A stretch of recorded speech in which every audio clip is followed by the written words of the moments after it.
If you want to be a wise guy, you can do it anyway. If you want to be a strong man, you can do it anyway.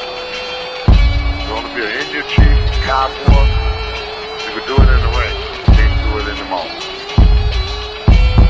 The most electrifying line in sports entertainment today. If you smell what the Rock is cooking, hate me if you can survive if I let you. I'm figuring and thinking that nothing's gonna stop the Macho Man Randy Savage now. I'm the man. I'm the icon. And yes, you can bow. I am God. The number one show on the net that leads to the best in your head like Goldberg Net. For the punks and the perverts, this is how it works with Terry Funk and Knox Baker. Check Inchman and Barbie, they got the cheap heat, so sit back and have a seat. They got questions from the fans, in your head to the band from Australia to Japan. Shake down the road, get back to Mississippi.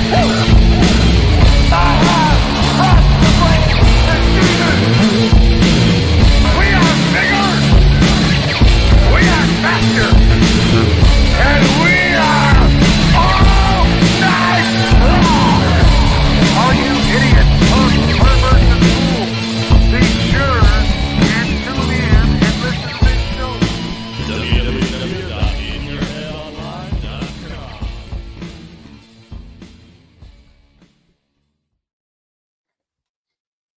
All right, and we're live here once again at In Your Head Wrestling Radio. I'm the internet icon, the pride of the pilgrims, the most honest man in all of podcasting, handsome Jackie Jones, Hollywood, along with my right-hand man, my audio soulmate, and the enforcer of the Headyverse. 1 inch biceps, the power goat. I'm the boss, baby. The man who tells you what to do. The king of all the marks. Boom. So sad times here, Yeah. Inchman, to start the show. The loss of a true hardcore legend, someone who really, and some people may say for bad, but for good or bad, really changed the wrestling business. I think one of the most influential wrestlers in my lifetime. The passing of Sabu, one of my personal favorites. You know, whenever we started the show with that pose, pointing, nobody does that pose better than your brother Troy. Yes. He can really rock the Sabu pose. Mhm. I remember that from the Fan Fest. But yes, Sabu did some of the craziest matches I think I'll ever see, especially that barbed wire match with Terry Funk. And I was listening to a lot of stuff that Dave Meltzer was saying, how like Terry would talk to him about how Sabu kind of influenced him, which is like such a rare thing, you know, that Terry Funk, who is the veteran in the business, would be influenced by a younger guy. But you can totally see it. You know, he started doing the moonsaults. Now, Terry did do table stuff, but very, very rarely, and it was not the same. But he did, a lot more after Sabu. But that, I do think, even though I make fun of him every once in a while on the show, I think Dave gets a really bad rap lately, like way more than he deserves. Dave Meltzer. And I think some of the stuff, it's fine to joke about and stuff, but anyway, the point is that is one people should watch, the Dave Meltzer tribute to Sabu. Yeah, I thought that was really well done. It's interesting to listen to. And actually, I remember in an early the Wrestling Observer, an actual old newsletter I have from, I think it's from 94, and he talks about Sabu. It was either 93 or 94. It was even before I was seeing ECW. And he just putting over this guy as like, one of the best wrestlers in the world. And if you look back at the awards and stuff, like a couple of those years, he was in the running for Wrestler of the Year. yeah, Because he did have such a unique style. And I think And Dave put it really well, because the thing is, so he does this style, it catches on, and then you see like the Hardy Boys and these people who are a little more smooth than Sabu, but they're really just trying to do the Sabu style. But we see them for years, and then by the time Sabu then makes it to a bigger stage, we've already seen a lot of this stuff. So to that audience who have already seen other people do it, it's not necessarily like, oh, this is really unique and groundbreaking. yeah. And talk about living the gimmick. I mean, kids might not realize today, but Sabu was like, he kept kayfabe alive. He didn't talk for a Yeah. long, long time. I mean, we didn't see any like promos or anything. He would just have Fonzie do his thing, and then Sabu would just be standing there, kind of looking mean and everything. But Yeah. He had a real aura of danger about him, which I think Mhm. is hard to do in modern day. And when you looked at him, I mean, that backed it up too. I mean, he had Yeah. like a freaking scar going across his. Yeah, and for a chest. guy that's not a really big man for a wrestler, especially in the 90s. Mhm. You know, I mean, I know he kind of want to lived up to the his shit, the original Sheik, but he always put over his uncle. But Mhm. like, I think he pretty much carved out his own niche and Oh, really yeah.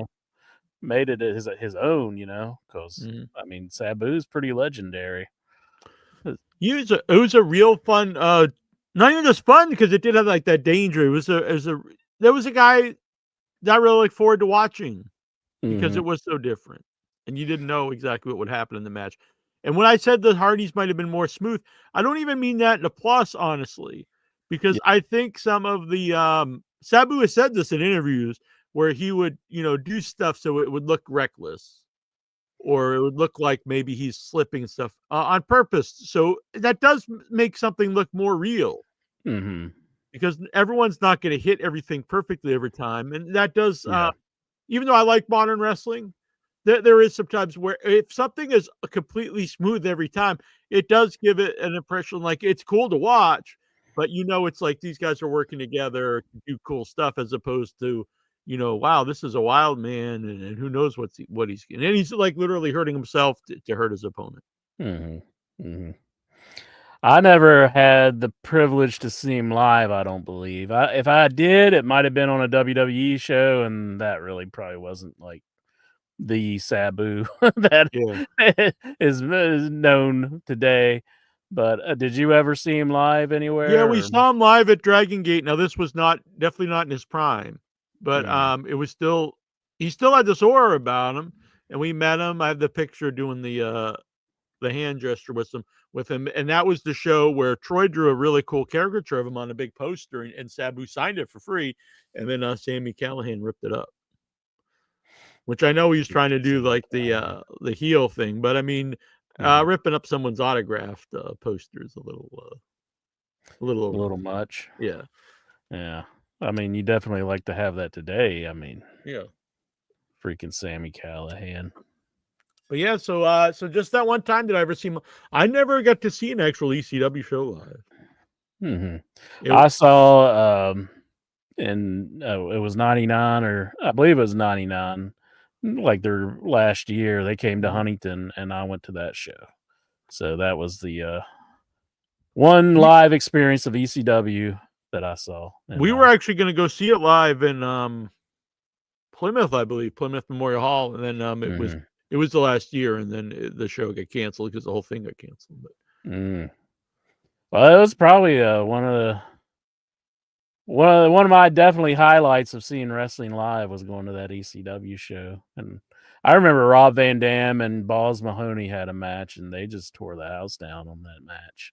It was the dark match too. They didn't even use it on television, and I just so remember people losing their shit over that match. I think so many of those ECW guys get I don't think they get enough credit for being great entertainers.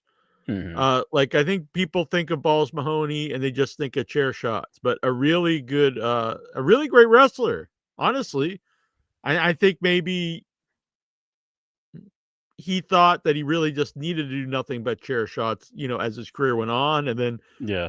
like his demons get better of him. But When he was on, he was really good. I mean, he had some Mhm. really good matches. Yeah, for sure. He can move around for a big guy. Uh, Axel Rotten the same way. mhm.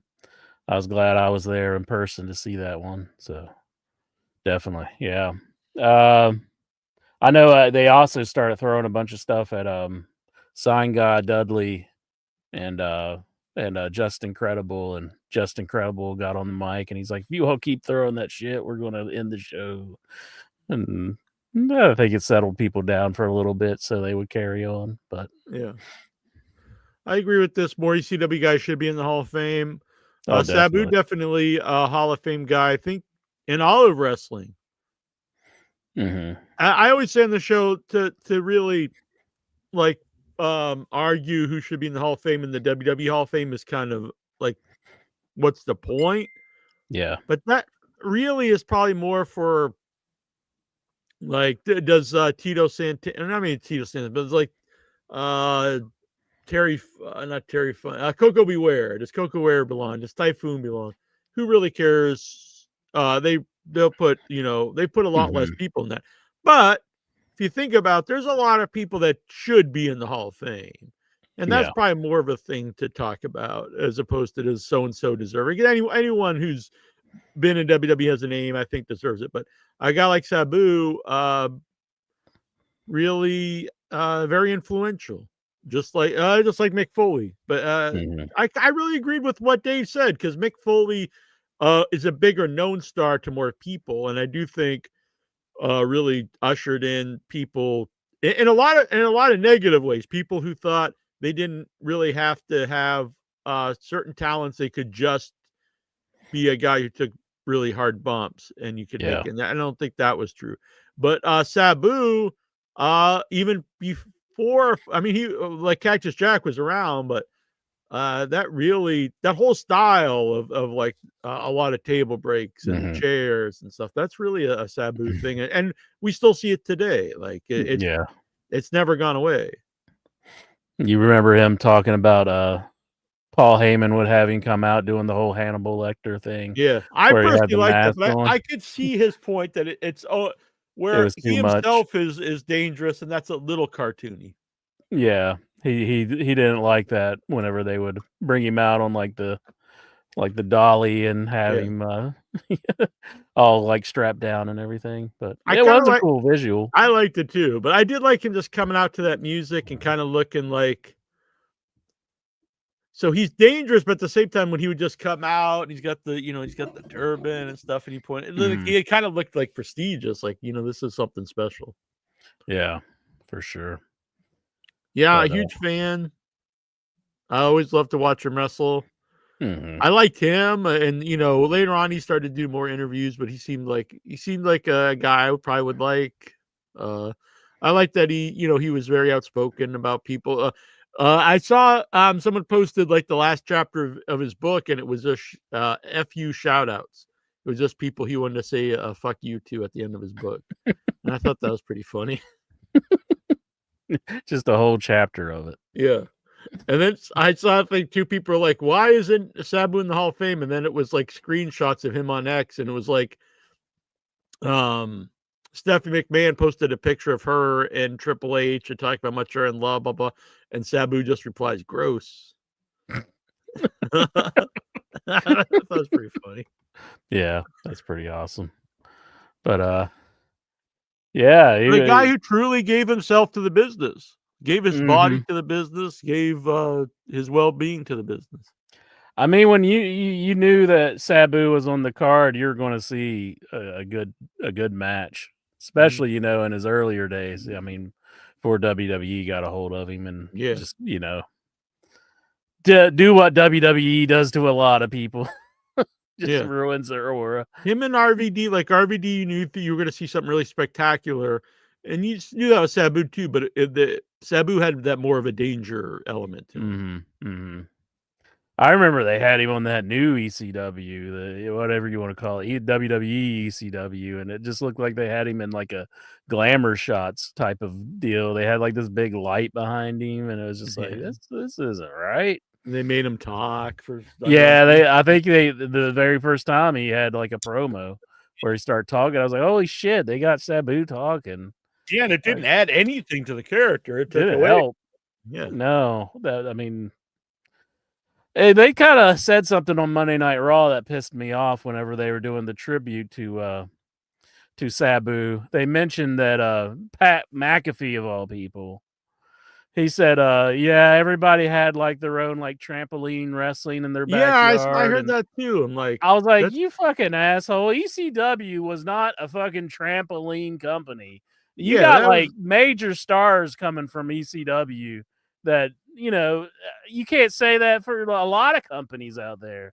I mean, they brought out, Sabu, Rob Van Dam, a ton of people. the Dudleys, who went The on to be Dudleys. arguably, like probably under LOD as like great tag teams. Mhm. If you want to really be Taz. honest about it, I mean, like longevity, they were top everywhere they went.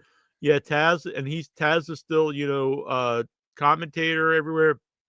Mhm. I mean, even guys like Steve Austin really got noticed. I mean, people knew he was, but you started to see like the Stone Cold elements in ECW. Yeah. I mean, it's just and one of the most, probably the most influential company in my lifetime. I mean, it was the I still like WCW. People like talk about a really bad time for WCW. I like the Dangerous Alliance. Well, the Dangerous Alliance obviously is before that because Paul Heyman was part of it. But so when ECW starts, you have like the Hulk Hogan WCW, which is not good. The pre Hogan, the pre NWO stuff, it's not good. And you've had like Doink the Clown and all this terrible stuff in WWF. There was good stuff too. You got a Hitman and Yeah. Shawn Michaels. We had a lot of bad stuff. And just interest level was like at the lowest in my lifetime of wrestling. And then ECW comes around. They do the work shoot interviews. It's more adult, it's more edgy. They have more current music. They do the hardcore stuff, not just the hardcore stuff, but they also they have lucha guys. They have guys like Eddie and Dean Malenko there, guys who would become, some of the best wrestlers in the world. So you started to see all this stuff that completely influenced both the other companies in all these ways. WCW starts doing the Super Lucha guys with all the guys from ECW, Jericho and Eddie and Dean Malenko, Benoit. And then we start to see hardcore stuff, and we start to see guys like the Hardy Boys doing stuff like Sabu. Then the Dudley Boys come, and a whole the tables and ladders and chairs and all this stuff, and really at also just the idea of a more edgy, real promotion. I mean, that's kind of the basis. The NWO I know is taken from a Japan angle, but I just think that whole and the Attitude Era, that stuff is really was out of the ECW. Yeah. So to say it was a trampoline company, I mean, what the hell? The trampoline companies don't have pay-per-views, especially in those days. I mean, it's just ridiculous. I don't know if Pat McAfee said it himself or he was fed that line. It was a strange like tribute because you could hear Michael Cole was doing like a live read, and then Pat McAfee of all people chimes in on it, and it's like, if I didn't hate this guy anymore, I mean, I'm really hating him now that he's saying like, and he's in his pay-per-view performance kind of made me think, all right, maybe he's not so bad, but no, it's back down to just pure hatred now because I can't believe that he would say such a thing like that. Yeah, and it's really disrespectful to Sabu. Like he's just a trampoline guy. Like He's the he's guy just a from a bouncy guy. trampoline Like what? company. That's insane. Pat, it might have been Pat just shooting off the hip, but it's like, are you just like the dumbest man alive? I mean, you're doing a eulogy for somebody, and you're like, yeah, this guy from And the Sabu's not a trampoline backyard company. guy. He grew up in the business and trained in the business, and he loved the wrestling business. His father is probably one of the biggest wrestling stars, of his day. I mean, the original Sheik. And had one of the longest runs of anybody. Mighty Lexar in the chat room. He says, "Inch your wishes, Gunther, chop Pat harder." I agree. I I did wish see he that. chopped him so hard his head And I'll fell be off. honest, I have not seen hardly any wrestling, but I did see that match. And I just thought kind of like, why? What was the point of this really long just destruction of Pat? I mean, He, he had to stand up for Michael Cole, I guess is the story. I mean, it is like the yeah, fans but where aren't does that? necessarily crazy about Michael Cole either. It's like, who's putting this storyline together? I mean, I don't know. They No, do kind of cheer for him anymore, but I guess they just don't know any better. But Michael Cole's never really been that great. I mean, no. He is a guy that just because he's been around a long time, people see as a legend. No one yeah, ever thought he was good at all, and then all of a sudden it gets to the point. Well, he's been around 30 years; he has to be this legend. But he's. I mean, he's adequate and everything, but do I think he's like great? No, no, he's not Jim Ross. I mean, not no. by miles or Like, Gorilla I don't Monsoon. think I watch it and say like he's really Tony adding to Khan. the show. Like Michael, No, like anytime he does anything, it feels kind of forced to me. Like he doesn't really feel this right now. He's just I doing it mean, to would cash you a ever paycheck. someday think, "Wow, I really long for the Michael Cole era"? I mean, like Mhm. we wanted to see Tony back and Jim Ross. Like Jim Ross is, it's like a cliche. He's the voice of a generation, but he is like Yeah. you remember like Stone Cold, and those are great moments. And the Jim Ross, commentary just it's like the icing on the cake, or Mhm. oh my God, he's broken in half. Really, Yeah. what a commentator should do. There was these great moments, and then he hit them home. Can I think of like one line of Michael Cole's that is like sticks out to me? No, when he just says vintage, whoever maybe, Yeah. I mean, and that's and it's not like, more like you kind of make fun of it. yeah, it's not even a line that people are like, that was really good. It's more just so corny that people make fun of it. So, Yeah, I mean, I don't want to bag on Michael Cole too much. I'm sure he didn't write this whole storyline, but then you got Pat McAfee who's standing up for him, and it's like, who gives a yeah, crap because about people Pat don't McAfee? think of him as Pat McAfee as like, it's not like the King when the 20 years ago when the King could come out of retirement because people knew he was a wrestler. So Pat McAfee, like, he's had some matches, but no one thinks him, oh, this is some wrestler. Yeah. And then he just get destroyed anyway. The only thing I could think you could do is it leads to Bad News Barrett coming out of retirement to get like revenge for both his buddies. Uh, I don't know. That was the funniest line whenever Michael Cole got involved with the match, and Wade's just like, "Oh, I can't help you now.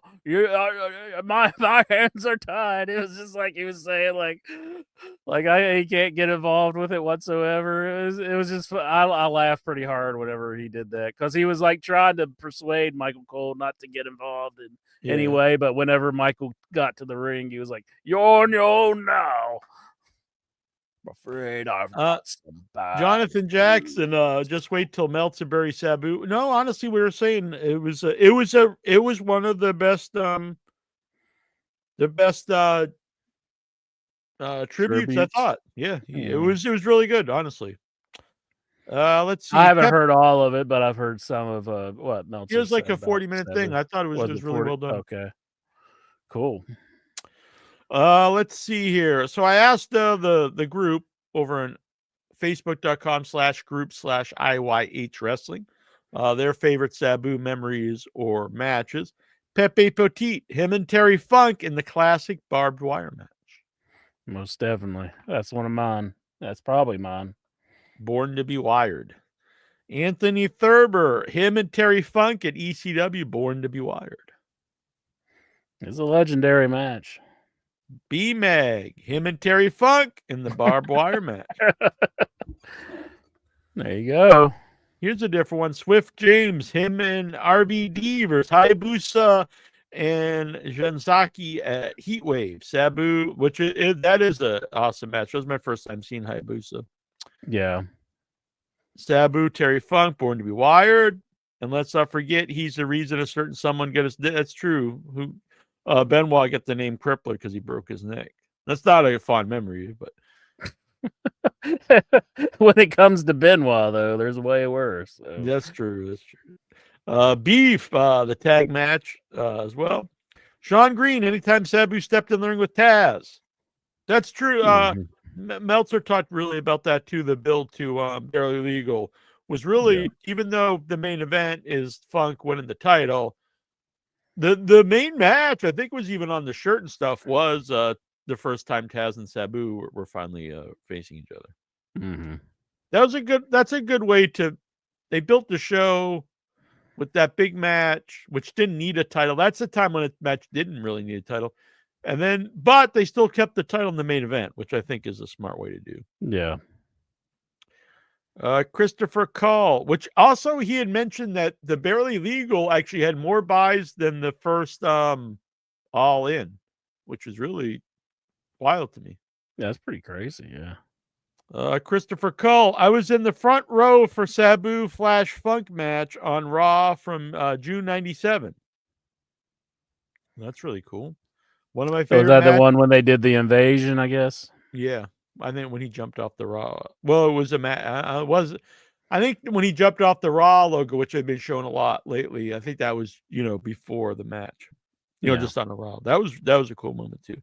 That was really exciting as a fan when they came in. I hoped it went on longer, but it did not. Mm-hmm. One of my favorite matches of all time was Sabu RVD from Hostile City Showdown 96. Larry Smith versus Terry Funk. Any of their matches felt like they were always trying to push each other to the limit. Yeah. Robbie Scars, Sabu versus Sandman. Diego Santos, Sandman vs. Sabu, Stairway to Hell. Sabu and RVD versus the Eliminators. Oh, yeah. Sabu and Taz versus Benoit and Malenko was a match that made me say, holy shit, there's more to wrestling than WWF and WCW. Mm-hmm. Kai Spire, Sabu and the Sandman. Byron Henderson, watching him live at WrestlePalooza 98 and a house show in Albany a year later, along with the barbed wire match with Terry Funk. Vic Schiavone, got to be the barbed wire match with Terry Funk. I remember they had to cut him out of the barbed wire after. And then Tyler Stevens, the barbed wire match with Terry Funk. Mm-hmm. Definitely. So that's a legendary match. I know that he had his retirement match not long ago where Joey Janela was saying it was going to be better than that match. And I know they did some crazy stuff in that. Yeah, the highlights I saw was great. And so a couple of things there. I was never anti Joey Janela like a lot of people, and I think he really comes off well in Game Changer Wrestling. I would like to see him get another chance on a big platform, but also that crowd at Game Changer was pretty big. So but I have also seen people saying they're like kind of blaming him for the demise of Sabu, and I don't think that's fair. I mean, I love Sabu, but you got to be honest, the man really tore his body down physically in the ring, and we all know that he had a lot of substance abuse problems. So I don't think it's fair to be like, well, this guy had this crazy match with him, and this everything led to his demise. A lifestyle of this, led to an early. I mean, it's sad, but I mean, Yeah. I don't think it's fair to blame Joey Janela. Was the cause of death something from that match, or was it? Do we It's even know the nothing's cause come of out death yet, at this so point? I don't know. I know that bump looked insane for somebody his age to be taken, like the one where he fell outside of the ring and all that. I mean, it looked pretty rough. But if you're Joey Janela, do you run with it? The man who killed Sabu? To be perfectly honest, Sabu would probably give him his blessing, but I don't know if you could He'd do that probably today. be down with it. Yeah. I mean, he's a young dude. I mean, that would definitely help him. I mean, if he liked Joey Janela, I mean, it seemed like he did. I saw the little tribute afterwards, which was pretty funny, because then Joey Janela presented him with the Hall of Fame plaque that he no-showed the year before. And then he mentioned, this will probably end up, it was like in some shop, because Sabu, alluding that Sabu would sell it to some guy for $500. And Sabu actually broke character and started to laugh, which I thought was pretty funny.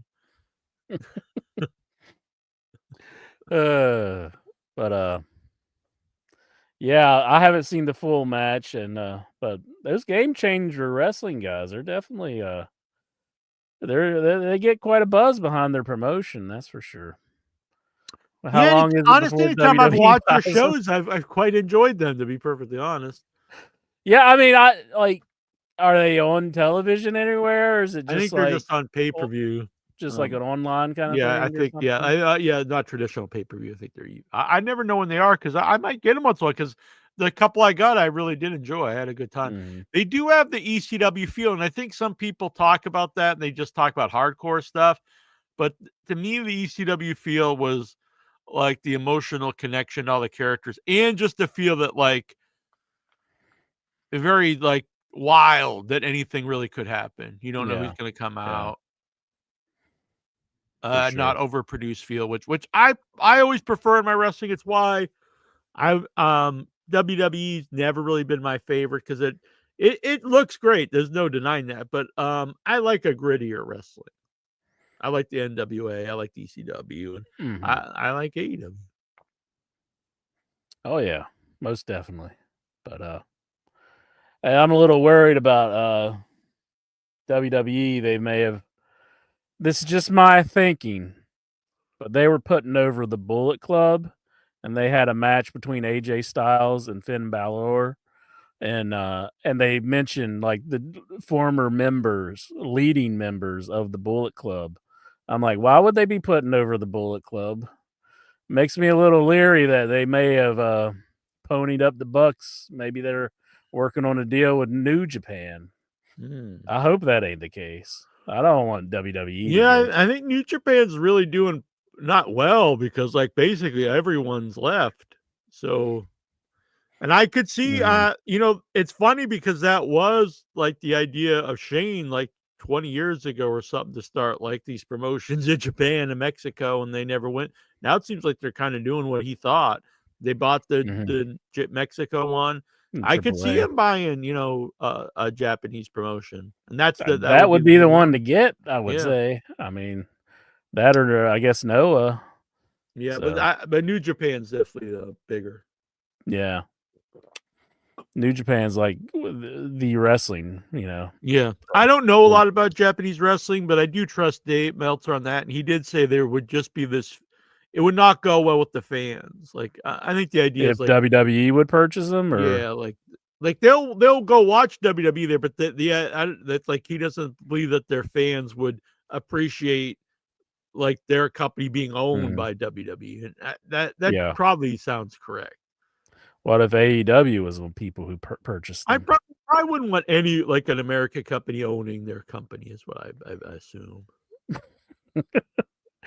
I see. I see. Yeah. So, but what Japanese company's going to purchase them? I mean, Yeah, Noah I would mean, be the only it could one. just go out of business. I understand Yeah. that, but I Well, see. I just don't agree, Lexar. There's a lot to no. blame towards Janelle and GCW. It's been rumored GCW made Sabu. I mean, we can't. Was GCW around for the last 40 years? I mean, no one's really making Sabu take drugs, and definitely no one is forcing Sabu to take bumps. It was his No. retirement match, and I there's think no he way a wanted. guy like Sabu was going to go out there and not like do something insane for his retirement. No, he's a guy who would like refuse to just let a table stand Yeah, because he wouldn't want to make sure it was broken no matter what. Like if like they would do a spot on it and it wouldn't break, he would make sure they would do another spot where that table would break.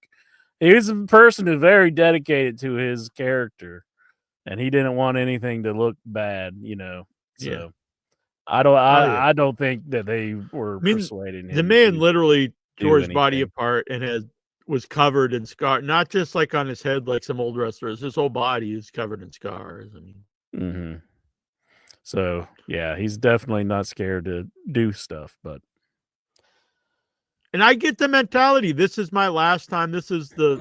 I live my life for the wrestling business. I'm gonna go out there. This is the last time I'm gonna do it.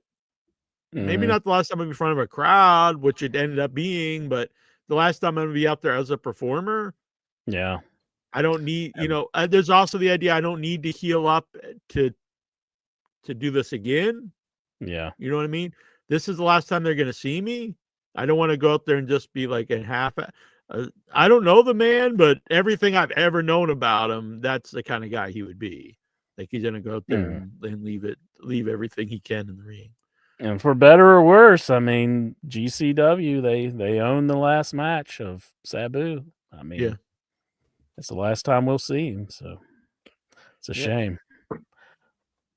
But rest in peace Sabu. Mm-hmm. Definitely made his mark on this industry. I mean, I think for better. I mean, at the time, I think that's what the fans were wanting. I mean, they were sick of this cartoon stuff, and they wanted stuff like that. I mean, during that time, I completely did. You know, I was Mhm. I was in my late teens and into my early 20s in that era, and that's exactly what I wanted, you know, to see. Mm-hmm. And how's that wrong to give people what they're wanting to see? I mean, otherwise, the industry would flourish. I mean, not do anything. I mean, here's some more cartoon characters you don't want to see. Yeah, You Freddie Joe know, Floyd. here's Isaac Yankem. Yeah, It's like, all these people. is that going to do anything? I mean, no.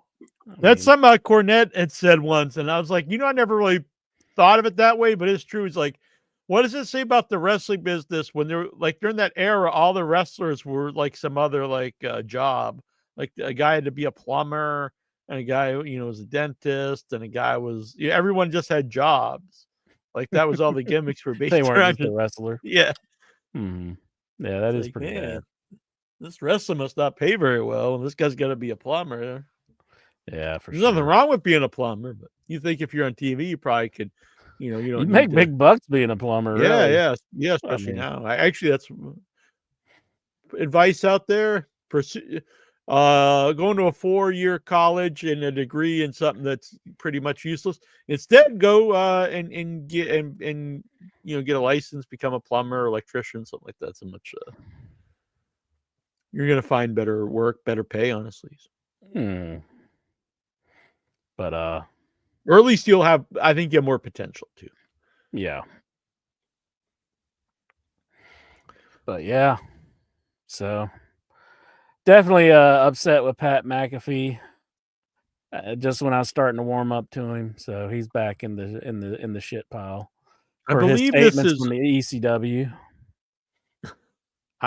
Is this may be Shaheen. I know he was in the chat earlier, did a real short thing, and he was in the. I think this is Shaheen anyway. SD All Star. Sabu's feud with Abyss and TNA was underrated.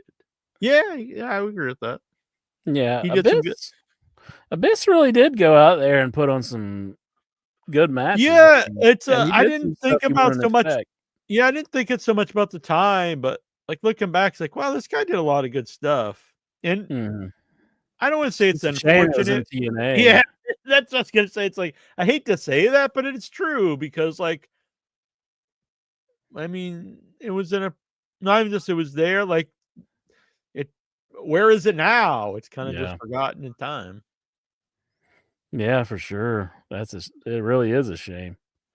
And there was a lot of guys who, like, later in their career did some good stuff there, like Sabu. Kurt Angle really lived out the last his remaining years as like a really good performer in TNA.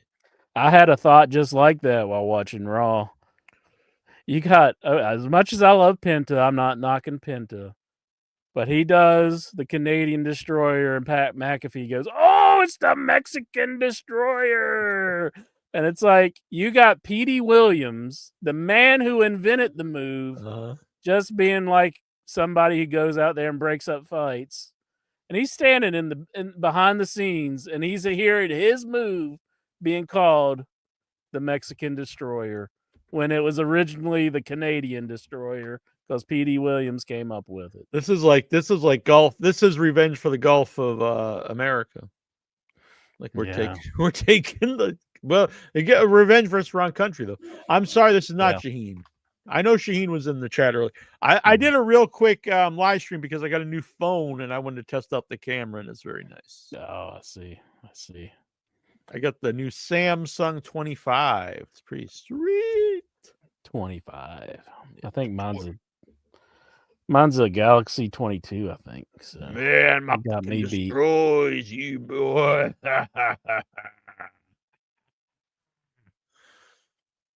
Remember when you wouldn't even carry a phone? Yeah, I didn't get one up until 2012. I was like, You- I won't need a stupid phone. Everybody's like, are you crazy? I don't need that bullshit. And honestly, I don't know what the hell I was thinking or what did I even do before that? Traveling was boring as fuck. You'd just sit around, you'd be on a bus or a train or anything, just like, what the hell am I supposed to do with my time now? And how did you find to go anywhere? Even if, like you had to get a map, like an actual map. Like now, even your anything I could be in a city, like a city I've never been before. I'm like, I wonder what kind of restaurants here. I don't know. I boom, boom, boom, boom, and it'll show me every restaurant, in my like. Oh, okay, we'll walk over here. Yeah, it's like you don't have to depend on like Yeah, anything else. yeah. You don't have to call somebody. Yeah, like my mom still doesn't really. She's like, oh, do you know how to get blah blah blah? I'm like, you Yeah, don't need to know. You got a phone now. You can just. it'll tell you exactly how to get there. Jack hates iPhones. I've never had an Apple product, and they offered because I switched over to T-Mobile, got a really good deal, $30 a month for unlimited everything, switching over, and Nah.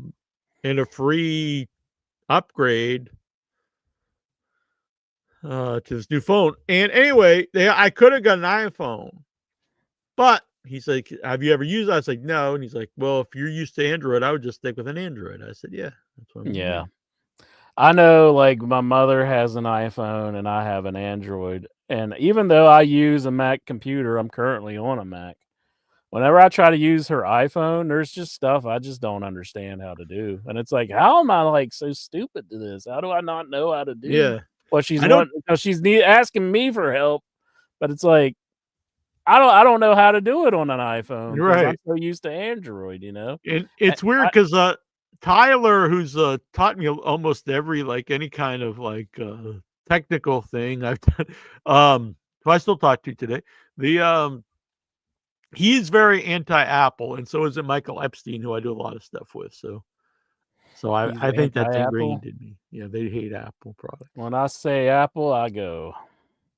I can't do, I do not do something, but on my new phone, I always would see, like, I would text somebody and they would like it or love it or all that stuff. I was like, why can't I do that? But I can on my new phone. Right now I can so now if you text me, which you never do, I can like it. Now you'll know if I'm really reading your messages. Damn. I use Facebook mainly. Like when people text Yeah, I me, do. I'm like, why don't you just use Facebook? Because Yeah. I don't pay that much attention to my text. Yeah. And like my brothers, they'll text me instead of, and sometimes I'll miss it. And I got a friend that texts me instead of, and it's like, please just get on Facebook. By the way, I interviewed an old coworker of Insurance on Without Your Head. It was a 2.5-hour interview, really good time.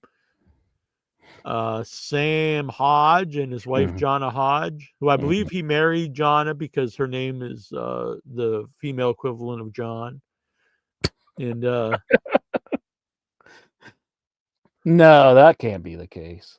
I worked with Sam at the rehab center and the drunk tank. They combined them, which seems like they shouldn't be doing that, but they did. They took the drunk tank and I had to move from where I was and work at the rehab and the drunk tank. And he started a year or two after I was there, and we worked a long time together up until when I just quit. We talked about you on the show. He said in 2005 he started working, and he actually started to get kind of like not necessarily jealous, but he's like, man, I wish I was on the internet talking to all these people like John does. And he really put you over. He said he's a great guy, very funny. He said, and a great collection of video games. And he said he always wanted to be on the podcast. And so it was really cool for him to be on it in the 20th year. And before the 20th year is over, I would like Jittery John to make a return to Without Your Head at some point. Definitely, yeah. I wanted to call in that night, but I was going to work because Saturdays I We'll have work. to figure. so- Oh yeah, because I did that. I'm gonna start doing more shows all around. I enjoy doing live streaming, and Mhm. so I get a lot of people asking to come on Without Your Head, and that's a good thing. But it's too many people just to do on one show a week. So I'll probably pop on with interviews like that every once in a while. And I had fun the couple times I did live watch-alongs of the wrestling show. So I'll probably do Hey. that once in a while. But I have to be home. I'm not always home when that stuff's on. So. He gave me a Fright Night poster, and I should really frame it, but I still have it. It's sweet. original because he was collecting posters back in the day. So I still have that Fright Night poster here. I could dig it out, but I think it's up there if I remember correctly. Well, he But- he also wants you to come to the premiere of Redhead 2, Deadhead when it's I watched Redhead 1 on Tubi last night, so I did it's a pretty finish it. friggin' it's a pretty gory movie, and it's good, honestly, because I think there's sometimes like an exploitation film, like Mhm. it's just gore and stuff, but there's I thought the arc of her character was really good, and there's like some messages there. I dug it. Oh, I liked it a definitely. lot. Yeah, really well made for especially for well made for any movie, but very low budget movie, and you could tell they both really went all out Mhm. to make something cool. She was really good in it. Yeah, She you could really see the fury whenever she yeah. brought it. Yeah. And I did notice when doing the interview, she almost died during the movie Oh my goodness. because she had diverticulitis and it burst exactly what happened to me. Oh So, my goodness. yeah. And Sam broke down when he was talking about it because the surgeon told him, like, your wife's not going to make it through this. And she didn't. Mhm. Well, definitely, I'd like to see Redhead too. I didn't know if they were done filming that yet or not. They're filming it now. They Oh. actually, the day after that interview, they yesterday filmed some stuff, and there's some pictures up now. It's pretty, insane. Mhm. Looked like it was carrying over from like what the last film. Yeah, they went into it so that Redhead 2, Deadhead, it picks up with her in hell. Oh my goodness. And also the people she's killed are in hell, kind of haunting her. Oh, that sounds interesting. Yeah, I was like, I think that's cool because usually you get if a movie's kind of about like a demon, you won't know the backstory unless they do a prequel. But this the first movie's about like the human, and then the second one is about the demon that comes back from hell. So Mhm. I think that's pretty wild. I'm into it. Awesome. And they're both really nice people too, so it's cool. Yeah. I don't know, John. I just seen her at with Sam one time, and she seemed very nice. Yeah. But I know Sam pretty well. I think you and Sam kind of look alike. You do? I know you think I think everyone does, but You tell me I look like everybody. Maybe because I wear glasses now. I don't know. You guys kind of have the same like frame and stuff. Well, we are kind of back when I knew Sam. Well, I don't know if I should say that. Like I wouldn't get you he was confused. Like definitely, you guys look like you thinner. could be related. Would you agree with that? Yeah. Like you could be like brothers or something. I don't know. Maybe. I don't know. He's much younger than me. So Oh really? I didn't know that. whenever I was working with him, he's probably about 5 years younger than me, and I hate to say it like this, but he was lighter at the time when he was into like Rocky real hardcore. Oh And really? he wanted to like he was like working out and stuff, and like I remember all he would eat was like boiled eggs a lot, and then he would like fart. He would fart at work, and one time I was eating and he cut like this huge fart, and I just looked at what I was eating and I just put it in the trash because I just didn't want to eat it after he just like blew ass right in the office, and I was just like, I'm done eating. And I think he felt pretty bad about that one. Jamie Hill. Hello, Jamie Hill from Skinamarink, which was a huge hit a few years ago. Movie that cost very little and made quite a bit of money. Oh, Jamie Hill, yeah, was on Without Your Head. She's cool, listens to the shows. oh, excellent. Very supportive person. Anyone familiar with Discord? I'm going to be working with my friend AJ Cutler to be launching Without Your Head, In Your Head Discord, and also a place for independent film, the collective, who we're going to call it.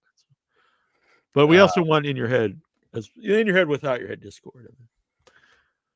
Did the new phone cost a lot? Well, as I said earlier, when I switched plans, I got a free phone. It would cost $800 otherwise. I'm tempted to switch to another company because I think they're kind of that your deal is better than my deal right now. So because my other one was $50 a month. That was probably who I was with, because that's what I was with it was T-Mobile, but the one under that, it's part of T-Mobile. What is Is it? it Boost? No, it was Smart Talk or something. No. Anyway, there was a lot about it I wasn't a big fan of, but the T-Mobile seems cool. So there's also just more of them. The other one was even hard to find, like places to go, like do anything. You know what I mean? Yeah. All right. So here we go. New phone.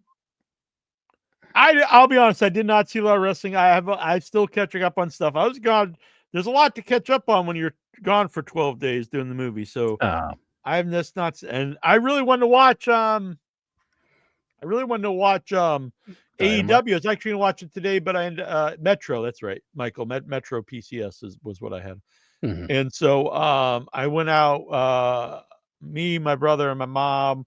We were originally going to go to the movies, but the phone took a lot longer to transfer the data, so we missed the movie. But we went out and we had food and went to the mall and stuff. So you missed Rhino making a surprise appearance on Dynamite. It was cool to see Rhino. I'm a fan. I like Rhino. He took on what's his name? The kid with Christian. I know his name. Nick Wayne. Okay. Yeah, Nick Wayne. He took him on, and I was like, that's pretty cool, because Christian said it would be somebody from his past. Yeah. And they have a big history with Rhino. I believe they wrestled together before, all of them became stars. I was happy to see Rhino. I don't know if Rhino signed a deal or anything. I think it might have been just for a one shot, but it was good to see Rhino on Dynamite. Yeah, and Rhino really put over AEW and Tony Khan, so that was cool to see. It was very professional, had a good time. Another man that put over AEW really hard was Maven. Did you see the video where he's like supposedly sneaking in? Yeah. I'm like, there's no way he's sneaking in. And like he gave the security guard like his name. He's like, I'm not even on the list. And then the security guard's like, oh yeah, you're good. I was like, man, that's burying that poor guy. And he didn't show him on camera, so it wasn't real. They knew he was coming. But anyhow, he really went over like the pluses of being in AEW, like how they had some catering that they don't charge for it, I guess. I don't think. Like WWE is doing now, apparently. And then if you're female, you got to pay more for the suites. For like the I don't know if it's true or not. Did you see that memo? No. But I think that Juju told me that Otis posted it about like the snack cakes, like the Swiss rolls and all that. You can't just like abuse those anymore, because I guess like they were like people were like eating them like crazy, and then so now they charge for them, and it's $1 for the males to buy the Swiss rolls or like the oatmeal cakes, and it's $1.50 for the females to buy it. Is that even illegal? No, that's what was in this memo. How cheap is this company? They're worth like billions, and they got to charge people to like buy snack cakes. It may be fake, but it was in. Let's see if I can. Yeah, effective immediately, WWE will be making adjustments to its catering offering at all televised and non-televised events beginning with tonight's live taping of Monday Night Raw. Due to continued reports and direct observations of executives consuming and misusing of snack cakes bars by a select number of individuals, we have made the decision to remove the following items from the catering: zebra cakes, Swiss rolls, the brownies, and oatmeal cream pies. This is insane. While these items will no longer be available free of charge, they will still be available for purchase at the designated catering section. And here's the prices: $1 per item, male talent and staff. $1.50 per item, female talent and staff. I can't be. I can't believe that that's real. Unless it's like we're trying to dissuade the women, like we don't want the women to gain some weight. Yeah, that's. I want it to be real just because it's so horrible. It's funny, but I'm having a hard time believing it's real. Yeah, but I think even if they even charge at all for anybody, that's insane to me. When Maven was behind the scenes, I was on a low budget movie and they had snacks there all the time. They didn't say you got to put a buck in here. People got to eat. Yeah, they had water, soda, and snacks. But Maven, he showed the catering for the AEW talent. And it looked like they had a lot of nice stuff. I didn't see any zebra cakes. Maybe they charge for the zebra cakes at AEW. This is the high price item here.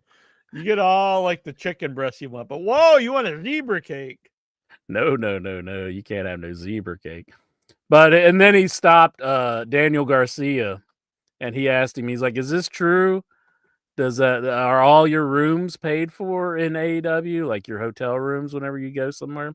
He's like, "Oh yeah." He's like, "I don't know anything different."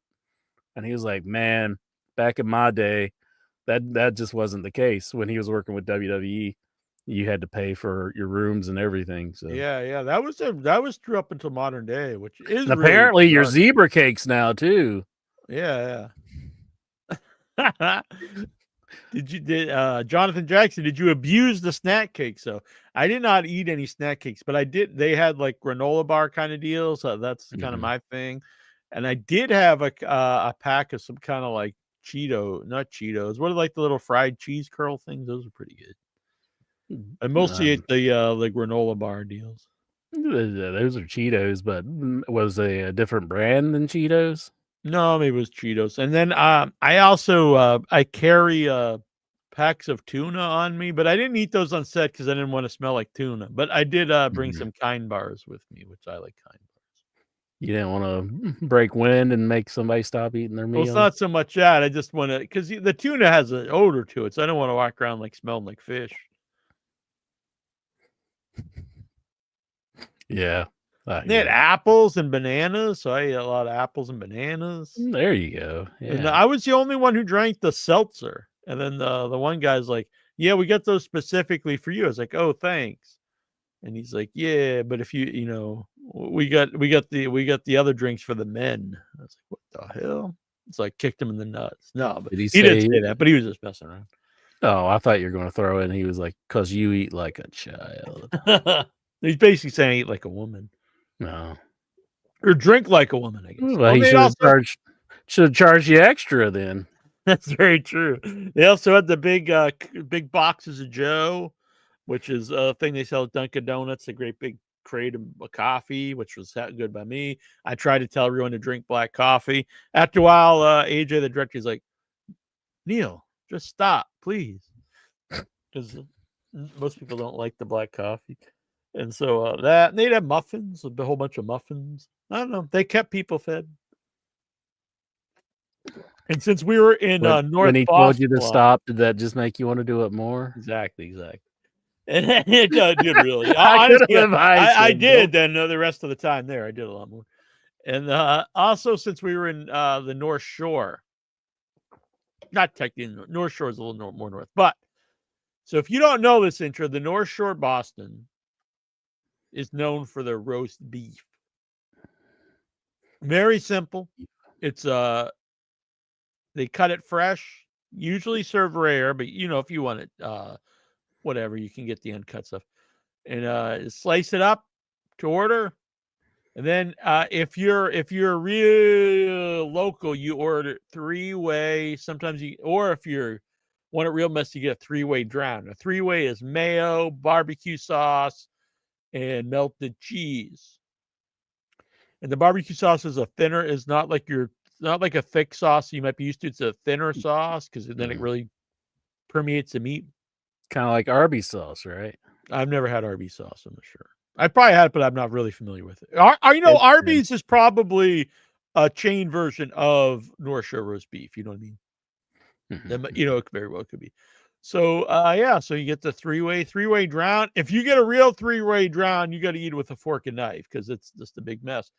And served on an onion bun. You can get it on a bulky bun, but traditionally served on an onion roll. That's what you do it. That's how you do it in Boston, in the North Shore. Excellent. So if you ever there, I'd probably like it. It's good. Like that. Good, very good. And people like, oh, it sounds, pretty basic. And then they were all raving. I was like, see. Now at the same time, I'm blasphemous because when we get coffee, if I saw a Starbucks, I'm like, I'm going to Dunkin' Donuts. I'm going to Starbucks, and they're like, you bastard! Boston runs on Dunkin'. It's like blasphemy to prefer Starbucks in Massachusetts, especially in Boston. I have to admit, I much prefer Starbucks. I think Starbucks is pretty big down here, but we only have one Dunkin' Donuts. It's close to me. I'm not a big fan of Dunkin' Donuts coffee. Actually, we got 2 Dunkin' Donuts, but one's in Barboursville and one's down by the campus. Dunkin' Blow Nuts. Dunkin' Blow Nuts. That we didn't have one for a long time. I think Tudor's just kind of put a stranglehold on this area, and they're not letting go. They're just like, everybody wants the Tudors. Biscuit World. The wrap party was at Kowloon, a real famous Chinese restaurant. It was on AEW Dynamite. Remember they did a vignette from there with MJF and Adam Cole. We've had wrestlers talk about Kowloon. Used to be a stop from the 70s on. I was not at the wrap party, but Brian Northrup, who's one of the producers, messaged me earlier today. And he's like, I'm coming out to Boston again to take you, Nasty Neil, to Kowloon. I was like, all right, you're a good man. Let's do it up. I've never been to Kowloon. I've had Kowloon food, but I've never been to Kowloon. Well, you're going. Yeah, so that'd be cool. A lot of good people. AJ Cutler, Jimmy Scanlon, Michael J. Epstein, Brian Northcutt, Cass. I don't know, it was a cool time. I had a really good time. Bill Whedon. I talked about last week, but a little bit more here. It's a good time. But getting back to my Maven thing with him behind the scenes at AEW, at the end of the video, he met with Tony Khan and he put him over. He said, some people talk bad about you, but you do a lot of good things. And he said he's going to stand up for Tony Khan. Hell yeah. And if Maven puts you over, you're golden. Exactly. Like when he was putting over that litter box, I was like, I got to buy that litter box. So I bought it. You know what? Best litter box I've ever had. Tell me if you think this is a good idea, Incher. What if I create and market a litter box for humans? So, it's a box. It's got this. You just go in there. You can.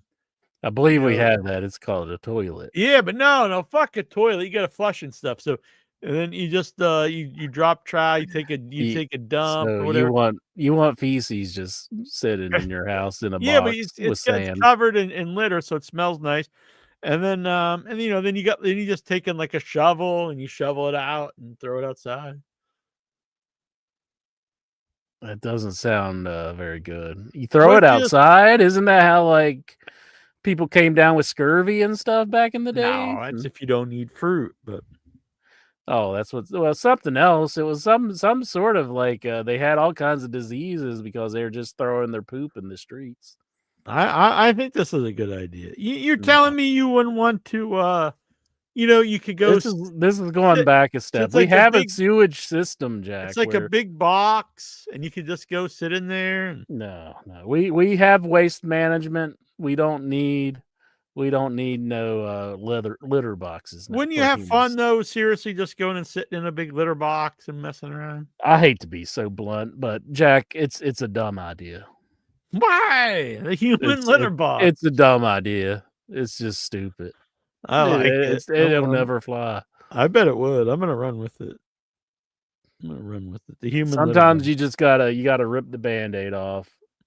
I also have a stupid idea, and it'll never go anywhere, and you need to stop. I also want to bring back a fear that all of us had as kids.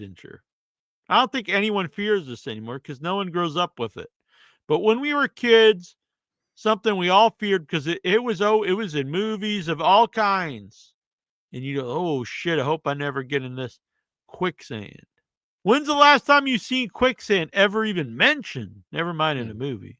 It was in everything when we grew up. Yeah. So I think I'm gonna add a quicksand element to Arbor Day. We need to bring back a healthy fear of quicksand. Is it going to be movie quicksand, or is it going to be like real quicksand? Well, where you're just like, it's a movie. Because quicksand isn't very quick whenever you're in a movie. It kind of just takes you down. You're like, help me. Yeah, well, I think real quicksand doesn't really even do nothing. But yeah, I think you just go whoop. It's quick. Yeah, I think. I don't know. I've never been in quicksand, but what do you think though? Quicksand. We got to bring back quicksand. Then and this is a movie intro. I know some people out there think I'm insane and like I think I live in movies, but I know that Arbor Day is a movie. Yeah. So you're going to make movie quicksand where you're going down slowly. Yeah. And that builds tension, doesn't it? If you're like, if you're just slowly sinking away, and then like the trees like just slowly coming after you. Mm-hmm. What if there's a monster in the quicksand? Mm-hmm. Like a quicksand monster? That'd be I think the roots of the tree like coming up to the quicksand. Ooh. Some vines and stuff. Mm-hmm. Yeah. Quicksand. We need to bring back the quicksand. Human litter boxes. No, I done told you how I feel on that idea. Okay. Just clear your mind for a minute. All right. Mm-hmm. Take a breath. Exhale. Like take a deep breath.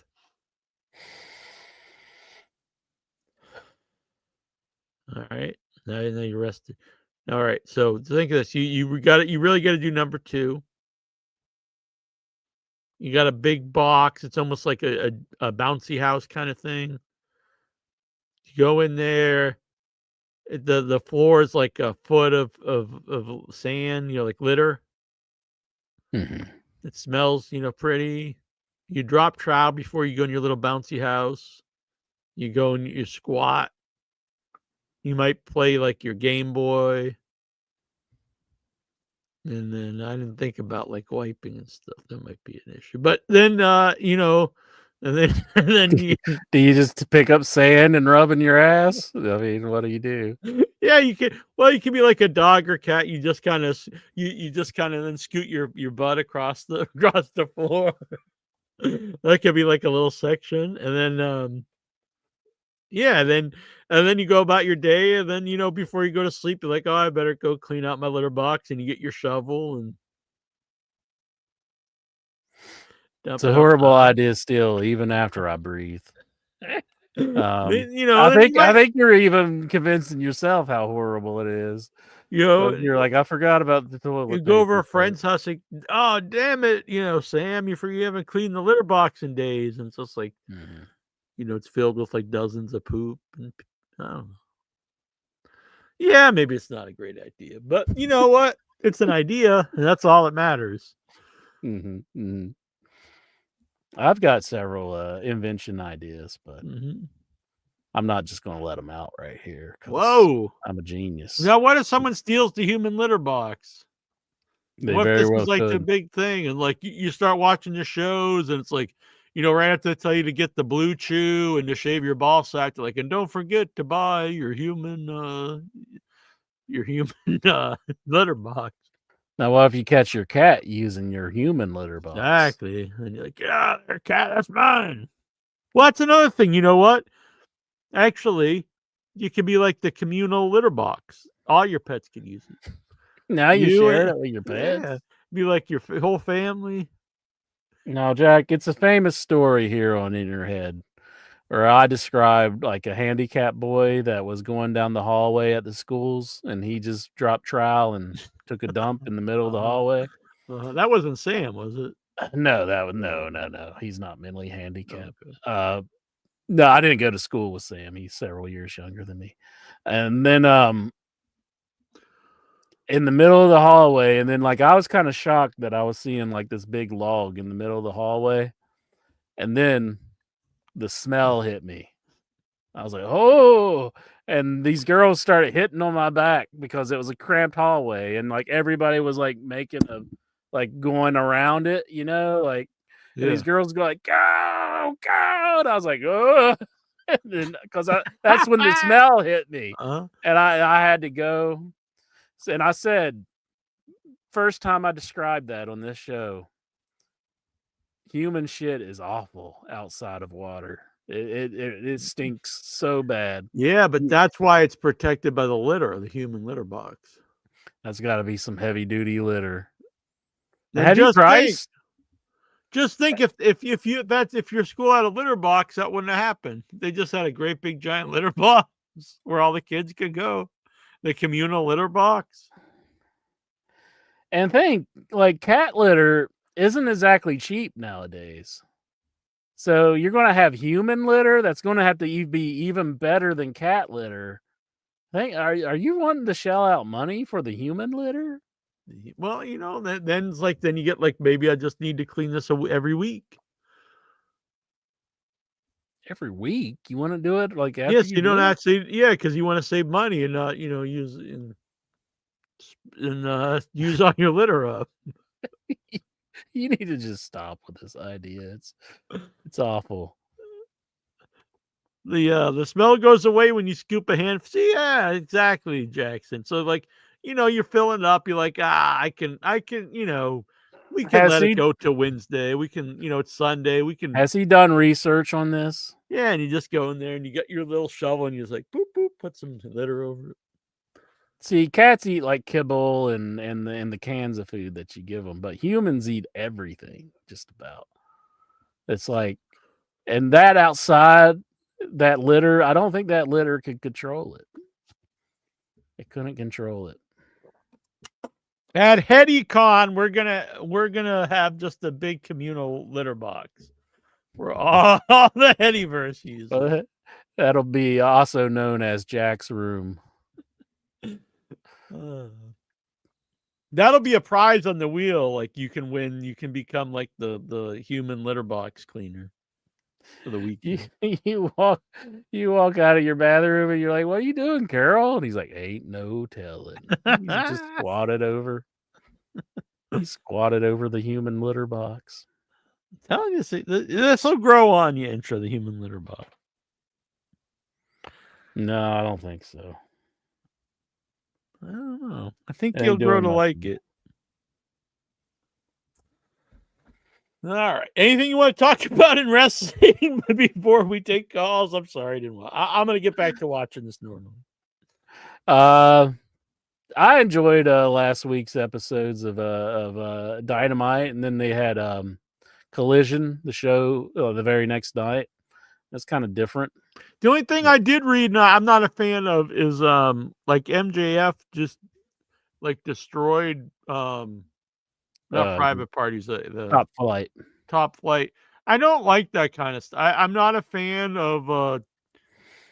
They used to do this kind of stuff in WCW and I mean, you just totally destroy that team. How can you ever take them seriously when they get beat by a guy, especially a guy that's not a giant? Like, I love MJF. I think no way do I think Top Flight should beat the dude, but why would you even book MJF in a handicap match to destroy two guys? It wasn't that. It was Oh, you just he's trying to win over the Hurt Syndicate. Yeah. And Top Flight was coming out to challenge the Hurt Syndicate, where last week Bobby Lashley told MJF that he needs to hurt people.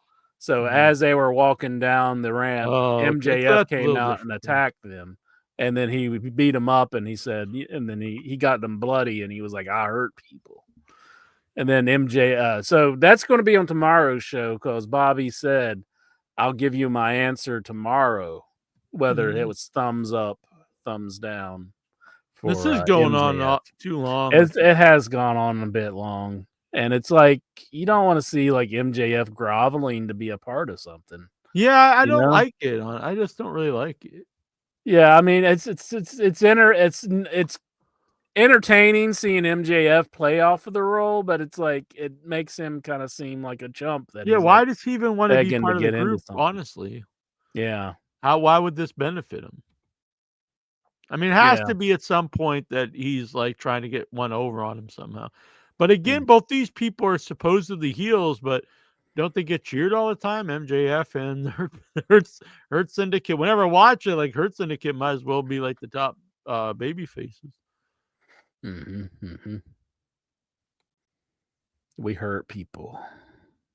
I like the Hurt Syndicate, but it has gone on a little long, and I don't think it's doing MJF any good, especially if they turn him down and he's just like, unless they got something planned that's going to be good, kind of like you mentioned a few weeks ago, it could be like the Pinnacle coming back to challenge the Hurt Syndicate. I think that would be cool. That would be good, yeah. Yeah, I think he's got to really trying to scheme these guys.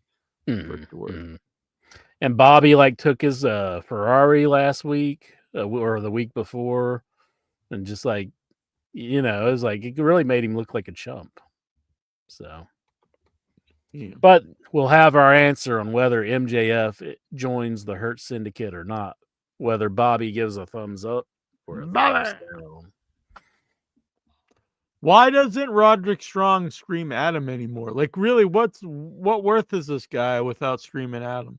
Him screaming at him resulted him in being more over than he's ever been in his entire existence. I guess it just doesn't work with the current storyline that they're trying to do, but they should only have storylines where he screams at him.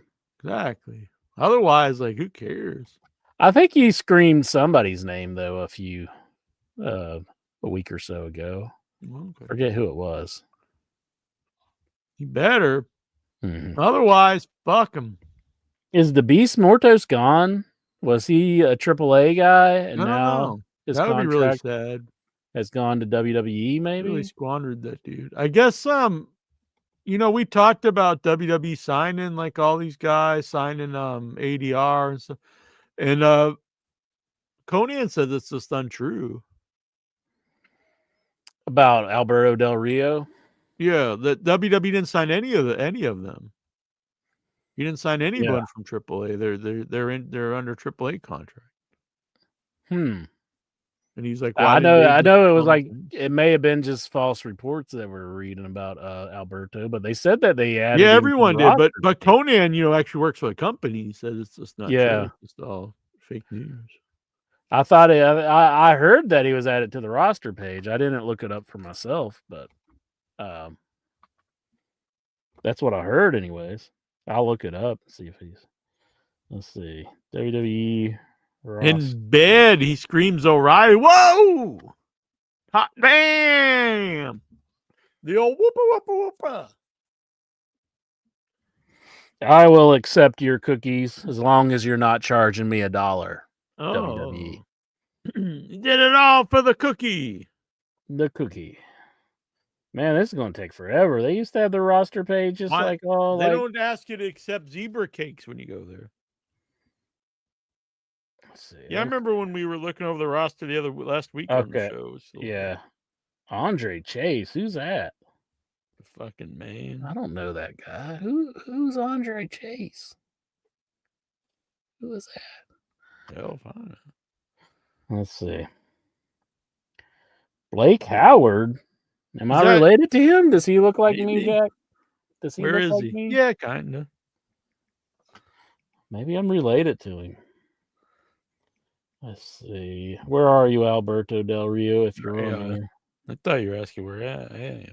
Like, I'm right here, intro. Don't you see me? Eric Rowan, he's got the mask on. It's like, can they not like just let him? Like, look at that. And He's like, if he's wearing that, shouldn't they say it's Master Bunny or something? mm-hmm. Psycho the Bunny Killer. Oh, he'd be killing his own con if he did that. Mm-hmm. Can they just drop Karrion that gimmick? Kross. I don't know. I guess. Oh, what's that deal about Karrion Kross paying to do his own promos? It's like, what a mark. Like Well, he'll stop and film his own stuff. It's like make WWE pay to do it. Like if he's paying a film crew to do it, it's like, and he doesn't even know they're going to use it. That's pretty markish. Well, I mean, you got to bet on yourself, Fincher. It's better than just living in obscurity and getting fired. That's probably what's going to happen, anyways. What's Man, up, I do not agree, Gogo. I'm not a fan of this, and I actually hope MJ does not join MJF. I don't. He'd be like the third or fourth banana of the group. Like, what would be the purpose? Like, he could talk. He doesn't need someone to talk for him, and then he'd be like the subservient to like Lashley. Like, I disagree. I think it's bad. Well, I've scrolled through the whole roster page, and I do not see any Alberto Rio. Bullshit! Dave Meltzer, you lied! Was it Dave, though, saying it? I believe so. I'm looking again. I think he should have his own group, MJF. Agreed. He doesn't need to be the fourth banana of Hurt Syndicate. He's a AEW guy. If they fire these old WWE guys, be like they're better than everybody. If they fire Blake Howard for them thinking that he's related to me, I'm sorry. Damn. I think the Beast Mortos is a CMLL guy too. I don't think he was AAA. I think he was CMLL. I think so. I'm not sure though. I hope so, because I don't. And also want to say R.I.P. Sabu. Yes. I was very sad to hear that he died on Sunday. One of my favorite wrestlers. Have you seen him live? My favorite match? No, unfortunately not. I never met him either, but I talked to him on Twitter a little bit once. So I wish he could have went in the Hall of Fame when he was still alive. I agree. Yeah, really.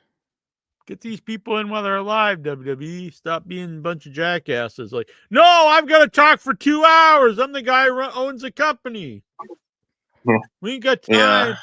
Who's this Ivan Koloff guy? Let's just stick him with all these old people that no one's ever heard of. Mm-hmm. Let's put him in the ring of the group.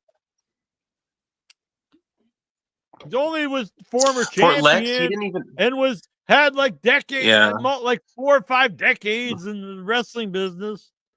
And Kamala was the top guy everywhere he was. Put him give him a regular Hall of Fame induction. You could knock off 10 minutes of your 2-hour speech. Golgo 13, he's taking up for MJF. Yeah, he's fucking blowing his load. Hell, Golgo's just blowing his load ever. He's like, MJF and then Hurt Syndicate. I love it. I want to say that. I would. But going back to what you guys are talking about, excuse me. This poor Sid, he was like levying to get into the Hall of Fame. And they didn't put him. Oh, yeah, poor Sid. He's not as deserving as, someone's wife. Would that be Michelle? I know, that's McCool? terrible. Yeah, he's no Michelle McCool. Or Beth Phoenix when she was there too. Yeah, I mean, come on, fucking WWE. Yeah, or some just random celebrity. Mm-hmm. Like, oh no, we got to put in. Yeah, we got to put in this guy who really give us it'll be hilarious. Oh yeah, well this guy's dying of cancer. Maybe we should put him. Nah, let's hold off on that. Yeah, terrible. Ludite's with us. Hey, Ludite! You bastards out there, hit the like button, subscribe, share this out. And if you so can do it, become a member. It starts at only $3. Help support the channel. like our fine producers El Santos World, Brian Matthew Clutter, and the Lurker. Jonathan Jackson says Sid didn't pay his dues like McCool. Well, I'm sure he didn't. They don't tell you that. I think it's cool. Go ahead. They didn't tell you the dudes are sucking off the Undertaker. No, I don't think Sid was doing that one. No. I think Sid gets a bad rap too as a wrestler. I think he's a great big man, had great facials. Mm-hmm. That's what Undertaker said. Great talker. That's what Undertaker said about McCool. Why didn't he get Michelle McCool's name tattooed on his neck? I think he learned his lesson. He didn't have any room after Sarah. He was like, do you think Intra and I should get each other's name tattooed on our necks? I'll get OIB. On your dick. When we dock, we can Intra and we can put Power Goat. I'll get Power Goat, and Intra will get. I was just saying the internet icon. That's probably too many, words for Intra's. A little hard. You first, Jack. You get the tattoo first, and then I'll do it. We should get matching tattoos. Though. That'd be pretty cool. You can call each other my little kangaroo. My little kangaroo. I agree. It was a great in your head guest. Think about it. Doc, I hope he always a great interview, Sid. Yeah. I never heard a bad Sid interview ever.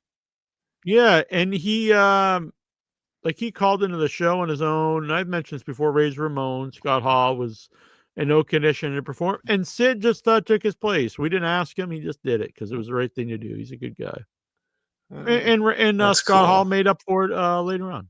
He did the right thing too. Yeah.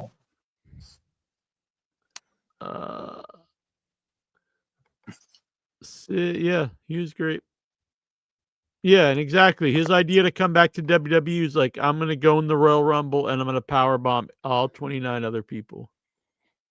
Hell yeah. It would have been pretty awesome. Damn it, I was going to do that. Mm-hmm. He thought of it first. Too bad, Luddite. Damn it. Never get my push. Mm-hmm. Mm-hmm. Apparently, I made $4 on Facebook. What do you do on Facebook now? No, I made $4. Yeah. Hot damn! By $4, I want my $4.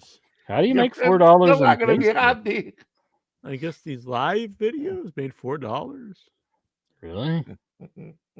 Over what? 10 years? Rolling in the money now. Hell yeah, $4. But it says I have to do all this shit to get it. I got to put in all my info. And so I'll look at this later.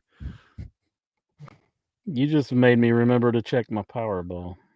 See? Yeah, let's see. It's they got the app on the phone now, and it's horrible because I spend too much doing it. Which one is your Powerball, left or right? Probably my right. Damn. See, the Mega Millions Mega is Mendez. pending. Mega Millions is pending. Oh, I don't think I had a Mega Millions ticket though. All right. I'm trying to set. I want to say though, I think it's cool that. I think it's cool AEW is doing TV tapings at the ECW arena. I'd like to see, even though he's an old man, I'd like to see Sandman come out and cane somebody. Oh yeah, cane some ass. I agree. I'd like to see Joel Gerdner on the show. That'd be cool. Mm-hmm. Isn't tomorrow one of his funny promos? No, I think it's like I don't think so. I think it's in like a month, maybe, or maybe in July. I'm not sure. Yeah, but they're having a Ring of Honor pay-per-view there too. Ah, okay. I need to catch up on the Ring of Honor. I haven't been watching it as of late.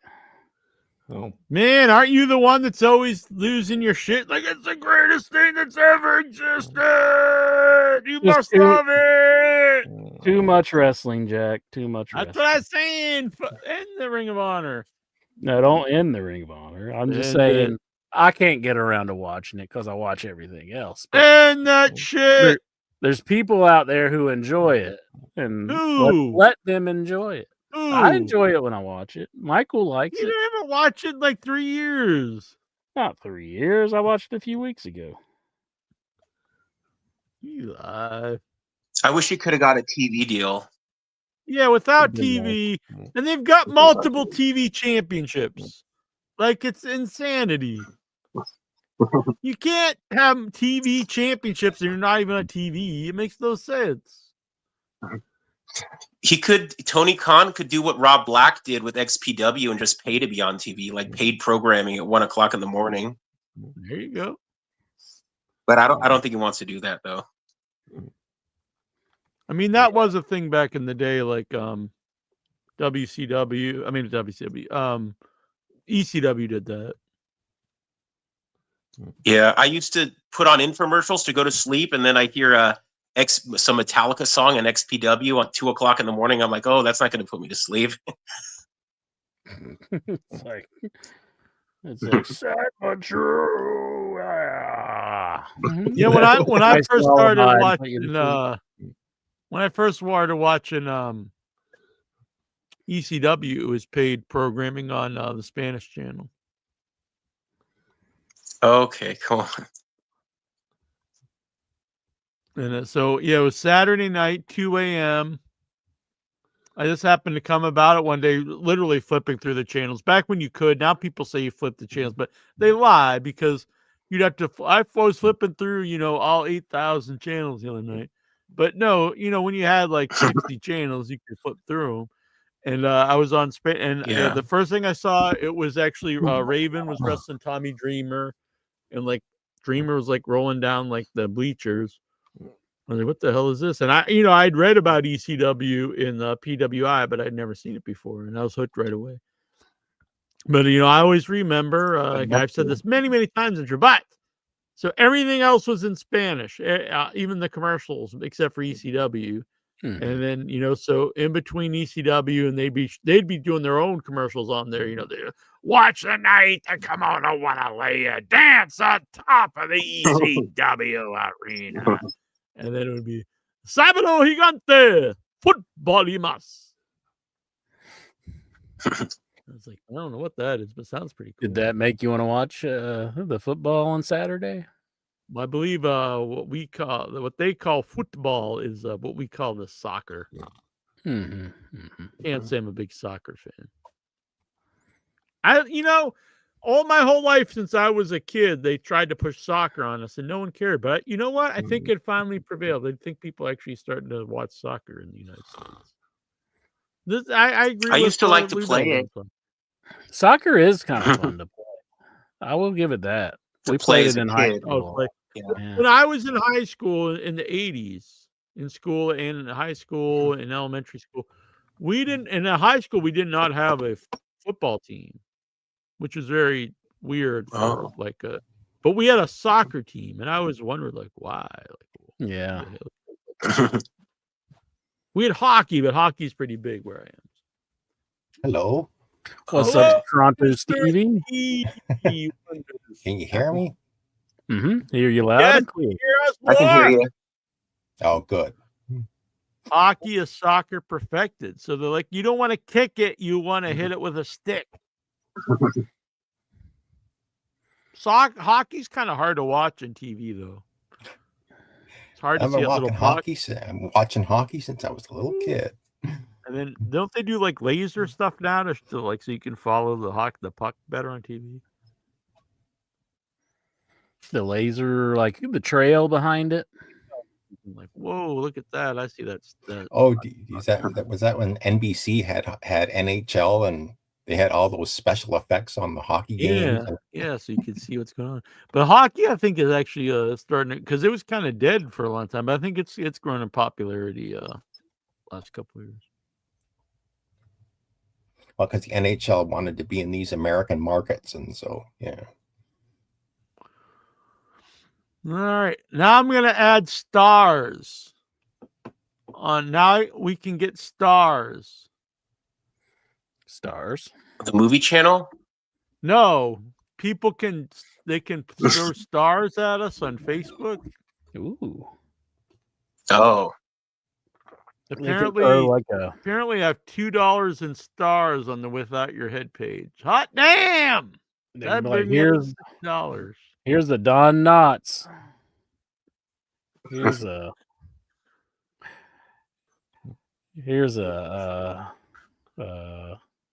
What the hell are you talking about, boy? I don't know.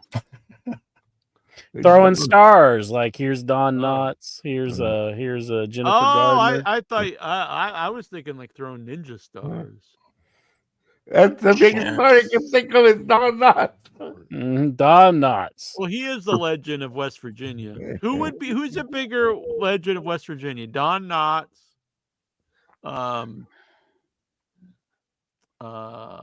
Janet Wells.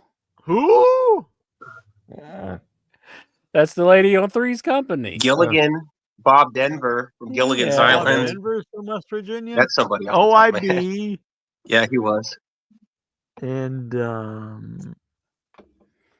who else is from there? The MAGA Butcher? Jamie Noble. Jamie Noble. The Jamie Brown Noble. Bomber. The Brown Bomber. The Brown Bomber. That MMA guy who shit himself. He wasn't from West Virginia, Yes, he was he? was. Yeah. I don't think he was. Yes, he was. I Heath think he was Slater. That's a good one. Heath Slater. I don't think he was There from, we go. The wild and wonderful whites from West Virginia. You didn't treat Sam like this, did you? What? I'm asking. Well, Sam. Maybe we could put Sam in there. Who's the Sam most and famous Donna? West Virginian? The mutants from Wrong Turn. Oh God. Now, Toronto Stevie, if they made like a Wrong Turn in Toronto, which they probably did, but like, I mean, like they made it about Toronto, and they had like these mutants that lived in the woods, and they're like, oh They don't have no, we woods made a in Wrong Toronto. Turn. Well, you have to be from the suburbs, like East York or Scarborough. No, I'm probably going to be pissing off people in Scarborough. And then these Torontonians, they come out and they're like,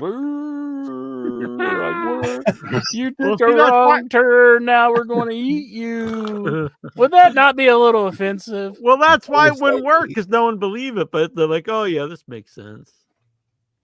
What's really offensive is you take a wrong turn and they refuse to eat you. And then at the end of Wrong Turn, in the credits, they show the real people that the movie's inspired by. Oh, no. They do. I'm not even making that up. Oh, no. I'm dead serious. Fucking Wrong Turn. It's a good movie. Imagine you just left the movie, you don't know him. You're like, hey, that's Steve. The only thing I know about West Virginia is there's a lot of hot dog restaurant. There's a hot dog restaurant that Intra likes. There's not just one. There's multiple. But is it really hot dog? I mean, like as in the hot dog. I mean, like not like a hot dog. Like I think it's Hot Bob. What's your favorite hot dog restaurant in I don't know. All of them are pretty good. I like Midway. I like Stewart's. I like Frost Top. I like Sam's Hot Dog Stand. I like Sam Hodge has a hot dog stand? Nah, it's not his. He's not the same Sam. And then what's the other one? I've never been to Farley's. Have you ever sucked on a chili dog outside the Tasty Freeze? Oh, we don't have any Tasty Freeze. And it wasn't a chili dog.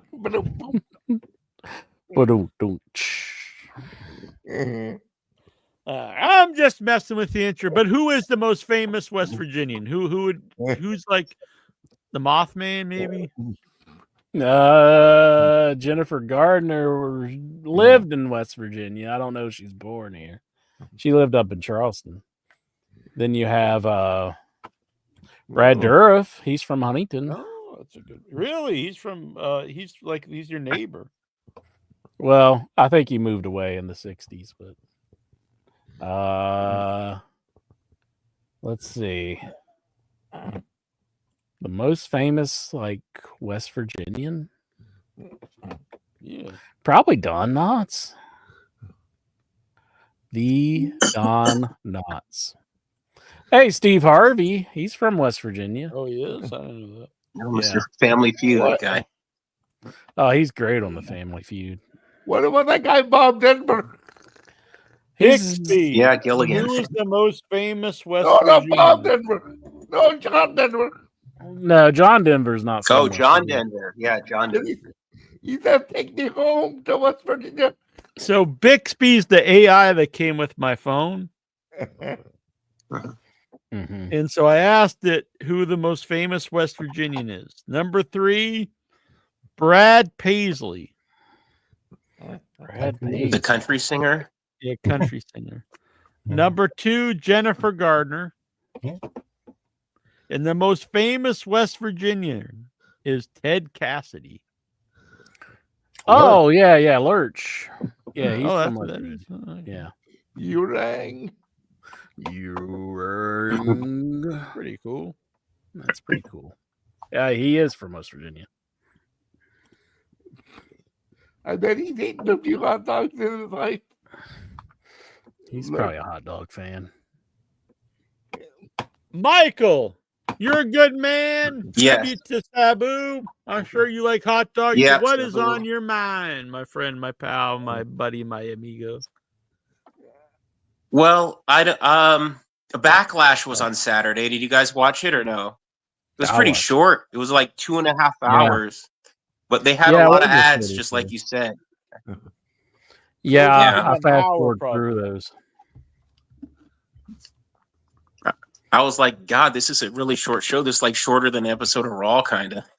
It is weird that people So- will get they'll get like really angry if you mention that. They're like, that's the way pay-per-view should be. They should be like so incredibly short and just filled with commercials. I was like, look, you don't just They- have to they used to defend not have everything any. in WWE.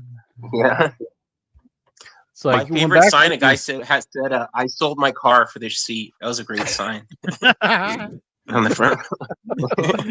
You have to preach. You have to like sell your soul. You're like, please, I'm gonna sell Yeah. my soul to the Sell it devil to the so I Rock. I guess. can go to WrestleMania. Oh, I don't want your money. I want that. Was there ever any payoff to the soul stuff? Like it just Not ended? yet. Nope. Not yet. So does this mean John Cena gave him his soul? Or I guess.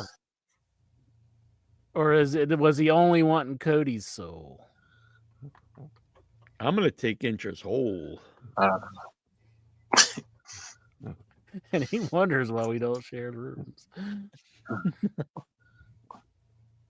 But they did an angle on the press conference thing after where John Cena put R-Truth through the table. I kind of don't like that. I like AEW's press conferences better. And Tony Khan gets more hardball questions, I think, too. Mm-hmm. Well, they had during the match, R-Truth ran in to help John Cena. And I guess that was John Cena's Yeah. way of telling R-Truth he didn't want his help. I thought it was a fun pay-per-view overall. I enjoyed it. But Yeah, like you said, okay. It was very short, though. Mhm. Yeah. And speaking of the short pay-per-views, I remember people always talk about the ECW December to Dismember, where they took Sabu out of the Elimination Chamber like the same day. I always hear the story where Stephanie McMahon wanted him to say stuff, and he just threw the papers down her feet and said, "Fuck this," and walked away. I think it was Good pretty for awesome. him. So that's Good why I for was him. pulled from that match. Yeah. Yeah. So a beach break tomorrow does sound pretty good. So beach break, the AEW show, Dynamite. It's a special show. Beach break. We got AEW Women's Eliminator 4-Way. The New Japan Pro Wrestling Strong Women's Champion AZM versus Sky Blue versus Mina Shirakawa versus Tony Storm. I do not like these matches, though, to be honest, because I don't think the champion should be in the eliminator. It never really makes sense. It should be someone Sky else. Blue should be blue too. She's all goth and all black. She should have blue attire, like dye her hair she's blue got a or little something. bit of blue on her eyes there. Mm-hmm. Blue eyeshadow. Bobby Lashley gives his answer to MJF. Ricochet versus Zach Gowen. It should be his final answer. Yeah, they set up for that last week where Ricochet pulled off Zach Gowen's leg, Jack. Yeah. Now you can't tell me you're hating on Ricochet still when he's pulling off Zach Gowen's leg. Well, he should have cut it off he should have cut his leg off with a giant pair of golden scissors. It would have been a payoff to the golden scissors if he like we didn't know. Like they're like, oh, this is new wrestler. They should have just pretended he was some other guy. He's like, oh, this is Billy Bowens. He's the new AEW wrestler, and then he just cut his leg. What is Ricochet doing? Oh God, you can't do that. Cut this man's leg. Steel cage match for the AEW World Championship. Jon Moxley versus Samoa Joe. Wow. That should be a pay-per-view main event, I think. Yeah, I'm going with Joe. I don't think he'll win, but that could be double or nothing. This is a 4-way match. Oh no, it's a tag team match. We've got Ospreay and Hangman versus Takeshita, and who's they got the headgear? Josh Alexander. Josh Alexander. Yeah, that should be good. There you go. The walking weapon, Josh Alexander. Did you like that they picked up Josh Alexander? Have you liked what you've seen of him? I don't think they really need to pick up anybody, to be honest. They have like 8,000 people that they never use. He's good. He's good. He's good though. He's fine. I just don't. They have like so many people you don't even see. I don't think he's really needed, but it's fine. I'm not a big fan of Speedball Mike Bailey. I've got to be honest. I know people are not like Speedball throwing babies in the air over this guy, but I just seem to think, man, this guy looks like a fucking putz. Lexar called it last week. He said that you weren't a fan of Speedball Mike Bailey. Yeah, I don't know. He just looks like a putz with the mullet and stuff. I don't know. I like him. Yeah, he's good. You guys were talking Everybody's about good. Who cares? You were talking about some guy last week, the Vanilla Baby, whatever that dude's name Jesus, the baby, the Vanilla Midget. There's Blake Christian. You know, there's a Maple That's Leaf weird. Pro That's kind of Wrestling- gross. It is that. There's a Maple Leaf Pro Wrestling show Licked on his hand. that. God, I hate this guy even more and more every day. So I found a free Maple Leaf Pro Wrestling show on, and this Vanilla That's Baby. what he guy should was be on. He should be on a free show. And I watched this match, and I thought, well, actually, this is a pretty exciting tag team match. So the guy's talented. Yeah, but who isn't? Who's not talented? Vanilla How Baby. many wrestlers today aren't good? Like, okay, great. He's fine. He's good. Big fucking deal. Every single person on the roster is good. Who cares? You have to stand out in something. And being the fucking Vanilla Baby does not make you stand out in a good way. Make you think, who the hell is this guy? People talk about the WrestleMania name test. Do you want to watch WrestleMania main evented by the Vanilla Baby, who comes out licking his hand like he's licking an ice cream cone, and then you got Red Velvet, she's making an invisible cake. They need to have a stable called the Bakery. Yeah, you got the baker and the candlestick maker. Well, he was tag teaming with QT Marshall, and it was a good match. I mean, Yeah, great. Who gives a shit? I'm sure it's a fine match, but QT Marshall's better than fucking Vanilla Baby. Look at this fucking idiot. Hell yeah. Vanilla I think I gotta order this shit. Lexart, are you buying that shirt, the Vanilla Baby shirt? I like it. No, but the wrestler that plays him, I saw him live a few times at GCW, and he got his last name is my real first name. Mm-hmm. Your real first name's Vanilla? No, Christian. Oh, it's Baby. It's Baby. Oh, Mark Christian, is it? Where'd the shirt go, Pro Wrestling Tees? Tony, stop just have a signing dude people. snore on the show. If you can sign Brock Lesnar, Tony Khan, do it. But other than that, don't sign any more people. Yeah, we don't need Baby Vanilla. We don't need No, we just a need bunch of Baby putzes. Vanilla. We don't need Speedball Mike Bailey. Yeah, I like Yeah, that was a Speedball. strange signing. I mean, Cares? He's just he a was over in guy. he was over in TNA, Speedball Mike Bailey. Yeah, And but they have like 8 people. It's They have fun like to see they new have like people. 172 people in AEW. I Yeah. know, but it's fun to see somebody like join up with them. It is. I like it. You see, like, oh wow, looks like there's a graphic for this guy. He'll be in a bunch of matches, and then he'll be off TV for 3 months, and then he'll come back on like, oh yeah, I remember that guy. Damn, the Jim vanilla. Cornette. Who's the guy with the spider? Yeah, They he's ha- the Ring of Honor. They have somebody with like a spider six-man logo coming down champion. too. I heard it's an international guy. I don't know. Oh On yeah, AEW. they have the spider that comes down from the top of the frame. Like it Yeah, just I kinda was like, drops what is down. that? So they're doing a tease Yeah. for somebody. I noticed that, Michael. Yeah, The return of Arachne Yeah. Man. could be. that Brad Armstrong's passed away. Who will be the new Arachne Man? Imagine if you were signed by AEW and they're like, you're going to be the new Arachne Man. Arachne Man 3000. I saw that Pretty Pete, what was that guy's name? Pretty Pete, who's the librarian or whatever. Peter Avalon. Peter Avalon. He's like he runs NWA now or something. I was like, good Lord. The Hollywood one? Yeah. Or the real one with Billy Corgan? The Hollywood one. Oh, yeah. I was thinking Billy Corgan might cash out and sell NWA to Sell it to WWE. Pretty Peter Avalon. Fucking Baby Vanilla. I think Troy likes this Baby Vanilla fucker. Troy, what do you think of Baby Vanilla?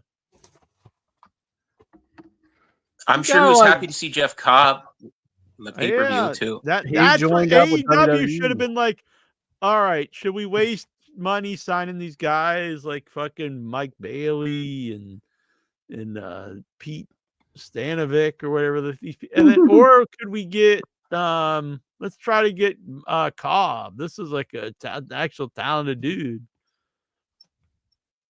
They make him into the bloodline, but he's not Samoan. He's in the bloodline though. Do you think they're going to put Mexican guys in the bloodline now? Say that pass Oh them yeah, off as Samoan? bloodline. Maybe he is Samoan. That's fine. I'm gonna ask Bixby. By the way, Jim Cornette doesn't like Speedball Mike Bailey either. Good. He actually calls him a Hong Kong food. Spitball.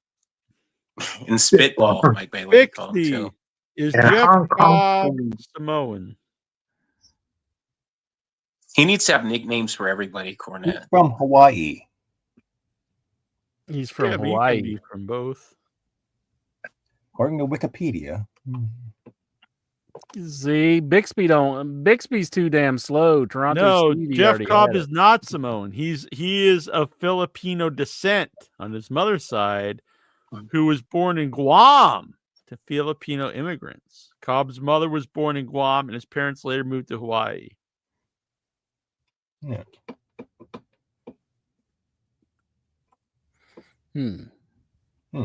So why is he in the bloodline? Because WWE hired him, and They don't have They're enough like- Samoans already. Like we have WWE's They had an loves, Italian guy as Muhammad Hassan. So. Yeah, but that's I don't know. This was so sad. I was watching like one of those rival shows, and Damian Priest admitted that like he was such a huge fan of Scott Hall, and while he was Razor Ramon, and then he thought he was like really like Puerto Rican Latino. or Latino, but then he found out that Scott Hall, his real name, and his name is Scott Hall, and he's from like where's he from? Like Florida. Florida or something like that, and he was like, I was so disappointed. I was like, I felt kind of bad for Damian Priest then, because he was saying it was like his idol and stuff, and then he found out he's not really even. What is he, a complete fucking idiot? He thought Razor Ramon was a Mexican guy. Well, he didn't have internet back then. I mean, I didn't either, and I knew. I mean, anyone with sense who watched wrestling knew. Guy wrestled for like 15 years before he was Razor Ramon. Maybe he never seen him until he was Razor Ramon. Well, he is young. I mean, young. Yeah. Yeah. And dumb.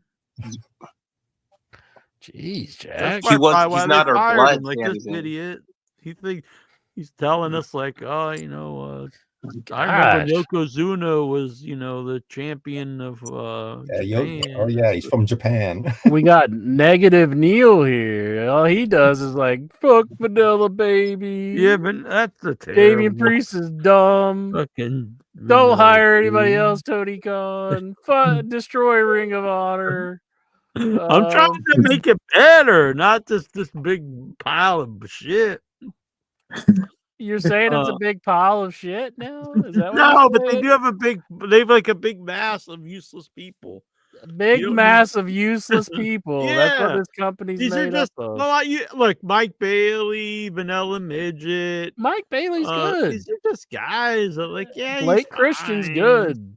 So everyone is. What? There's like no You one on the haven't. You're roster not is even bad. watching, and you're saying they're bad. How Because can they you have say all they're these. bad I when you watched haven't it the other watched? week, and I thought I was watching the dying days of. You were of making a TNA. I was like, movie good then. You were Lord, not this is- watching. I watched it last week. I came on the show, and I was like, "This is just like depressing." You watched Collision. You They had watched the wrong Vanilla show. Baby and all these complete idiots, all these like job dudes on the show. I was like, God, this stinks. Jeez. You just take mean pills, don't you? No, You're taking mean pills, AEW Jack. made me a wrestling fan again, and so it makes me sad to see it like fall down the tubes, falling into my into the human litter box. Well, I mean, you gotta. I can't. I'm Gotta not give just it to gonna pretend. Cornette. He Oh, succeeded. shit. in Mike making it- Bailey's on. Hell yeah! Oh boy, I Vanilla like Mike Bailey. Yeah. I mean, that does not excite me. I like him. I think he's unique, and I enjoy it when he comes out. He's not unique. Vanilla Baby's unique. He's just some dude. He's He's just like a guy. His name's over. You're He's just saying this it, aren't totally you? basic wrestler who's fine. name's Yeah, he can over. wrestle. Who can't wrestle today? Omos, who's 8 feet tall. Like everyone's good. That's fine, but you got to have something more than just he's a guy who can wrestle. Everyone can wrestle. John Brown, Sami Zayn was in Bloodline. That's true. Good point. But it wasn't blood related. Like nobody believes that Sami Zayn's blood related to Roman Reigns. That's true. Do they say Cobb's like related to them? It is wrestling. I don't know. I mean, Ivan Koloff's not Russian and stuff. No, he's not. He was not Russian. Sandow's probably What? home like, hell yeah, this is my favorite Samoan wrestler, Jeff Cobb.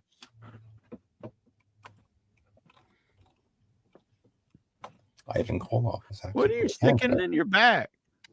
Scratching my back. Oh, I thought you had like a knife or something. You're gonna commit Harry Carey because I don't like Vanilla Baby. No, I just got an itch. I got a scratch. Mike, what do Yeah, you think? Michael, what do you think of Vanilla Baby? I saw him have a dark match at the pay-per-view at Revolution in March, and I didn't really think anything of him. Yeah, he's just I a dude. agree with you, Jack. I don't believe Oh, in he's a him. Frenchman. He's just a guy, and then the name is fucking horrendous. Vanilla Baby. Good Yeah, Lord. I was thinking about Vanilla Midget, their old saying Exactly. from WCW. You don't think, oh shit, here comes the Vanilla Baby. You better watch out. Maybe Edge is like, you're just a vanilla, and then he's like, oh, forget it. I can't use that one on you. Do you I heard hate he's going Josh to be able to use his name Alexander? again. No, he's pretty good actually, Josh Alexander. Do I think he's really needed? Nah, you got plenty, but he's fine. He's good. He's good. Mike Bailey's a good wrestler, sure, but he's a goof. Is it the barefoot or the mullet? The mullet. Oh, I don't really mind barefoot so much, but I can't get behind the mullet. I think the mullet's pretty sweet for today's time. You just have a hard on for this fucking Mike Bailey and Vanilla Baby. George, Now your brother has a hard on for him. Yeah, you're jealous, aren't you? That I got a hard on for them. You're like fucking Incher can't get hard for me anymore. For everybody else but me. Gucci, where do you stand on the Vanilla Baby? Who the fuck is a Vanilla Baby? This is Incher's Like new hero, Christian. Vanilla fucking Baby. Is Christian. this some guy on like fucking Dynamite or something? He's like Malik. What's his name? Malik Christian or something? Is this the big boom guy? Lake Is this Christian. the big boom guy with the Rizzler or whatever the fuck is No. Yeah, he's not even on TikTok. What the fuck, man? Vanilla. Who are these people? Like, are you buying that shirt, Incher? I wanted to, but it was like it's like $30. I was like, damn, $30. Can't be doing that right now. I'm buying a Switch too. Hey, kitty. Meow. Stokely's always been the absolute drizzling shits. That's another thing. I'm watching the show. You got this idiot, my Vanilla Baby. I can live with Speedball Mike Bailey. I just think he's kind of a goof. I can live with it. No, that doesn't make me hate the show. But I hate fucking Stokely. This guy's never done anything worth a shit. And he's on the show for years. Why? Who the hell? I guess Tony Khan likes him, but why? And then he'll always have angles that never go anywhere. Like there was an angle for like 6 months, like him and the women and what was happening, and then it just ends out of nowhere. And now he's suddenly with FTR, and it's like, oh my god, this guy blows. Wow. You can't like Stokely, Incher. I don't hate him like you do, but I'm not like he's just there. I don't think he needs to be in FTR. I don't think he needs to be anywhere.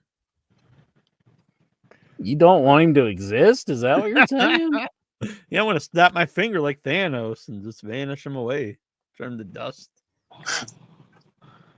what the hell was it? Rhino I saw on Dynamite? Yeah. I'd rather see Rhino than the Vanilla Where Baby. are we digging these people from? You know,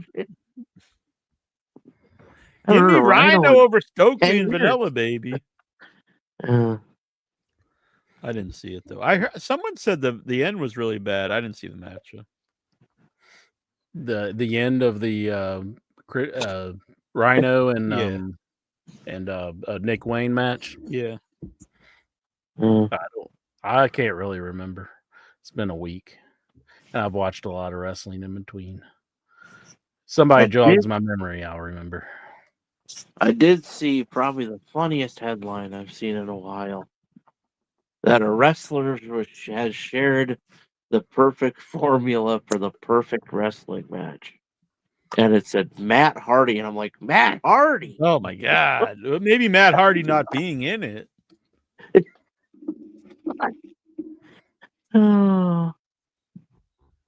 Jack's not a V1 fan. No, I like V1. I like Matt Hardy for years. And then the last 3 or whatever years is just, oh my Lord. Incher, are you fucking pumped for real American freestyle wrestling? The new Hulk Hogan? No, I heard about that and I was just like, oh geez, why are they doing this? No, it doesn't do anything for me. It's gonna be on pay-per-view before it has a DVD. Like, who's gonna buy this? Yeah, and who wants to see this guy either? Pay-per-view. I put Stokely in the same category. Smart Mark Sterling. Me too. Out of the show, not on television.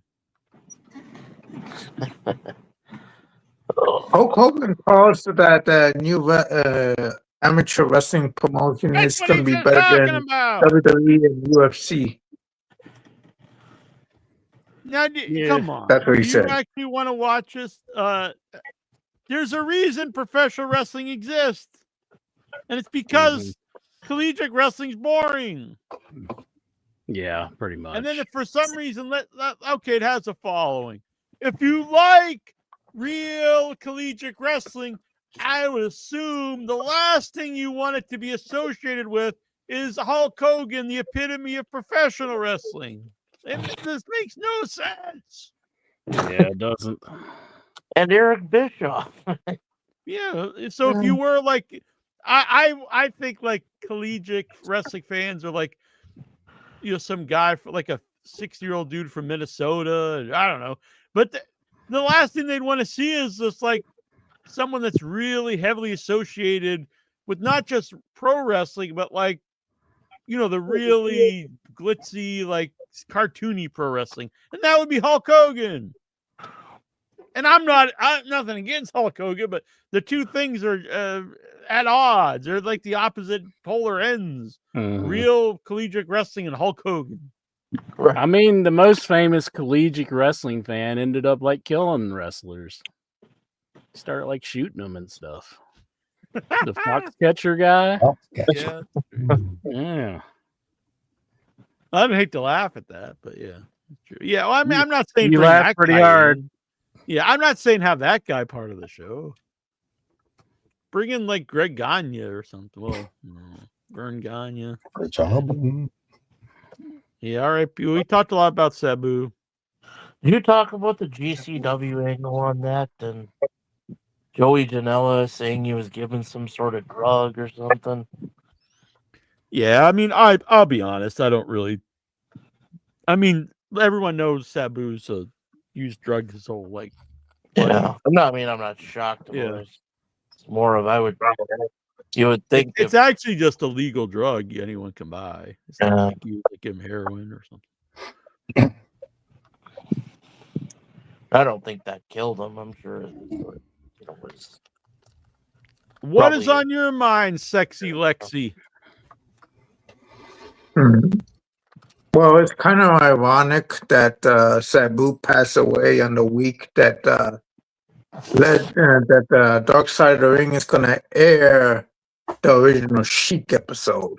Yeah, it actually aired just about an hour ago, 20 minutes ago. Replay starts in like 20 minutes. Tonight was a premiere. I think Dave said the Iron Sheik, but I think it's the original Sheik, right? It's not the Iron Sheik. Yeah, no, yeah, it's Eddie Farmer. Yeah, the original. Not Iron Sheik. Yeah, I mean, it's a really interesting character. So I haven't seen the episode because we're doing the show, but I'm really looking forward. I really like the book. We had the author on. That was cool. And it's always a character I found interesting. Now, way before my day, I saw his little, like, he came into WCW when he manned Sabu briefly, and I would see him and stuff like that. And I saw in the 90s when I was like the tape trading guy, like some of that stuff. But I'm not gonna pretend like I saw the Sheik like in his actual like prime or anything. But yeah, always a supposedly really my dad interesting did. character to me. My dad said he's seen him in Huntington. Well, I guess being the older guy on the panel here, yeah, when I first started watching wrestling in about 74, I saw the Sheik on Maple Leaf Wrestling like almost every week for a while because he was working with Frank Tunney.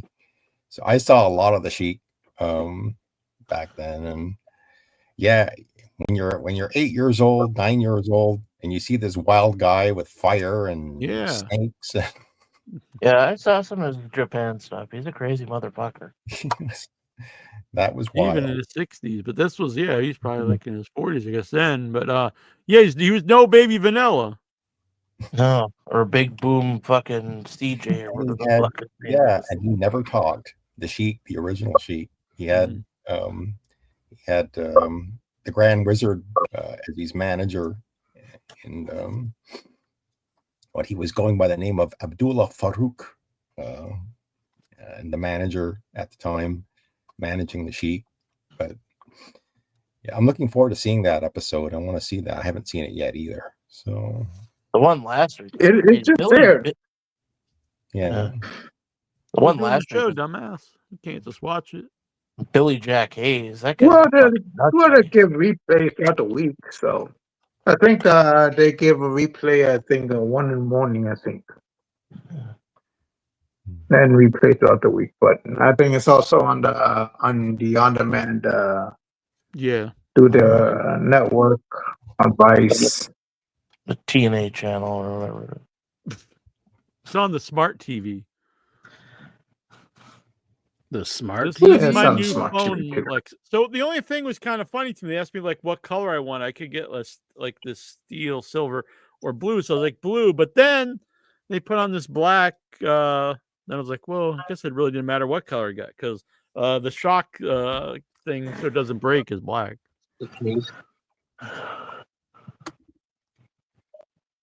The clear one was like $65. I'm like, holy cow. Yeah, you can probably get it on Amazon for a lot cheaper. Yeah, that's true.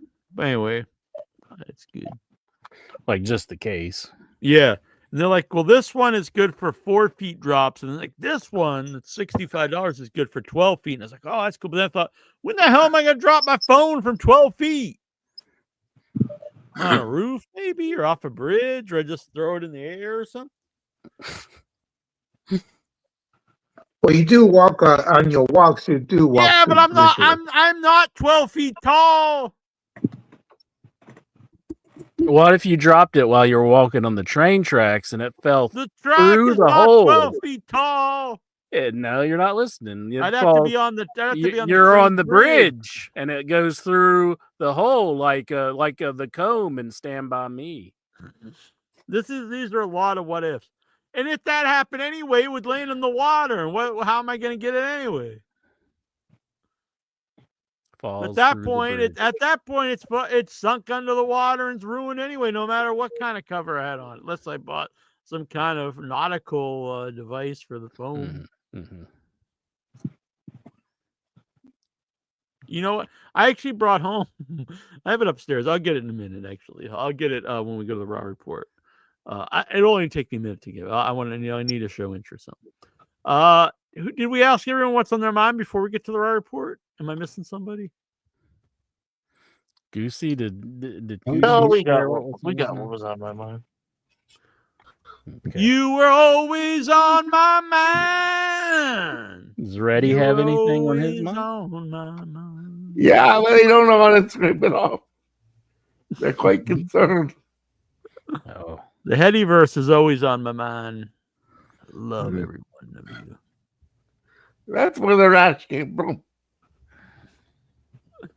All right, let's get on to the Raw Report. What is he playing? Like, what are you playing there? I'm tuning up the band. Damn. That Get the band back together.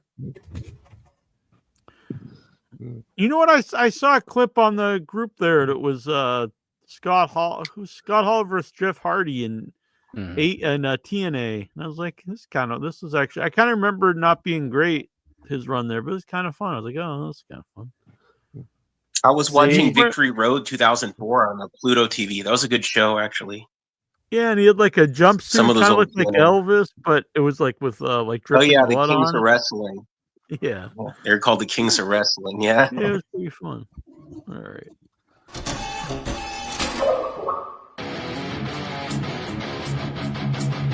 Wait a minute,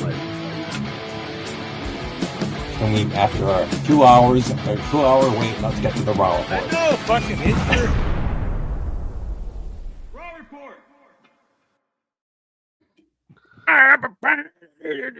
Raw Report. fucking insured. I was working on some new songs for Inch earlier. He played me a little bit of it. It was pretty rocking. Concerning. You just thought it was are you ever like taken back about how talented I am as a singer and songwriter? No. That was very quick. Some of your lyrics, I do say, are pretty good. Like piss in your face. You stole that song originally, but now you're saying you wrote it. Well, it was a fake account I posted. My In Your Head pin no longer writes. Damn, you got to fill it up with some ink. Should I throw it away? What? Why'd you do that? So back in the day, I was giving out these in your head pens, writing pens, and I gave it to this fellow, and I gave it to a lot of people. I gave one to Hurricane Helms. I gave one to Velvet Sky. They all accepted the pen. If you Velvet join her Sky's like, you never OnlyFans, know when you might need a pen.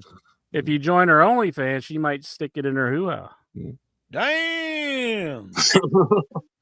I need to give her Would you something else then. Would you be honored if she did I that? didn't know she has OnlyFans. I've never joined anyone's OnlyFans, I have to say. I think it's something called something else. What? It's like something else. It's not OnlyFans, I don't think. It's called Dirty, Dirty Times. But anyway, so Dirty son of a bitch. Why are you paying money for this? So it was I think she's on the Pornhub. I don't know. But anyway, I gave this dude a pen and he goes, "What'd you do that for?" And he threw it on the ground. It's like, what the hell is wrong with this asshole? He denounced in your head. It was like Shane. Wasn't that guy in a wheelchair? I remember he was in a wheelchair.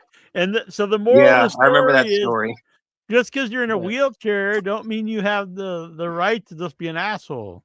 Jack was like, "You believe the gall of that guy?"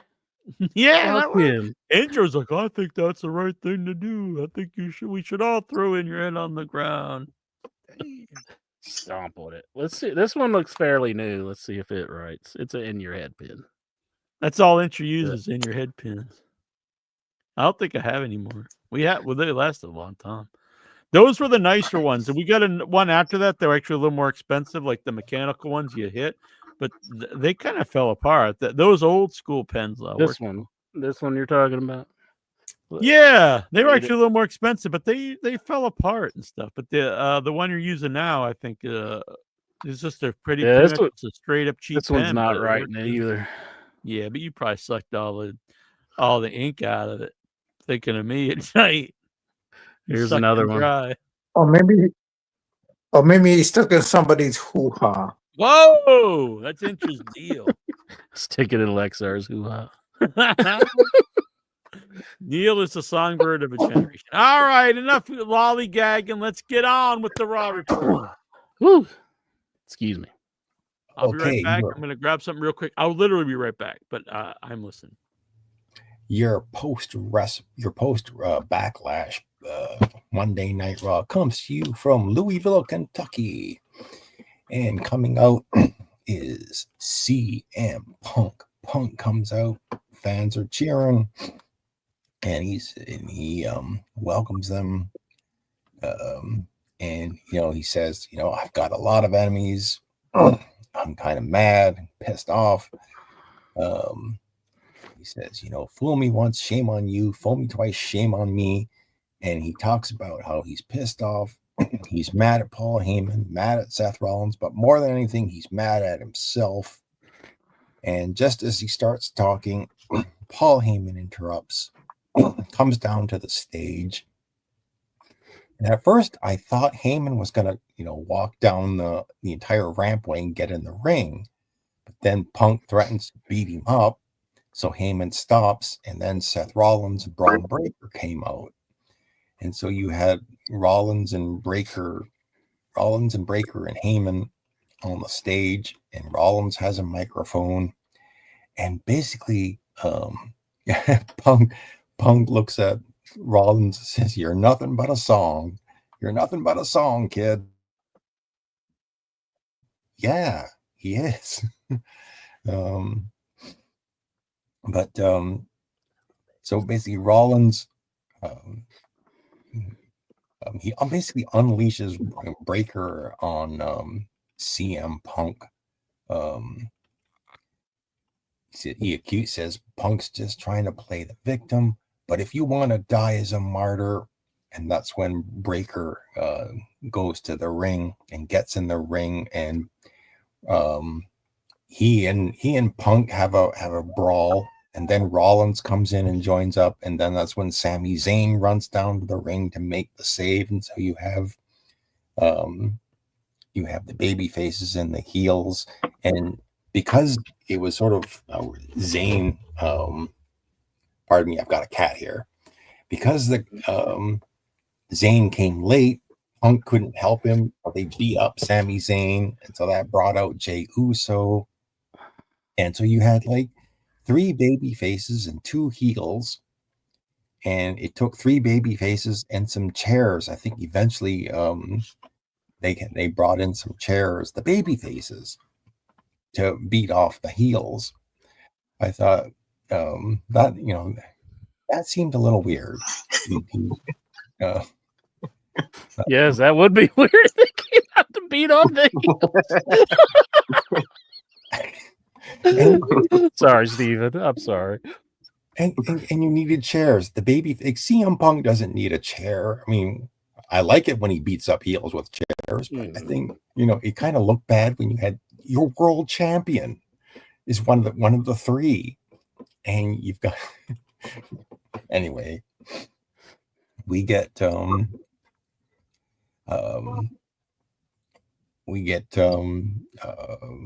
recap of El Grande Americano and Penta coming back from the commercial break.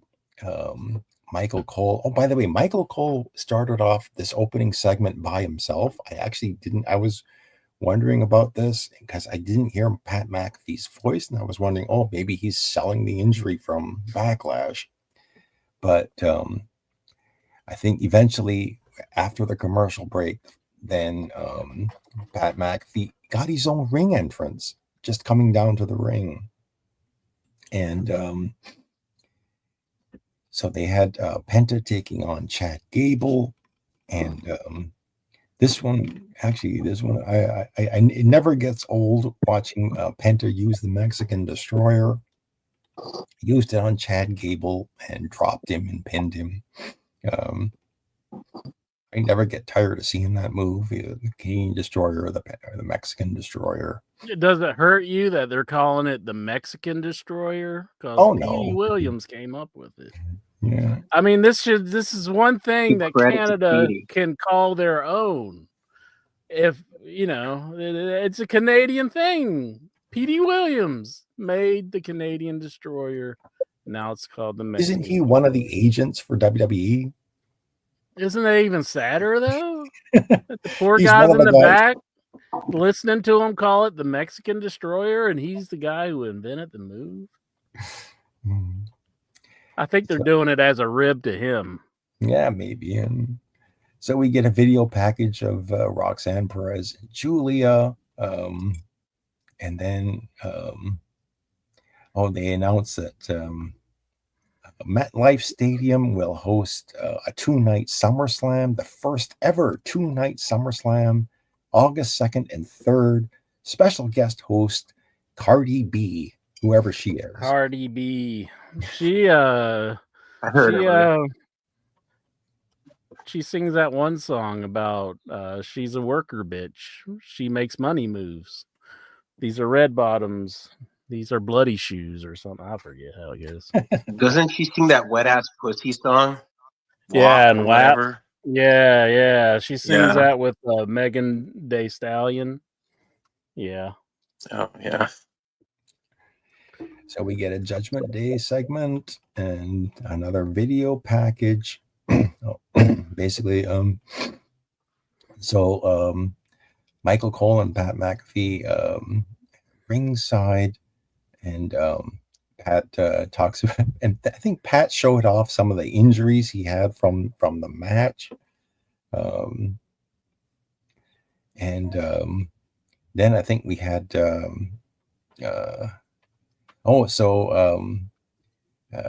coming back from the commercial break, they announced another event. The next Saturday night's main event will take place May the 24th, and they already have a match for it. It's a tag team match. CM Punk and Sami Zayn will take on Seth Rollins and Braun Breaker. So we get so I think after all of this, I didn't look at the time, but we finally get our first match of the night, which was the War Raiders taking on American Made. And they were talking about, well, the winner of this match could get a title shot against the New Day, and the New Day were commentary at ringside, and it was actually the heels. Haven't seen the Brutus Ball in a long time, but they actually picked up the win with the Brutus Ball after the New Day interfered or distracted the referee. So it was a good night for Julius and Brutus. Sure. We get Seth Rollins and Braun Breaker talking about the Saturday night's main event match. Found this rusty railroad spike when I was walking the train track the other day. Made me think of you. I brought it home. Why would that make you think of me? I don't know, because you get mad if I'm on the tracks. You get scared. Mm-hmm. Is this why you get scared, in case you run into something like this? You might slip and fall on that thing. Stab that in your black heart. All right, go on. I'm sorry. So we had so I didn't see this. I guess I missed this all week, but after Raw went off the air, Monday Night Raw went off the air last week, Logan Paul attacked Jey Uso, and I totally missed that, I guess. Yeah, isn't that crappy that they got a show that doesn't have to end at any exact time? And they're like, you got to pay Netflix for the show, but then they take the one part that sets up for a new angle and they put that on YouTube and stuff. It's like, what the hell? Put it on the actual show. Yeah, I mean, that would have ended Raw probably better. You have Logan Paul standing tall at the end of it. Yeah, So, set up the feud on the actual show that people are watching to see the feuds being set up on. Mm-hmm. Sounds like a no-brainer to me. Look at that. What are you, crazy? So I emptied it out. Jey Uso, I'm sorry. I again, he's just an entrance. That's all Jey Uso is. You know, over like he comes down to the ring. He comes down to the ring. He finally on the entrance ends, but just as he starts to talk, Gunther comes down to the ring, and Gunther actually has the majority of the promo, whereas Jey Uso just stands there, which is because Jey Uso is just an entrance. So Gunther, excuse me. So Gunther, he's actually, I guess, the crowd. Whenever Gunther comes out, the crowd immediately starts the "You tapped out" chant. But, he says June the 9th. I think he met Jey Uso and Logan Paul. Are they meeting on Saturday night's main event? Because Gunther was talking about June the 9th having a match against Jey Uso. So that was June the 9th. So are they just going to have like a special show or something? Or yeah, I'm wondering. I'll look it up. Let's see. Yeah. Oh, you look it up. I'll look it on here. So after the commercial break. So after the commercial break, is it Kathy Kelly talking to Ludwig Kaiser? And just as soon as she asks the first question, the camera pans away and basically sees that Braun Breaker has attacked Jey Uso, and Sami Zayn comes to check on him. And then we see Finn Balor coming down to the ring, and I actually enjoyed this match. The next match, again, it took a long time to get to it, was the battle of the former Bullet Club members, AJ Styles versus Finn Balor. Great match. I think AJ finally hit his, there was the usual interference from, I think they had JD McDonough and Carlito were at ringside, but Dirty Dom wasn't. Dirty Dom! They interfered in the match until the referee just kicked them out. I think that allowed AJ to AJ to hit the phenomenal forearm and pick up the win. But this was probably the highlight of the show wrestling wise. AJ Styles picking up the win. And I thought, well, yes, he also had Penta came down to even up the odds as well. So then after the commercial break, this is what I really didn't like about Raw was Becky Lynch comes down the ring to cut a promo. And, every time it doesn't matter. It doesn't seem to matter what the promo is. But every time Becky cuts a promo, she yells like this. I can't. Damn. Like, calm down. Just talk like a normal person. But no, she didn't. She just kept yelling. And really, they're wrestling. You can't just come out there and be like, "Hey, we're gonna go do some wrestling." You gotta be all crazy. But, we're gonna go fucking do some bullshit. Would the bullshit be Coke? Maybe. Well, you're talking about a mother there. Whoa, yeah, but she's not nursing. I'm a mother. And the kid's probably a couple years old, so they're probably not, They're old enough to realize the wicked way of the world. I mean, you don't do cocaine like when the child's inside you or breastfeeding, but now who cares what? So, Intro, do you still breastfeed off your mom? No, what kind of question is that, you weirdo? That's what I'm saying. Like, see, you're old enough now. You don't breastfeed. You don't even have to ask that. So I got some in your head pins here. Okay. I got the two that you're talking about. I believe these are they don't write. One's kind of broken. The thing doesn't. This is what happened to all of my pens. Interest stole them all. And then I got all these that don't write. Let's give them away on the prize wheel. Who wants an in your head pin? Donate $5 now, and you can get an in your head pin. Yeah, it's a good collectible. And these are classic. They're even faded now. They're so old. Look at that. Damn. Get that faded pen, so you can put it up on your wall. Mm-hmm. Lexar, if we all get matching in your head tattoos, are you in? Sure. Yes.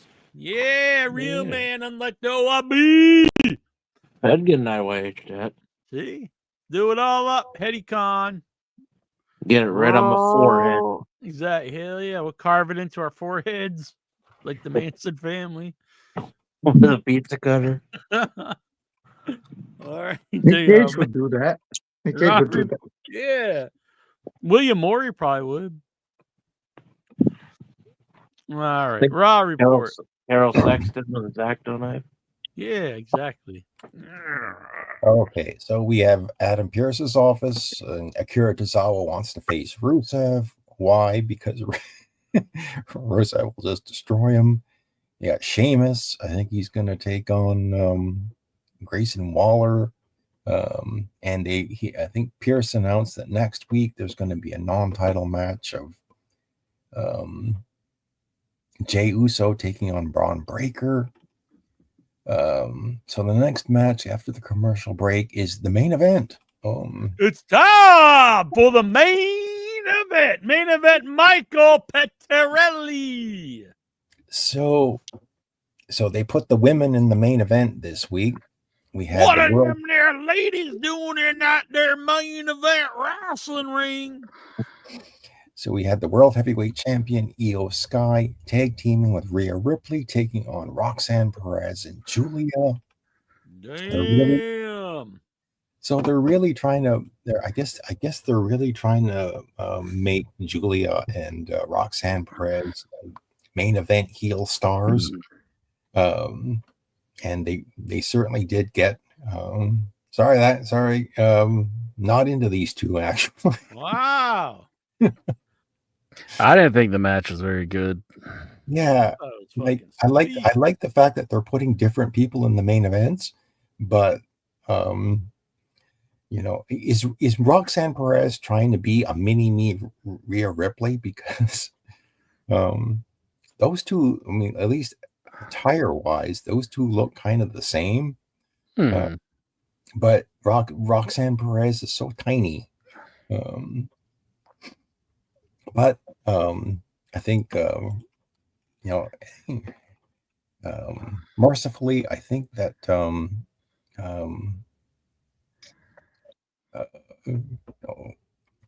Io Sky tried to hit her over the moonsault on Roxanne Perez, but she kicked out. So I think it was Rhea Ripley who hit the Riptide.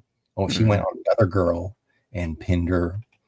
So the baby faces win the match, but the Raw goes off the air with, and I'm losing my voice. Raw goes off the air with Rhea Ripley holding Io Sky's hand up in victory, but she's looking over at her and kind of hinting at she still wants to go after that that world title. Yeah, points to WWE for at least putting different people in the main events, but yeah, I suppose this was a weak main event. I didn't think it was very good. Yeah. It's cool to see Rhea, and they kind of like buried like Io Sky because like they brought up that loud meter like right at the end of her entrance, and it was just for Rhea Ripley to come out. And then Rhea came out and they started like cheering really loud, and it was like you just kind of buried your champion with the loud meter. Damn loud meter. The loud meter. So I'm finding yes, they've got lots more flexibility on Netflix, but these talking segments are really, I would say, they're ruining Monday Night Raw. I really enjoy the wrestling, but your talking segments are just going on for far too long, and it's really hurting the quality of the entire show. So before I lose my voice completely, and I'm probably past my bedtime, I will end the Raw report again. Kind of thumb this way, going down. Thumb in the bum. Thumb in the bum. Okay. That's checking the oil. He didn't say checking the oil, Jack. I was giving a thumbs up to the Raw report. Thank you, Toronto Stevie. Oh, you're welcome. You the man. Thank you, Stevie. Well, Raw report. I will say good night to everyone. Good night, sweetheart. Good night, well, it's time to go. Boom, boom, boom, boom, boom. Steven. Thank you for doing the Lord's work, leave Steve you, Areno. but I really must say good night, Stevie. Good night. You got a beautiful singing voice, Jackie Jones. Thank you, and sure, I'm gonna serenade the power goat here. But as Goose was saying, yeah, Stevie watches Raw, so we don't have to. Well, I watched it. You loved it. I watched it too. Lixer looks like he's gonna kill me. He's like, never say that about Raw again. I didn't watch Raw. Mickle. I haven't watched Raw since December. Oh, what the hell? Why you give me that dirty look like you're gonna murder me? That's just because he wants to murder you. Oh, okay. What do you watch now? Do you watch wrestling? Or are you watching like the Powerpuff Girls or something? No. I did catch up to Dark Side of the Ring. I like the season going on so far. How about you? Do you like the season? Dark Side of the Ring season 6? I've seen up to. I like it. I've seen up to the Billy Graham one. I haven't seen the rest, so so far so good. Nothing that's knocking my socks My favorite. off. What's your I favorite liked it. one? I think the King of the Ring, Foley Undertaker, was my favorite. The first episode. Yeah, that was good. That was pretty interesting. And I didn't know that one dude, the doctor there, he played Sub-Zero in the Mortal Kombat movie. It's like, that's pretty neat. I didn't know Oh, yeah, that. I didn't know that either. Yeah. But I'm looking forward to seeing and catching up on the rest of them. Like, I think I got Eddie Gilbert and what's the other one? Oh, the Billy Hayes. Tony Atlas. Tony Atlas. Oh. Yeah, I haven't seen the Vader. I've seen, yeah. It's time. It's time. It's Vader time. All right. Yeah. We had Vader on the show. He was good in it. We did have Vader on the show. We did not have Superstar Billy Graham. I think he no-showed us more than any other guest ever in the history of the show. We tried several times, and it just didn't happen. He did send me insane message though. That was pretty. Based off of the Dark Side of the Ring episode, it did not seem like he was a very nice person. No, I think I got that before Dark Side of the Ring, but yeah. Well, I mean, I think it just confirmed it even more. Like, how he just kind of abandoned his children, and he didn't abandon them, but like the one son, like the sister said, like he had like a heart defect, and that meant he wasn't perfect to Billy, so he just kind of didn't pay much attention to him and stuff. What the fuck? And they said like he was always in character. Child. They said he was always in character, so he was always just doing his stick, I guess. He's just like, I'm Billy Jack Haynes, or whatever. Billy Graham. He's the other. I'm mixing up my Dark Side of the Ring episodes. I'm sorry. Mixing up your crazy Billies. Yeah, they're all blended together. So out of the two, which one's crazier? Billy Graham? Damn, that's a hell of a fuck. That is a hell of a question. Yeah, probably Billy Jack. Probably. Well, the other guy killed his wife because she had dementia. Yeah. You know what's weird? Even though he killed his wife, like he's probably like not as bad a person as Billy Graham. I don't know. Like, and then he said he was involved with that Kids on the Track or whatever that was. That's just that seemed like he was just making that up. But why would you? I do think he's mentally ill and just not even he's alive. And he said that Vince killed the Macho Man. Yeah, he said Vince killed all these dead wrestlers. So he had a mental illness going on. So yeah.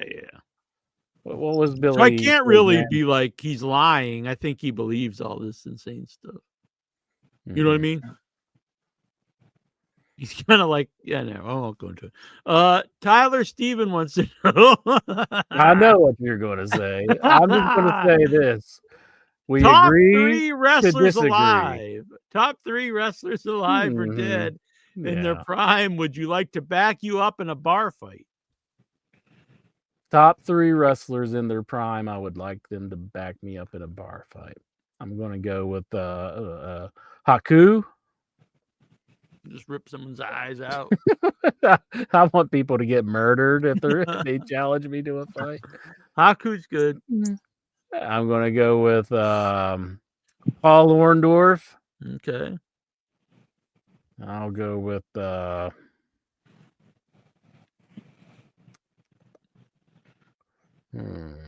Andre the Giant. I guess in his prime, because later on, like he's pretty hurt and stuff. Yeah, but still, I mean, wouldn't that be like you got like Andre backing you up? You're like, he like shits Clamato, vodka, diarrhea all over him. Let's see. I'm gonna agree with Haku, and I'm gonna put New Jack's pretty cool. New Jack is what I'm thinking. Well, New Jack will have like weapons. Absolutely. New Jack will probably end up in jail. Stan Hansen. Yeah. And you want to see a lariat in the bar. Exactly. And Steve Blackman.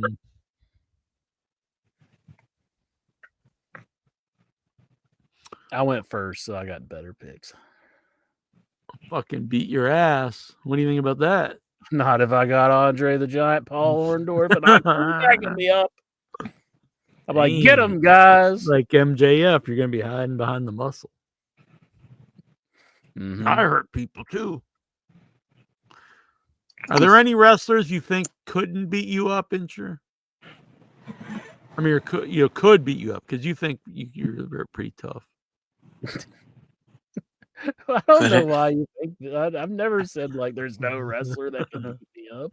There's plenty of wrestlers that can beat me up. Tyler wants to know top 3 entrances with pyrotechnics. If you looked at Shawn Michaels, would you think I could beat that guy up? But apparently he's lost like every bar fight he's ever been in.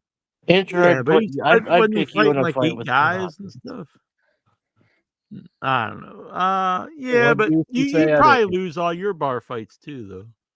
I'd pick Incher in a fight with Funaki.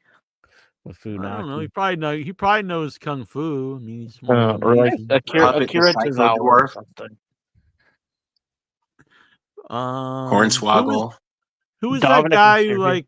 I remember people like back in the day, they're like, you could have beat up Spike Dudley. And it's like, come on, it's Spike Dudley. He doesn't. I don't think you could, honestly. I doubt he's very tough at all. I mean, he's like Takes a lot of very punishment. small. Takes a lot. He does take a lot of punishment. I will give him that. But like, I don't think he's going to beat me up. I think he probably could. He's probably taller than you. That doesn't mean anything.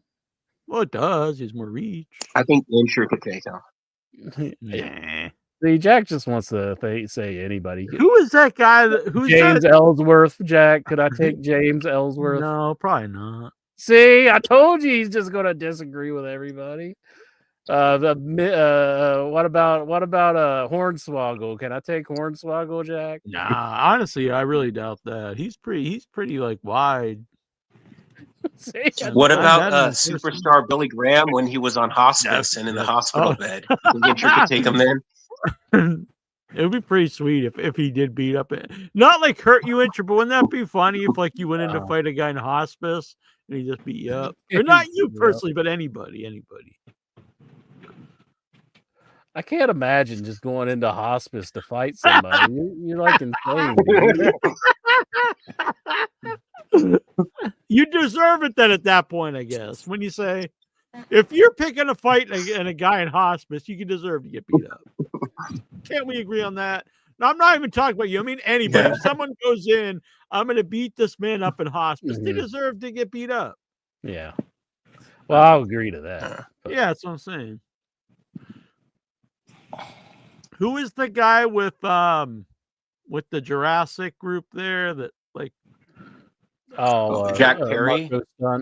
Marco Stunt. Oh, Marco Stunt. He'd probably whoop your ass. See, you just want to say everybody can beat me up.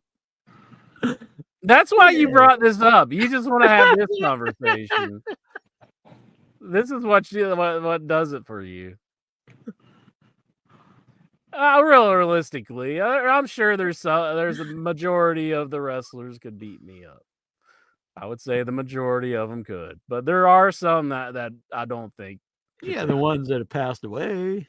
I don't think they're as tough as people think they are. I mean, a lot of them. I don't know. I mean, they're taking like physical punishment like every day of their lives. But they'd be like CM Punk in a UFC fight. Yeah, but that's fighting a trained like fighter. Yeah, it's not like just fighting some dude or something. I don't think he'd fare well in the streets either, honestly.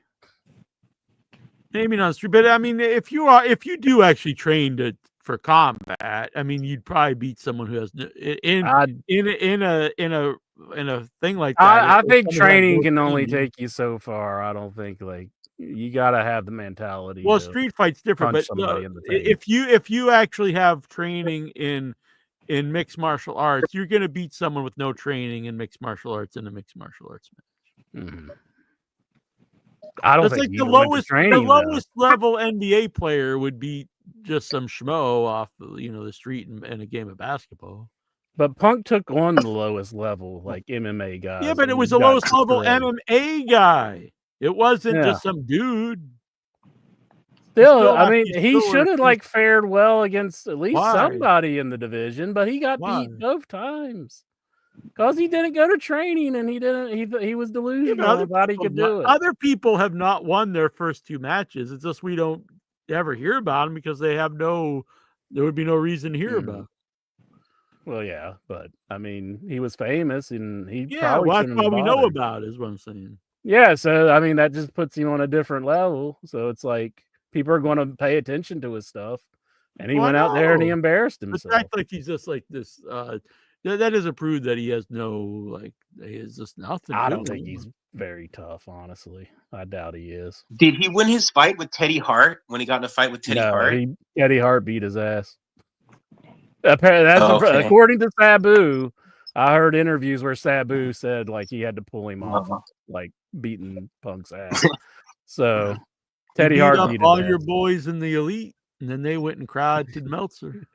I don't even think like Omega was even trying to fight. I think he was I don't trying to think like Omega stop even it. fought him. But like, I agree with Omega on the whole thing. Kenny Omega said this is something that like guys do, especially in like athletics. Mm-hmm.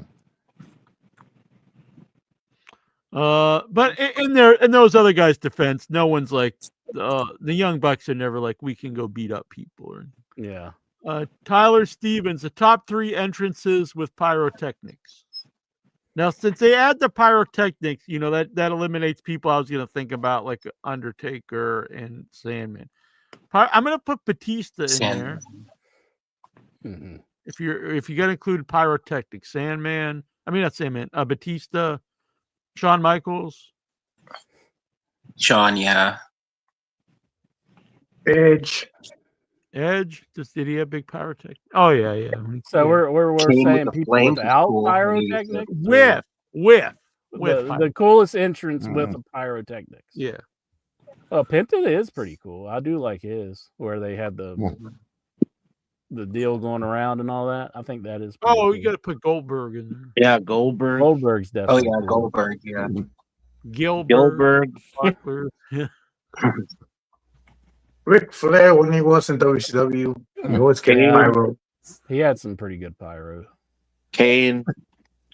Luger would actually get scared sometimes at it from his own pyro. That was always kind of funny. I can't blame him. No, around this thing, it is like really loud. You know, I remember going to some of them shows, and that stuff's a lot louder than what you realize. Like, if you have right by the, and you're standing like right beside I lost my it. hearing when Jeff Hardy came out once. Yeah, I actually wonder why more people don't flinch on it, to be honest. Now I think about it. Like, Jesus Christ, I didn't know that was going to happen. Larry Smith, with the recent death of Sabu, were you excited to always watch Sabu face off against people in a match? Yeah, of course. You knew you're going to get one of the better matches of the night. I mean, yeah, a better, and you're going to see something that you don't see all the time. Mm-hmm. You know, later on, everyone was doing a lot of that stuff, but at the time, they weren't. Was that good introduction? What? The good introduction was going to get everyone. Yeah, everything. Yeah. That's another guy, cool pyro too. Larry Smith, with Jey Uso versus Logan Paul being moved from Backlash to Saturday's night main event, does this give Logan Paul a bit of an advantage due to Jey Uso thinking that it was going to be on Backlash? What?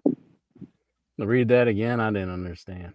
So with Jey Uso versus Logan Paul match being moved from Backlash to Saturday night's main event, does this give Logan Paul an advantage due to Jey Uso thinking that it was going to be on Backlash? Like he could train longer for it? Yeah, in the kayfabe sense? Yeah, he's going to I'm not going to pull a CM Punk. I'm going to train for this. So this is a kayfabe question then. Yeah, I think Larry, it's real to Larry.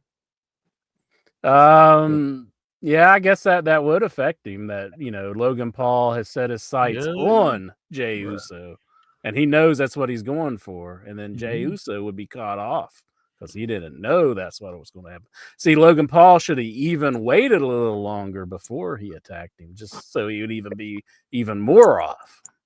Did Logan Paul beat AJ Styles at WrestleMania? I think he did, didn't he? Yeah, he did. Yeah. That's pretty sad, really. Should wrestlers have two different move sets? One for a Yes. face run and the other for a heel run. I think most people do, to be honest. I mean, I think they change it up. One that they only take out for Christmas and holidays. Austin definitely did.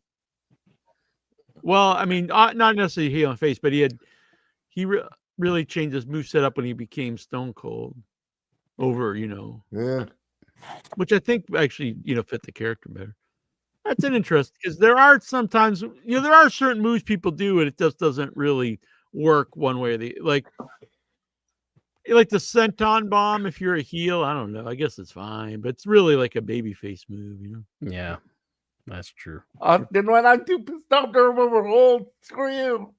Yeah, or just kicking someone in the balls. Or like babyface. Or like John Cena when he does the "you can't see me" thing and all that, because they kind of like didn't do it as much with the Randy Orton match that they just had. Like, I didn't think it was right when he did that to Ray Charles. Yeah, but when he really first started doing that stuff, I don't think Cena's ever wrestled Ray Charles, has he? I mean, see, it's interesting though. So like the People's Elbow started as a heel move to like, wow, this guy's arrogant and like so dumb, but it got so over. Then it works as a babyface move. Also, a lot of that Cena stuff was like heel kind of stuff, like you can't see me in the 5-knuckle shuffle. I don't know. I guess it depends. Really depends, I guess, because some of that stuff gets over, and then you kind of have to do it. Tyler Stevens, favorite Hogan angle, 100% when he turned Hollywood Hogan. Yeah, I like the Orndorff. I like the Orndorff turn. I kind of liked it whenever he started his own like collegiate wrestling company with Eric Bischoff. I thought that was so good. Well, I'll change this. I honestly him and Andre leading up to WrestleMania 3. It's my personal favorite run of Hogan is when he's Hollywood Hogan. But that's a good angle too. But as the angle, him and Andre, that was really good TV. Yeah, that was good stuff. Yeah, Piper's Pit and all that. Now you got people saying my kid went to his signing and like he upset them because he wouldn't sign their stuff. Are there really kids today that like Hulk Hogan? I mean, I think that's bullshit that people are saying that. If you grew up watching Hogan, you'd be an adult now. Yeah. Like what little kid would be like if you were 10 or 12 today, like why would you be like, I love Hulk Hogan? Like unless your parents forced you to watch like old school wrestling. Yeah. Like I really love can't beer. be that many. Like I love beer and racism. Like I don't really. I like putting suntan lotion on my daughter's ass. But like I just think it's such bullshit that people are like, my kid was waiting with me for 3 hours and he wouldn't sign their stuff. And it's like, that's bullshit. Your kid doesn't like Hulk Hogan. Yeah. That would be like, aren't they if they paid to sign, then they have to, right? If they're like at a convention and they paid money to have it signed, don't they? Well, he's doing like these beer signings where he'll sign. Why would you have a kid at a beer signing? Yeah. Like, why would you even have kids at that? Because they're just not ready for hard liquor. That's why. You're like, it's not a root beer signing. My dad watches Hulk Hogan matches constantly. I need a fucking beer. Yeah. They're like, this is depressing. I should have a childhood. The receding hairline, the bad mustache, he's got it all. I go to school and all the kids are talking about Roman Reigns, and I'm like, yeah, Hulk Hogan. My dad makes me watch his shit. Favorite surprise entry to a Royal Rumble? I'd have to really look at a list. They don't do too many surprises anymore. I used to like when they did more. Probably my favorite was Mr. Perfect was pretty cool, I thought, when he came out, because everybody thought he was done at that time. It was like 2002, wasn't it? Mm-hmm. And like, I thought it was just cool that they brought Mr. Perfect out. I'm a big fan too. That was fun. I like 2001 had Honky Tonk Man, Drew Carey, and Haku on that year. Honky had 3 that year. Yeah. And Kane came out and put the guitar over his head.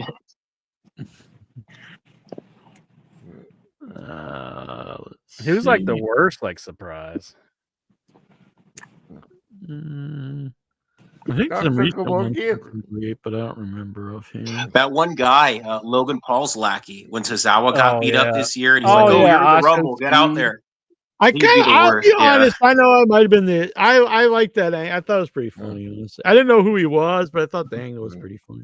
All right, you can't ever get on me about liking Vanilla Baby anymore. Yeah, If but you're this was saying a you one. like- This was a one. You like Triple H telling that guy to run Yeah, out and that he's was- in the Rumble? And then they just totally destroyed. Why would the he be dude. in the That's Rumble? He's insane. not even a wrestler. It's pro wrestling. Oh my God, Jack! Just Pro wrestling. Why would anybody do anything? Just give me your pro wrestling fan card. You're done. It was way better than fucking Baby Vanilla, who's on the show every week, and he's just a complete. Now, if that other guy was on the show every week, it'd be like, okay, I don't really. He's care. getting over. But You got a one-time angle. If there was a guy, okay, all right, perfect example. You take that baby, you do the same thing. You like, they beat up some guy so that they have to find a replacement, and Triple H says, "Hey, you. Who are you?" And he's like, "I'm Baby Vanilla." Like, all right, get out there and be in the Rumble. Perfect. Okay, that's funny. But if a guy's just on the show every week named Baby Vanilla and they push him over like Max Caster, it sucks. Max Caster's like, I don't know why they're infinitely more. I can't explain the Max Caster better. thing. I can't explain the Max Caster thing because I'm a fan of him as well. But Baby Vanilla, they're giving him a push and they're trying to get him somewhere. So and I think he's doing well. He's gonna do well. You will start to like him. Well. Just like you're starting to like Ricochet right now, but you don't want to admit it because you know and then the you won't intros are see right. him in a couple. You're going to weeks, be like, never see the guy oh, again." geez, here's another thing that Incher was right about, and I don't want to come. What, like Anarchia and Manu and ZZ? You are the one who pushed that narrative. I'm pushing my own narrative. Awesome. You loved Anarchia. You were friggin' like blowing your load over the dude. That was not the case at all, but whatever. I don't care. You love ZZ. I was taken up for ZZ because you were how they looking were up where treating him Billy on the Gunn show. lived. You were gonna go and stalk the man to get revenge for ZZ. I never said that, did I? I don't Not on remember the saying show, that. but he told me off air I about it. was like, give me Billy Gunn's address, Jack. Go get justice for ZZ. I got the love for ZZ. Does he have the same for OIB? In all honesty, though, I think that they were telling Billy Gunn to be an asshole to him. So because Billy I don't, Gunn seems like a good I think dude, I know. I think I've seen more of Billy Gunn to know. Like, Yeah, he's not going to like. That's I probably honestly not would have who he never really thought was. Billy Gunn was such a nice guy, but he seems like a really fun guy and like supportive guy in Yeah. AEW. So I think I have to take it back. I think they were just pushing him to act that Probably. way for the reality show. Because you see it with Bully Ray now, and Yeah, but he seems like a real asshole. I mean, he's good at being an asshole. But then you got Mickey James telling the girl that her outfit's too revealing. Come on, Mickey James. Ridiculous. I mean, you could go on the internet and find some pictures. Just look up Mickey James. Honestly, just Google Mickey James. Yeah, see some of the outfits she's wearing on there or lack thereof. She grabbed what's her name there by the crotch and licked her fingers like she was. Yeah. And she's like telling the girl that like I come from the era of that's such bullshit. She came from an era when it was all TNA. Yeah, she was talking about like and we worked hard to break free of that, but like here she is like doing that finger licking stuff and and I don't mean KFC. She wore shorts all the time, and I mean, come on. She wore short. Mm-hmm. Would It's you like, go with Michael? She just don't want her shit put in a trash bag again. That's all she don't want. I guess they did that though. Yeah. Would you go with Michael Hayes to a Bob Seger concert? Would I go to a Bob Seger? No. Who? Would you turn the page? Is it Bob Seger or who else? What was that the question? Yeah. Yeah, it's would you go with Michael Hayes to a Bob Seger concert? Oh, Yeah, would I go with Michael Hayes to a Bob Seger concert? Well, that would be great. 100%. That would be great content for the show. Exactly. Would it get you hard like a rock? I'm a big Bob No. Seger fan, actually. So I would and probably a Michael be Hayes fan. I would be annoyed just being there with Michael Hayes, but I mean, I do like Bob Seger's music. What if you would learn to love Michael Hayes? You'd be like praising him, man. Maybe we would have like I found a newfound respect for the man. You'd come on the show and you'd be like, "Why can't the children pray in school?" And then Of he'd be course they can, like, David. let me tell you all the seedy sides of Vince McMahon and some of the stuff that I helped him do. And I'm like, oh my God, you're horrifying me. Allegedly. Yeah. Thoughts on Vince Russo, bro, a human being, man. I like him as a podcast host. I'll say that, Michael. I like him as a podcast host. Do you now? Like when he's always talking about like he's quitting to watch, he's never gonna watch wrestling. Oh well, yeah, it reminds me There's of times he's funny and there's entertaining. times he's enjoyed. I agree. There's times where I don't really He's not agree as good with as Jack hardly Rinton, anything he though. says, but he is entertaining. He is entertaining. I also think he could be an entertaining on-air personality in wrestling. Did you Not like I kind of like when he was wrestle and managing win AJ belts and stuff, Styles. but yeah, I think he has he can be entertaining. I wouldn't have him write my show or nothing, but No. Bro. Like, and it is pretty rough watching the show that he's written. Like, you can tell Yeah. too. His fingerprint. Maybe they'll have him book real amateur freestyle, whatever the fuck wrestling. On a I pole. do think there's a swerve in on this. Like, there's going to be a guy who's going to use a foreign object and be like, you can't do that. And it's just going to be another pro wrestling. But then I think it would just ruin every. But who would you say? What if that set it on fire, though? If they're like, oh my I don't God, did it just become a new, like, pro Everyone wrestling would just. company? I don't think today they would. People just. You got like Gable Stevenson with a foreign object. Yeah, but all these people are like have no charisma whatsoever. You'd be like, who cares? Well, you'd have to find the ones that do, you know.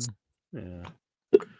Jonathan Jackson, does Incher want to put me through a table for being out of line? Damn, Jonathan Jackson! Let me think of a time I wanted to put Jonathan Jackson through a table for being out of line. Anytime I see Jackson, I want to slap him in the chest and say, Jackson, get the tables. I can't think of any time I got angry at Jonathan Jackson. I can't say that for every Headyverse member, but I don't think I've ever been mad at Jonathan Jackson now. We're starting a tag team, white chocolate and black vanilla. Maybe just because of his hatred for Dave Meltzer, I want to put him through a table. Whoa! Incher's got a hard on for the Davey. Just to teach him that Dave ain't so bad. But other than that, I think I'm good with Jonathan Jackson. He's never been like. I love the man like a brother. I love him like a lover. I fucking love Jonathan Jackson. Which WWE Hall of Fame Hall of Famer would you rather be hit? What? Which WWE Hall of Famer would you rather be hit with a vehicle by? So, who in the WWE Hall of Fame would you want to like run you over with a car? Want to run me over with it? What? Yeah. I thought it was running the person over. No, you want to be hit with a vehicle by a WWE Hall of Fame. Triple H would sue the shit out of him. Yeah, there you go. That's a good answer. Whoever's the richest. Yeah, that is a good answer. That's a good answer. Yeah, because like if you're like Hillbilly Jim, what the hell are you gonna get out of it? You just look back and be opportunity. Well, I'm gonna say Donald Trump. All right. Oh yeah. For the Secret Service, Mike. Yeah, he'll probably deport you to some other country. I try to sue him, and he just says, "Well, what is it called? I've been pardoned." We'll see a picture. He pardons himself. We'll see a picture online. He'll like He'll put like that gang like logo on your hand and Photoshop. MS-13. Yeah. I'm gonna send him off to some other country. WWE is holding 2 events. Evolution.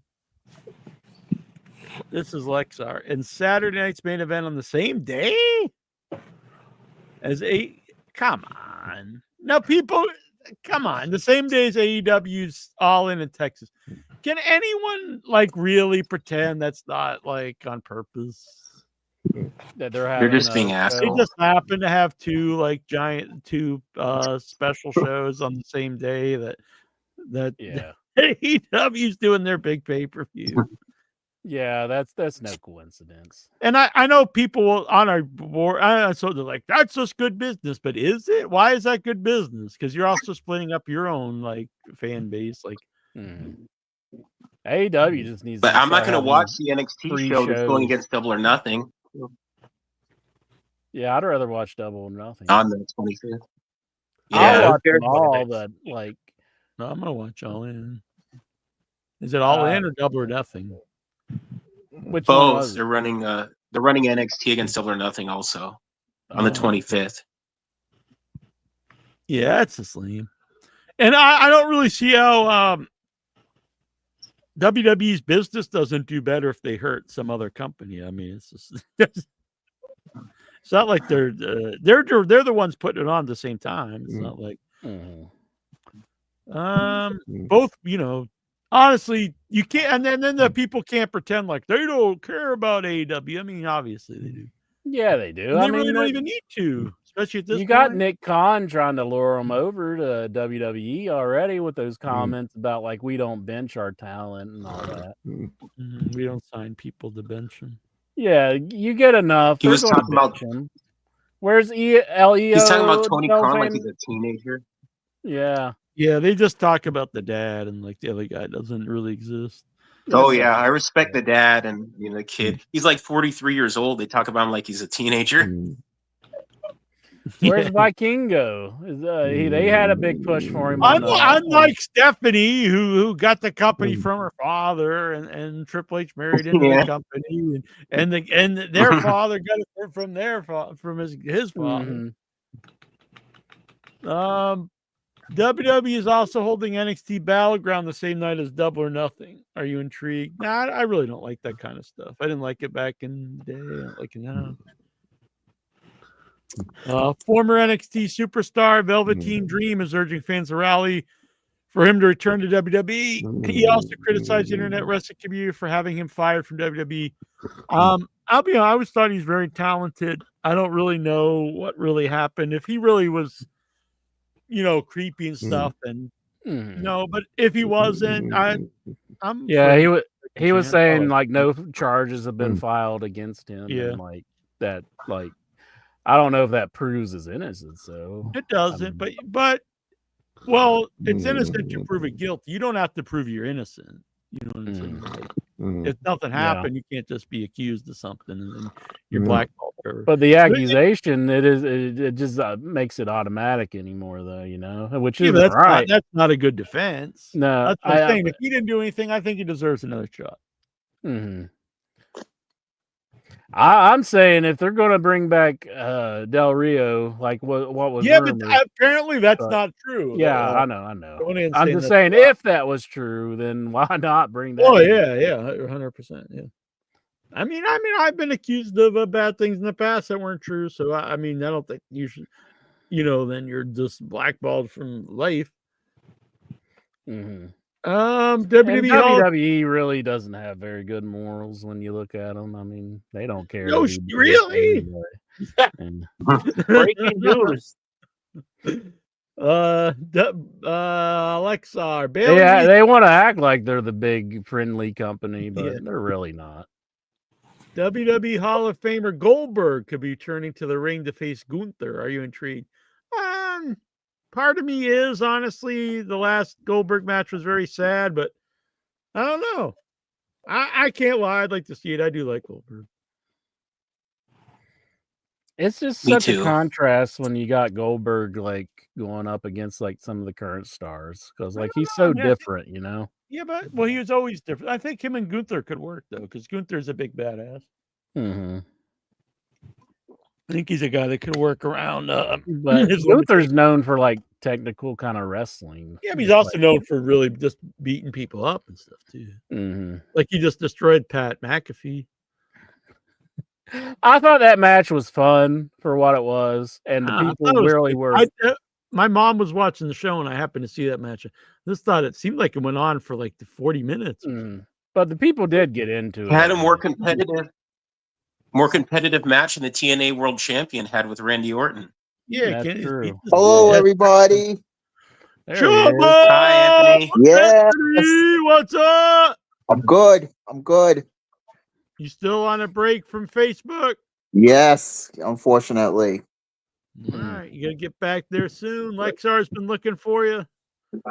Troy is looking for me. Yeah, I know. I saw Thunderbolts. Thunderbolt Patterson. Thunderbolts was a R.I.P. Sabu. What did you think? Oh yeah, rest in peace to Sabu. I just finished watching Dark Side of the Ring.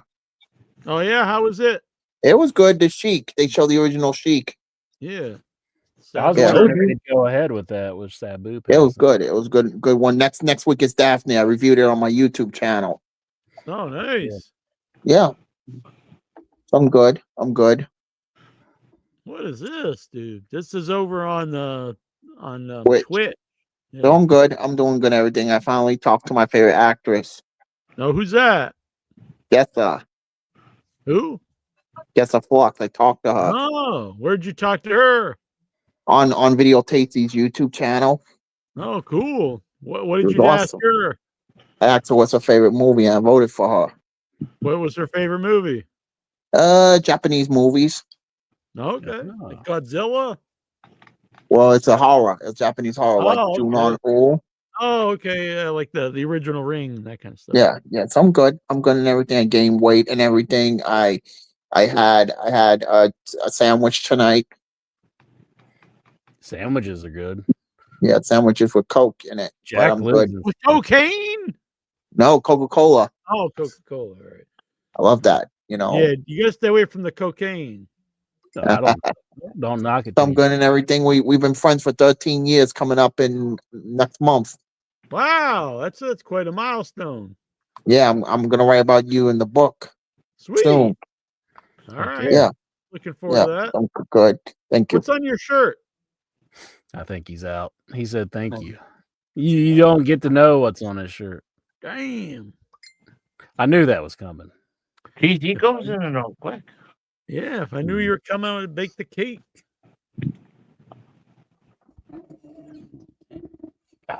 Oh, he's back. Joe. So what's on my shirt? Superman. Yeah. Who is Superman. it? Oh, Superman. I'm really looking forward to the new Superman. Yeah, tomorrow. Tomorrow they're gonna play the trailer. Oh, it is. It's coming out already. Oh, the trailer. Yeah. Yeah, I'm looking forward to it. I'm a James Gunn fan. Me I haven't too. liked the Superman movie in a long time, but I'm really looking forward to this one.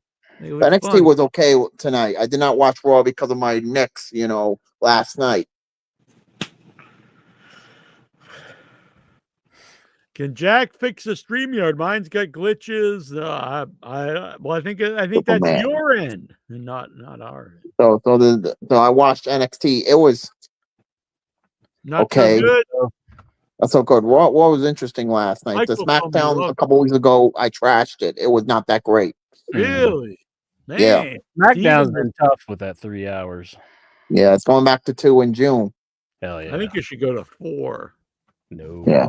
What? If it goes to 4, you're gonna have to be forced to watch it. How's that? If it goes to 4, Jack must watch every episode. I will do it. 4-hour SmackDown. They need to just do 24/7 WWE all the time. Never ending. All right. Basically what it is like on every night of the week, just about. I know. It's like it's like your full-time job. You just get to watch WWE.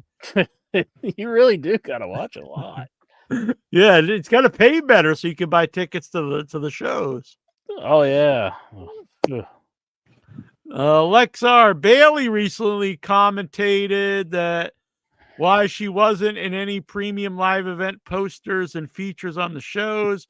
Bailey says that she has a good relationship with Triple H and Nick Khan. Yeah, kissing their ass. Bailey also says that she wants to be involved in a romantic storyline. Sounds like Funny. she's on the bench. Yeah, exactly. On the bench. I love them, even though they haven't used me for years. I love them. They're the best. On the bench. That's weird to say I want to be involved in a romantic storyline. I mean, it used to be like the women didn't want that. Like, I'd rather wrestle. But now she's like, I just want to be part of a romantic storyline. It would have been with Vince back in the day, always. Like Stacy Keibler and Vince's office. That footage looks so wrong where he's like trying to kiss her and it's like, oh no. No. Who would you put Bailey with in a romantic storyline? Bailey and Otis. Well, he's already had some romantic stuff. Yeah, exactly. So he's fucking sex maniac. Who should Bailey be in a romantic story? Ivar. No. Come on now, Ivar. Do Ray Tozawa. Tozawa. Yeah. WWE is closely monitoring the superstar social media accounts after the recent NXT superstar Javon Evans and AEW superstar Ricochet Twitter exchange. Thoughts? That kind of stuff's lame to me. I don't know what their Twitter exchange was. I know AJ Styles was saying some questionable things. Yeah, his was hacked though. He got hacked. He says that wasn't him. Yeah. I know. Even what the hacker was saying, it was like, you're like, dude, if you want to like be like, if you want people wondering if this is really AJ Styles, don't start saying like wrestling's stupid and stuff. Yeah, you know, talk about the gay community. Exactly. Yeah, that would be more likely believable. Mm-hmm. Yeah. Was Ricochet hacked when he was fingering his butthole on social media? What? A deep fake, maybe. Wasn't he the guy that fingered his butthole like on? I don't know. What? Maybe. Yeah, Ricochet. Wasn't he the guy doing that? He sent like, I think his phone was hacked. Oh, probably. I think that when that big leak happened where everybody's like cloud was hacked into by like North Korea or something like that. Yeah. Yeah. Probably. Yeah, that was him. All right. Did you just look it up? Yeah. Oh my god. This was in 2019. He sent a video to his girlfriend or his wife where it was fingering his own butthole. I don't know. I guess she's into that. And then it got leaked up. I don't know. I didn't do it. I'm just saying. Did he pull out any plums? He pulled out a golden pair of scissors.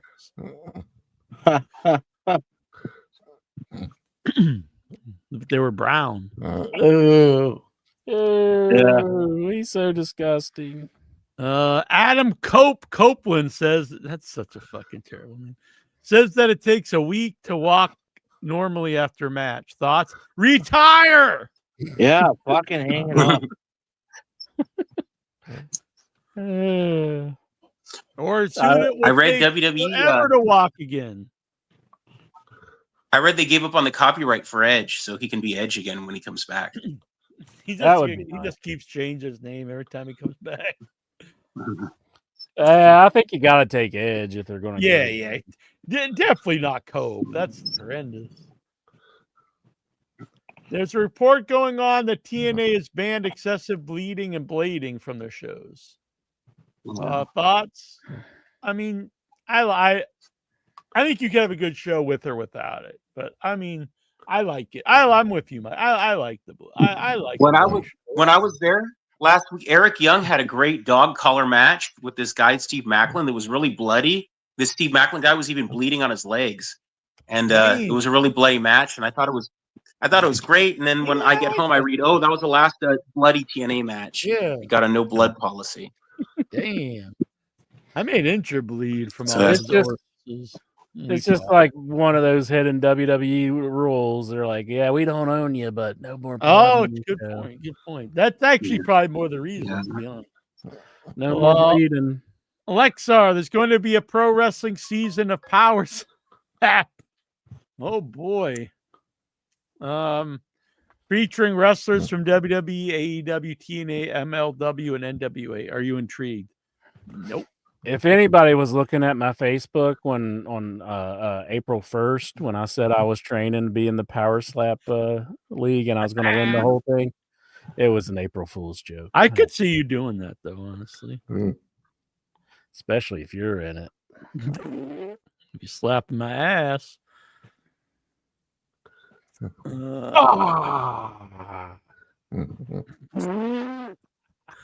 Now, do you think you could beat everyone in Power Slap? Like you think you could beat all the wrestlers? I'd probably beat him like Steven was saying. The run-in was beating off all the wrestlers.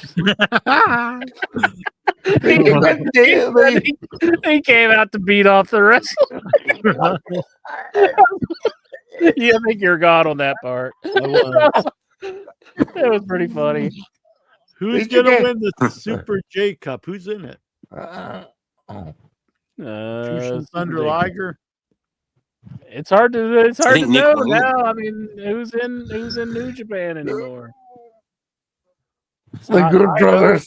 The Good Brothers. Oh, They were the Young fuck. Bucks mystery of tag team partners. Oh man. The fucking Good Brother.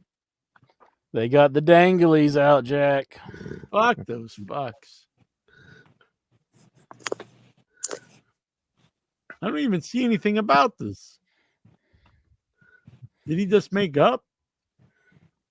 I don't see anything about a Super J Cup since like 2016. Well, here we go. Good. Is this the Jersey J Cup?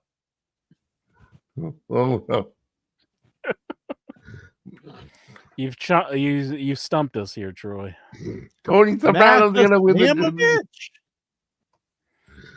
Masa What? Slamovich? Masha Slamovich versus the Amazing Red? How's that Is possible? this real? I think you're on like a Jack fan Cartwheel fiction versus site. Marcus Mathers versus Jackson Drake. Who? Leon Slater I've versus seen that Kevin Cartwheel Knight. Rich Swann versus Drew Parker. Cole Radrick versus Alec Price. Ares versus Clark Connors. Joey Janela versus Atticus Kogar. That's a hell of a name. Fuego del Sol versus Mr. Danger versus Sidney Akeem versus Charles Mason versus Teriyaki. The guy's name is Terry, like Terry Funk. His last name is Yaki. That's who's winning all day. I'm going with Teriyaki. Let's go, Teriyaki. I'd say give it to Joey Janela. I kind of like this dude. He killed Sabu. No, he's saying that's a I different would say give group. it to my man Teriyaki. Yeah, he sent you I a just message. spread all that shit. That's not even the thing. So this company's just Teriyaki's stealing not even in it. Here we go. We're gonna get Teriyaki if you're listening. We want you on In Your Head. That's a sweet name. Let's see. Yeah, Doggo 13 says Nick Wayne is the only person I know that's in the Super J Cup. So Nick Wayne's in it. All right. So block A is Master Wato, Kushida, Master Watto from like Star Wars? No. Somehow I don't think it's the same one. Kushido, Ninja Mac, Francisco Akira, Dragon Dia, Hiromu Takahashi, I know him, Kosei Fujita, Robbie X, and Yoshinobu Kanemaru. Block B is El Desperado, Yo, I think that's one of Troy's favorites, yo. Yeah. Rosoki Taguchi, Kevin Knight, who I know from AEW, Titan, Robbie Eagles, Taiji Ishimori, Nick Wayne, and Show. Oh yeah, I actually like Nick Wayne's. I probably some Japanese dude. I'm going to say Show's going to win it. I'm The going whole with thing. Kushida. Troy's going with Fujita.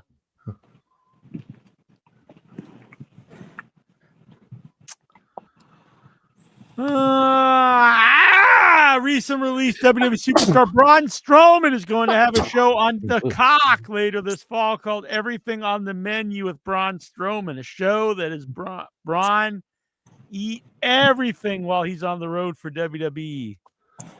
Well, it must have already been taped then. It's not in the WWE. Boy, they don't want to help Peacock out. They let go of the guy that they're producing a show on. They're like, yeah, fuck you, Peacock. We're all Netflix now. Fuck you, Peacock. Yeah, that show you're working on? Well, we just cut that guy. How do you like that, Peacock? Man, he's kind of stealing Ryback's deal, isn't he?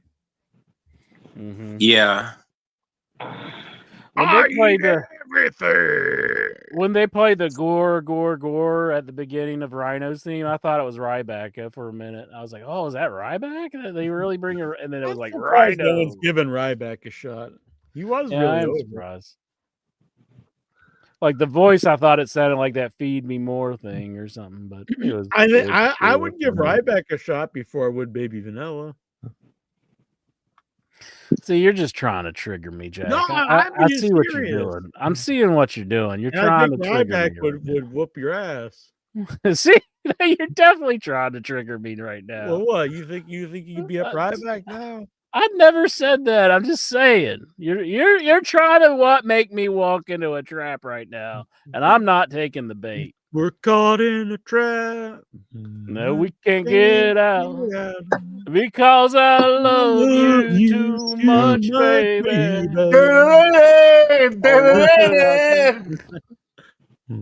Which version? No, Elvis or the Fine Young Cannibals? Elvis. I'm kind of partial to Fine Young Cannibals. Is it the Fine Young Cannibals? I believe so. They did a remake. I thought it was like the B-52s. Not the B-52s. What's that It one? was the Fine Young Cannibals. What's that red wine people? What's their names? Red UB40. wine. Yeah, UB40, isn't it? It's not. Yeah, I thought it was them. It was the Fine Young Cannibals. But really, it was Elvis. They're like that sounds like the grizzled young veterans. What about them? They made a big deal, like, holy fuck, they just ran in and attacked FTR. Oh yeah, you'll never see him again. Bench. Go to the bench. One of the 50 people that are signed and never on TV. Yeah, they actually did run in on the Young Bucks. Like they came in on their Fine promo. Young Bucks. Didn't they? They're setting up for something with them. I believe. Should they reinvent themselves as the Fine Young Cannibals? That would be pretty sweet. The Fine Young Buck. Has there ever been a cannibal like wrestler? I guess Kamala's Kamala. There should be. Yeah, pretty sure the Boogeyman would eat a dude if he's down with eating. Abdullah. Abby. Yeah. Why it's gotta be a dude? Why doesn't it have to be a girl? Whoa. Yeah. Dirty deeds done dirt cheap. Abaddon probably eat a person. Oh, there was a guy called the Flesh Eater in the early 2000s. I think he was on Ring of Honor, maybe. For like 2 shows. Well, that is honorable. See, and Jack wants that to be destroyed. He wants the legacy of the Flesh Eater to be totally erased. Who? It was some big, like 300-pound guy that used to be on the Indies in the early 2000s. I like this. Bring him back. Send him the link. Get him on the show. Who was it used to say get fatter? I forget. Yeah. You used to have that. It was because there's a guy that was just fat, but he wasn't like giant. He's just like a fat dude. So, like in wrestling, you can't just be a fat ass. You got to be like this giant fat guy. I forget who it was you said to get fatter. Was it Husky Harris? Maybe. Well, listen to me. He would have like, no, I don't know. Who was it? Yeah, I think it was when he was on Was it? NXT. Maybe, I don't know. I don't think it was. It wasn't Joe, was it? I don't think it was No. Joe. I don't think you'd say that about No. Joe. It was Who was it was somebody in WWE. I don't think it was Husky Harris, so because he's fairly big guy. It was somebody that wasn't really a big guy, he's just fat. And you wanted him to get fatter. Yeah, I was like, just gain like 200 more pounds, and then you could just be like a big fat dude. I think that's good advice. You definitely wouldn't give that advice now. You need to eat spinach for breakfast and lunch. Well, no, I mean, it depends what you want to do. Like if you're just a fat dude and you want to be a wrestler, I might say, yeah, gain another 200 pounds, or lose it and then be like, buff and stuff. But you can't just be a fat dude in wrestling. I mean, life you can be. I'm not saying you can't live or anything. Jack, wrestling is life. Life is wrestling. Lexar, it's prom. Jesus Christ. It's prom season. What's your favorite memories of going to your junior or senior prom? Don't we? Tessie asked us like 80 times. I didn't go to any of prom. I didn't either. I'm sure I've said this like so many times. I think I've talked about this more often than my idea for the boogeyman. Does duct tape fix everything? Yes. Yeah. That's actually when my intestines and my colon burst. Oh, duct tape. Yeah, they duct taped. Oh yeah. You said I'm a hillbilly. Well, they didn't. Anyways, I'm not gonna say that. Would you lie on your job resume and work experience? I think everybody does now, except for me. I've actually, I don't know if you guys know this, but I've never told an untruth. Mm-hmm. Just full stop. Lexar, what's the longest time you had been unemployed? Probably from the age 0 till whatever.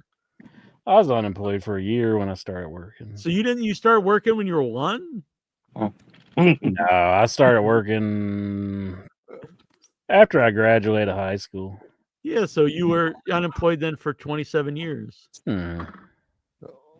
Oh, don't say it like that. You make me seem like it's bad or something.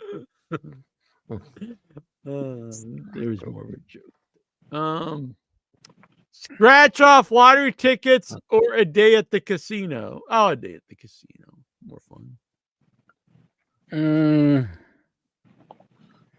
You're going to waste less money if you just do a scratch off, though. Probably. I don't know. They have $50 scratch tickets here. Yeah, they do got those expensive ones. Yeah, but if I just buy I can do it on my phone. I would rather go to the casino. Yeah. I could do a scratch off on my phone now. You should do some live here on the show. I actually did win like drop $50. Really? How much you spend? 500? It was just $1. I had like $2. Like you can only on the lottery app, you can only like spend like you have to spend at least $5 or I think it's $6. And then like if it's under that and like you can win like money from your winnings and it's like only like $4. Sometimes I'll just drop it in the instant. I think you should buy $100 right now and open it live on the show. No, I'm not doing that. That'd be good. That would be a good weekly segment. Super chat. Your check goes broke. Which songs are playing in your head that you don't want playing in your head? That Travis Scott song from WrestleMania when I was watching it. Yeah, that was pretty rough. I had something stuck in my head that I was so it wasn't anything I hated, but I couldn't stop thinking about it. Oh, Return of the Mac. I had that playing in my head, and I had to go listen to it. What would a cannibal wrestler's finish be called? That's a good question. Dessert. Dessert's good. Yeah, I like that. Yeah, I like dessert. Oh, see, Lagolgo said Incher is a liar. He said the grizzled young vets confronted the Paragon, not the. Okay, I remember they were on the show, but I didn't remember who they confronted. They said the Paragon had gone soft. Not sure why they're called Paragon now. I think Golgo's got notes or something. Maybe. I actually hated the name Undisputed, to be honest. Taven, Bennett, and Wardlow, also 3 people that are never on the show anymore. Yeah, exactly. I'd say that the current Undisputed Paragon, you can just fucking get rid of those guys. Which so we did that one. Is Jack worried the Celtics possibly losing to the Knicks? I stay up every night just worried about this. Very, very worried. Who's your favorite international celebrity? Who's my favorite international celebrity?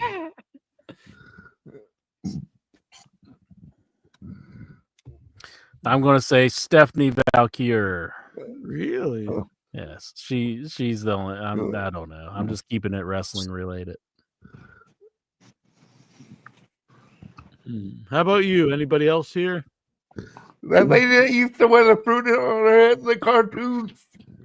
Like, who's international though? Somebody's normally from somewhere. It's like they might tour, but are they international? I mean, like, do they have a residency in like every single nation? Like Jackie Chan or somebody? Like Jackie Chan movies?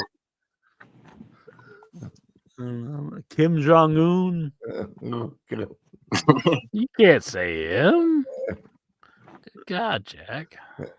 I don't know. Mr. Bean. Big Mr. Bean fan. I'm gonna say let me think of somebody else. Let's see. Carmen Miranda. There you go. Yeah, that's the fruit on her head lady, I think. I could see maybe Intra's big. I don't know. Crocodile Dundee for Intra, maybe. No. What about Dario Argento? I don't know. Dario Argento. All right, that's a good one. He's international, I guess. International man of mystery, Dario Argento. His newest movie, it premiered the same show that mine did. Oh, really? Cool. Same at Fright Fest that year. Nikhil, PW Insider. What? Did you say we are enemies now? No, I said now we're brothers forever. Excellent. He said, who are you? You weren't like WWE where you wanted to kill No, them? I was at his premiere and it was it was like 700 people. And I was like, holy fuck. And my premiere was it was pretty cool. You know, my premiere was good too. It wasn't as big as the Dario Argento one. PW Insider confirms that TNA has promoted Ross Foreman to vice president. What is up with this fucker? At least they moved him up in the world, I guess. But I don't think he's moving up for any good reasons. Moving on up. Now we'll never get a WWE guest either, because they'll be like, what do you guys? They'll like put him in charge of like PR or something. Like, I fucking hate those guys. WWE reported he gave me some cookies. My mom said I shouldn't have eaten them. He gave you I said, well, they're sealed. He was handing out. You're eating the Foreman cookies, Michael? He's trying to get you. Well, they were sealed. They were Oreos. Yeah, maybe he was talking to me. He was trying to recruit me to the gay hockey leagues. That's going to be MJF's nickname if he joins the Hurt Syndicate. He's going to be Oreo. What? He's gonna be the. He's the cream in the. I didn't get it at first. Oh God, Jackie Jones. Yeah, you better make that more of a drum sound, Jack. What the hell do you think I'm doing? Yeah, I don't even want to say. WWE reportedly has plans for Ray Phoenix and Penta to be paired up again in the very near Oh wow, that's original idea. future. I'd rather. I mean, keep it's a them good apart. idea. They're good, but like they're kind of burying Phoenix. He's getting beat up all the time by. He should have won at Phantasm. WrestleMania. Yeah, he got beat at WrestleMania. Now he's getting beat up by El Hijo del Fantasma. Well, he's caught in the trap. He can't walk out. Mm-hmm. He is caught in a trap. I can't walk out because I love you too much, baby. Oh, what can I say? On this day, in WWE 5 years ago, on WWE NXT. Oh, we can't go on together with suspicious minds. Oh, sorry. Hey, you gotta love Karate Elvis. What would be our theme song intro if, like, we got married or something? What would be? What would I got you, baby. The Andre the Giant I song. got you to hold my hand. I got you. I can picture that. It'd probably be more like a master of When I think about you, I touch myself. That's Jackson. Carry audio podcast event starts happening. 5 years ago today, Karrion Kross and Scarlett Boudreaux made their WWE debut. Wow. That went nowhere. 5 years Yeah, Karrion Kross is making a name for himself now, so we'll see. He's paying money to make his own vignettes. There's been talk of Doug Basham coming into work as guest trainer at the Performance Center. Wow. Wow, that's a name from the past. They're like, hell yeah, I'm being trained by Doug Basham. He's an OVW, I think. He's made a real name for himself. Without no. Fucking I'm glad they dropped that name that he had. It was like Damaja or whatever. It's like, that's the worst name. Oh, yeah. That was terrible. Cornette was pissed. He was like, I came up with that shit. Yeah, he's Damaja. It's the Leviathan over here. Look at it. Get out of the lake. I've seen Will Ospreay get a lot of slack online saying AEW has better wrestling than WWE. It's true. I'd love to see how good Ospreay is if he did the WWE grind, or watching the Hour of Paul Levesque Hall of Fame speech. That was pretty rough that they made their talent sit through all that, and then they're like, "Well, put on the best show you can tomorrow." You can't call it the WWE grind anymore. They do like what, one show a week or something? Yeah, it's no more house shows. House shows are done. Yeah, so that idea of the WWE grind, that's for the birds. They every now and then they're like, go to Saudi Arabia, go to Spain. I like back in the day when they were wrestling every night, twice on Sundays. And stuff. Josh Alexander says he didn't want to leave TNA, but they never made him an offer. Well, they had to pay Ross Foreman. Might want to keep that to yourself there, Josh. It's not good for your current place. Like I really wanted to stay in TNA instead of coming here. You're like, it isn't good that they didn't make you an offer. I mean, like you might want to not say that. On this day in 2000, Chris Benoit defeated Jericho to become the new Intercontinental Champion. Triple H served as a special ref. This was the first Raw I ever watched. Do you remember it? No, not really. To be honest, I don't remember it.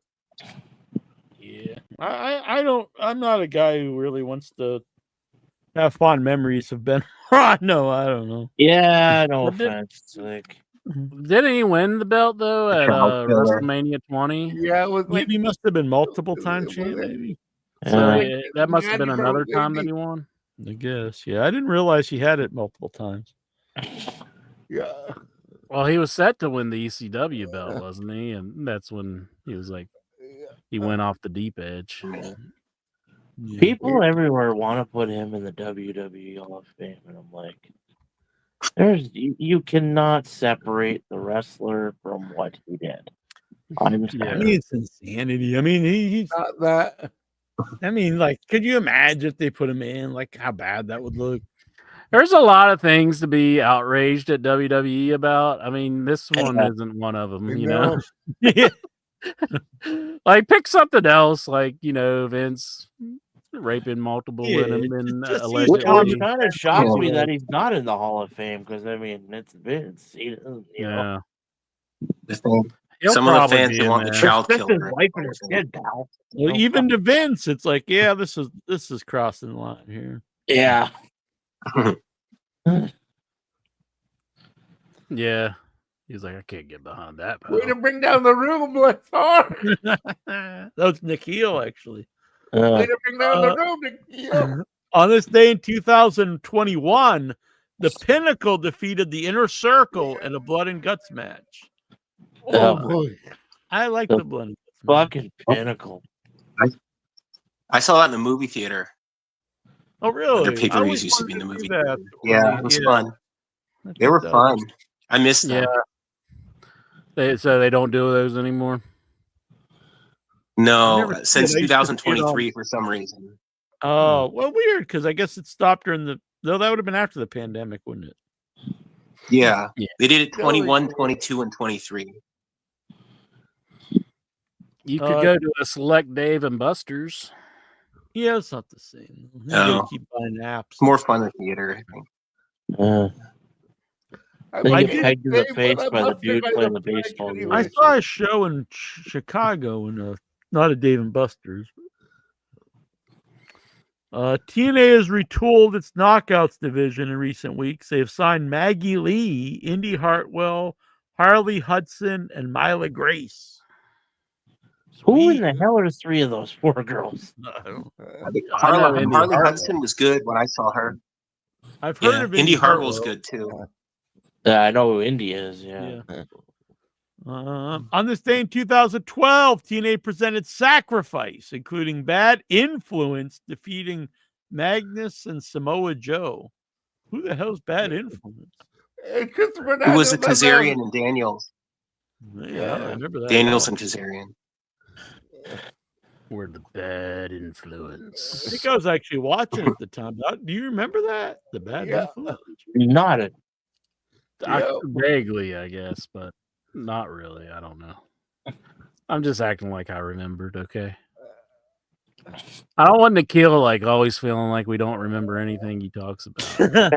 He's like the master of finding things we don't remember happening. Austin Aries defeated Bully Ray. The battle of like two really good dudes. Yeah. Bobby Roode defeated Rob Van Dam in a ladder match. Huh. That was probably a good match, honestly. That might have been good. Yeah. It's too bad Roode was, I think if Bobby Roode was around right now, he could really be a big star in one of the two. Too bad they benched him. Yeah, well, then he's got hurt. He didn't get a He great was so run, over when he remember how over he was in NXT, and then they brought him up and he's still over, and they just really never did shit with the dude. Vince was like, "Yeah, this guy He'd be really better as an thinks he's agent. gonna be somebody." Oh yeah, oh yeah, I can't wait to pull that rug out from underneath him. Have you watched a new? Well, at least he got a run on like Petey Williams. Yeah. Have you watched a new season of Daredevil? I have not, but I really like the Daredevil that was on Netflix, so I would like to watch it. I think Kingpin's the best villain in the MCU, honestly. How many did they have on? It's Netflix? not as good as Netflix. Oh, really? My brother. I think they had two. It's good. It's good, but it's not as good as a Netflix one, I think.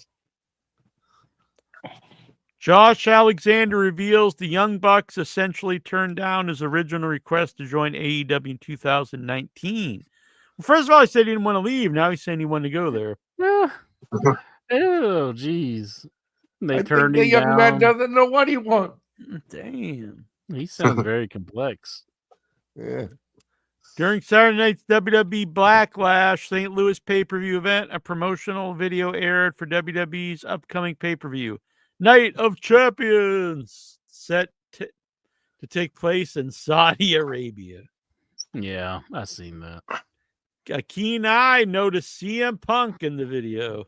I seen him. Yeah, I saw him in the video too. So he's going sooner than the Royal Rumble. I'm a big Punk fan, but if he goes, he is a giant hypocrite.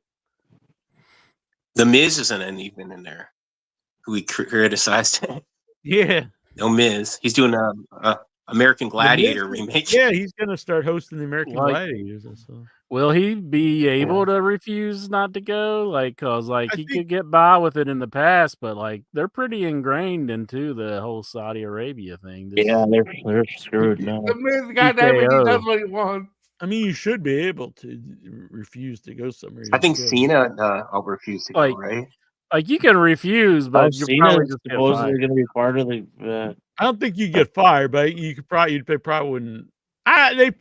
Punk's probably above that, honestly, but supposedly it's probably just do it to be you probably just do it to be a good boy and get a bunch of money, but then be a giant hypocrite. Well, it's just like TKO. I mean, being the UFC people, this is they're down with it, so they probably get offended if somebody. I mean, they might get mad, but I think Punk's is such a big star that they wouldn't really even do anything, honestly. I hope the Good Brothers return to AEW at the Young. Oh God, Nikhil, you're breaking my heart. Good Lord. I would rather see Baby Yoda or whatever. What was that guy you like? Vanilla Baby. I'd love to see Baby Yoda. Yeah, Baby Yoda would be pretty sweet, actually. Could you take the name Baby Yoda because his real name isn't Baby Yoda? Yeah, it's Grogu. yeah. Well, you probably can't use Yoda because that's too long. Was it vanilla bean dip or what if you add it together? He's Baby Yoda. Oh, it's one name, Baby Yoda. Yeah. So I tried to show you this during the Raw report. What do you think, Intro? I found this when I was walking on the train tracks. It's an old rusty train spike. At first, I thought you had a log whenever you hold it up. Yeah, I thought you were holding a piece of a big turd or something. Or a piece of jerky or something. The turd that you were talking about earlier that the handicapped kid dropped in the hallway. You found it. I haven't seen it in so long. No, this is a rusty metal spike. And like a railroad spike that helped the track and look around. Yeah. They're probably fixing to use that, and you just took it. Probably not anymore with how much rust is on it. Yeah, sweet. Probably get disease. Might violate a few safety standards or 10. I wouldn't want to be violated with that. This looks like a good. This is a nice weapon though. Like an old school wrestler, like Kevin Sullivan would have used a sheet or something. Pull out the spike. Yeah, rust object. Yeah. Give them fucking tetanus. Hell yeah. They didn't care back then. This makes you more of a man. Carve that in his head. Yeah. Do you think the Samoan wrestlers used to get that a lot? Eating the raw chicken? Probably. I'd say, yeah. That's how you get it, ain't it? Mm-hmm. Yeah, one of the ways. Kyle Fletcher says AEW moving to intimate venues has reignited passion of many wrestling fans in the company. I think these venues have really reignited a lot of people's passion.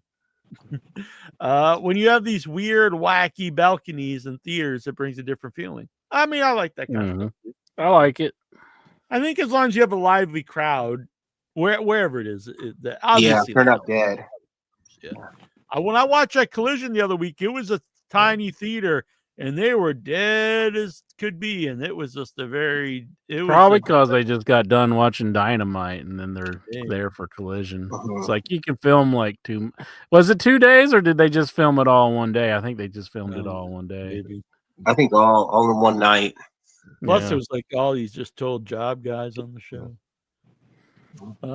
4 years ago today, Young Bucks versus SCU for the AEW World Tag Team Championship. It's weird talking about all this stuff like 4 or 5 years ago today of AEW. Daniels and Kazarian final outing as a team. In one of the most memorable Dynamite matches from the pandemic era. Yeah, that was a good match, honestly. Yeah. Mm-hmm.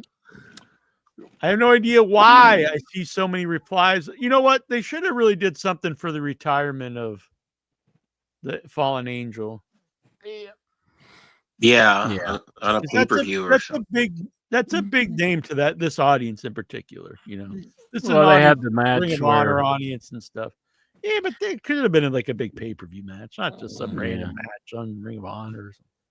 It wasn't Ring of Honor. It was the actual show. It was, I think, it was Collision. Rampage. Yeah, that's a fucking waste. This is a guy that really ushered in all the wrestlers in AEW. He was part of that group of Samoa Joe and all these guys. And you're like, oh, let's have his retirement match on Collision. Well, it follow up with Baby Vanilla.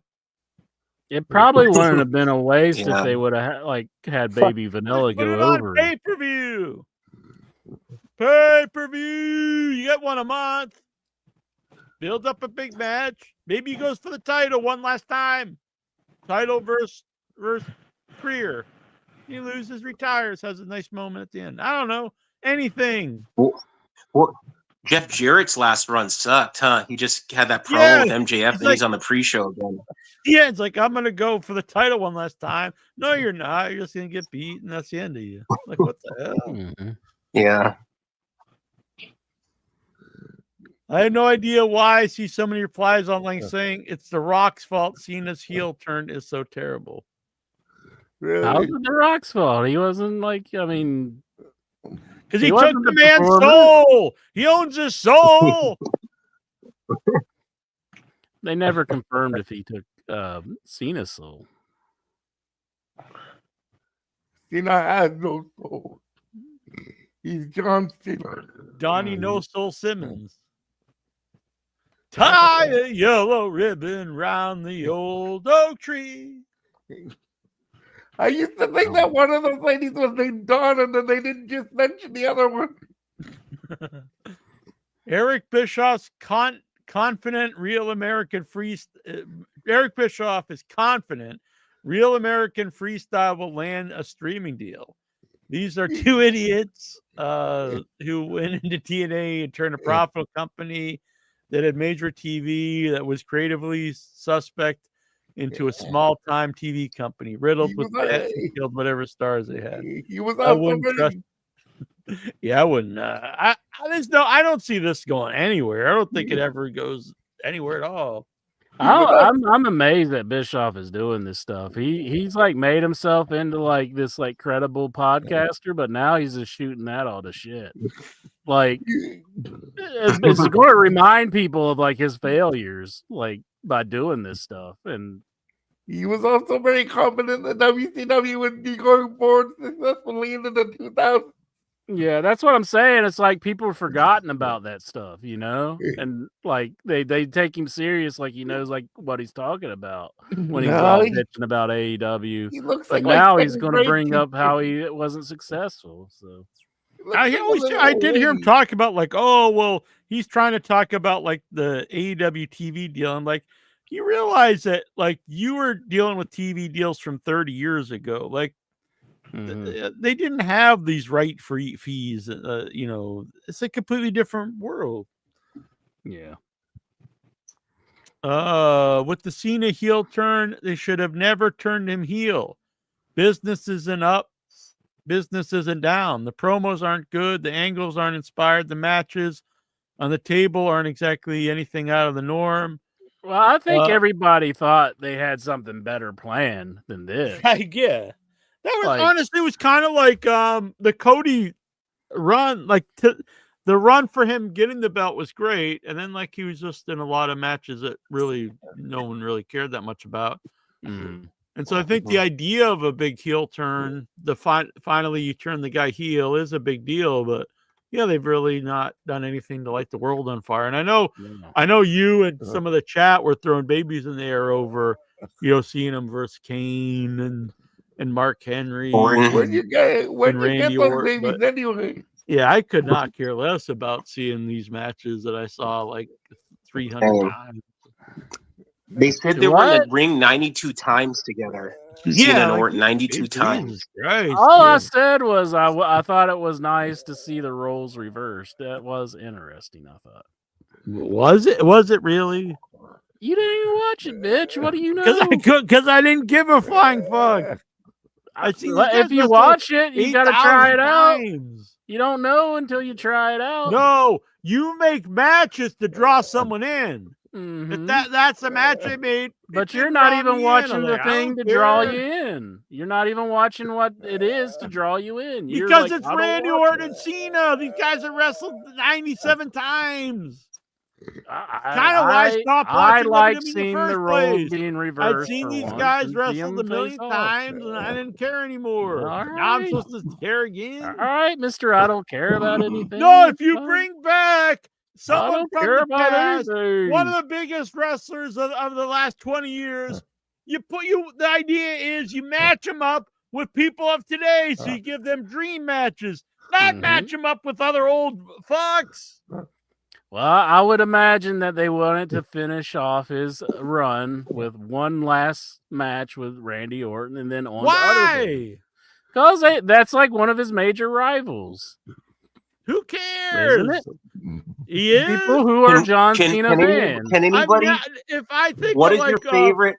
If I think of Flair and Hogan, all these rivalries, I would. Well, you've never been a John Cena fan. And Randy Orton. That's one. You've never been a John Cena fan, so it doesn't matter to you. But there are people out there who are John Cena fans who would think. I'm not saying there aren't John Cena fans, but if you bring back when they brought back Hulk Hogan, they didn't put him. Oh, let's bring back King Kong Bundy and Bob Hulk with Roddy Piper. Yeah, they had him wrestling Triple H and The Undertaker, and they had Jericho, Kurt Angle. They had him wrestling people of that time because it doesn't mean matches of someone from another era and someone today. It's one match. It doesn't mean they can't do that later on. They can have Cena face off with other people now. They wanted to give the fans who are fans of Orton who was Cena looking forward to that a match. The fans of Orton and Cena. I'm not saying I was like going crazy about it, but I thought it was neat to see the role being last reversed. week over. You were running around in circles, firing. I was not running around in circles and firing guns in the air. I said it's neat to see the roles being reversed because I've seen it the other way. It's kind of just interesting. That's what I was saying. I found it like the antithesis of interesting. One time when I won, can you not admit that it would be neat to see Superman be a bad guy and go and Lex Luthor's? I saw Cena was a bad guy before he was a good guy. Well, that was really long ago. I mean, that was before he was like. And Randy Orton has been good guy, bad guy 1,000 times. Yes, but it was interesting because they've had this like, long wow, feud. I can't believe that Lex Luger's a heel now. Wait a minute, the Big Show's a baby face. They had a rivalry from a long time ago, and now the roles have been reversed. Tell me one great memory of this big John Cena Randy Orton rivalry. Oh, they had a cage match, and they had a. They did. Yeah, they had a cage match, and they wrestled a lot. I'm not saying I'm a huge fan of their stuff. I'm saying it was just neat to see the roles reversed. This rivalry of the ages. I'm not. See, you think I'm like so in love with these two. I'm just saying it was neat to see it reverse because I watched the And I clip on it, disagree. They know it was not. and you didn't watch it. And the one guy's not reversed. How can he be reversed when he's a good guy, bad guy constantly? What's the reverse of Because that? he's never been in a match with Cena where he's not the bad guy. That's what I'm saying. Whoop-de-doo. All right, you don't care, but I'm just I saying. don't care. I thought it was interesting to see that. And because he had a promo where he was telling John Cena that he should have some kids, and then John Cena came back at him and said, I've been raising all of your all's kids and all that stuff. I thought it was interesting. So shoot me, Jack. Just shoot me because I thought that was kind of interesting. The guy should have kids. He started off the promo promo like that. What is he, friggin' Ricky Steamboat? He's like, you should be a good family man. Well, I don't know why he decided to go like that, but it gave Cena some ammunition to start unloading on the crowd, saying that he raised their kids. Do I believe Randy Orton? Isn't he the Viper? He's coming out there saying you should really have children. Well, he's not really a viper. He's not a snake man. Really? He's not a viper? Do I believe Randy Orton cares that John Cena had children? I don't know, but that was the way they went. I mean, what can I tell you? Sounds like shit. Jeez. Imagine Andre the Giant when he thought it turned was. heel and Bobby Heenan's like, Hulk Hogan, you should have more kids or something. Be like, what? I'm sorry. I'm sorry I ever stated that I thought it was interesting that they reversed Well, you said roles. it was interesting, and then you went on to Please say forgive something me, that wasn't Jack. interesting at I'm all. so sorry. I take it back. I'm sorry. Is that good with you? Are we good now? I was wrong. You were right. Can we please go on to another one of Nikhil's questions? You're not accepting my apology? I couldn't understand. I said I'll accept your apology. Well, thank you. Thank you. Now, on to the Nikhil's questions. Oh, my God. Brian, that was it. Number 20 is just the thanks. Well, thank you, Nikhil. Thank you, Nikhil. Thank you. Thank you so much. Give you the double thumbs. Thank you. I'm going to give him a heart. Look at that. Oh, yeah. I That's thought you the said you were going to give him a love heart. for No, Jack. What? Well, you don't know what you're doing, you know, man. What is it? How do you do it? Like this? I don't know how to do Yeah. heart. I don't believe in kinda such shit. Do like that. And it I'm goes, not romantic, man. Fuck romance. No. You should have Brian some kids, Matthew. Brian, no, I like Nikhil. He's a good man. I met Nikhil. Intra refuses to meet any of the Headyverse, but I met Nikhil. He's scared of us. Met people of the Headyverse. Don't give me that. I met Carol. I met Spec Son. I'm just I've met all kinds. Van. I met Van. Yeah. I met Mike Bessler. He came I've to never my met him. hometown. He won't meet me. He's like, fuck it. Really? No, we just never met. Brian Matthew Clutter. Was it? This is a good question by Intra's young boy, Brian Matthew Clutter. I am the godfather of his child. Was it a missed opportunity back when suicide and homicide were in TNA not to brand someone as genocide and make them a team with Sabu as their manager? Mm-hmm. Boom! Yes. That is a money idea. That was a missed opportunity, that's for sure. I wish I would have seen that now. Yeah, that's a good question. Good idea. They should have kicked Russo out and brought in Brian Matthew Clutter.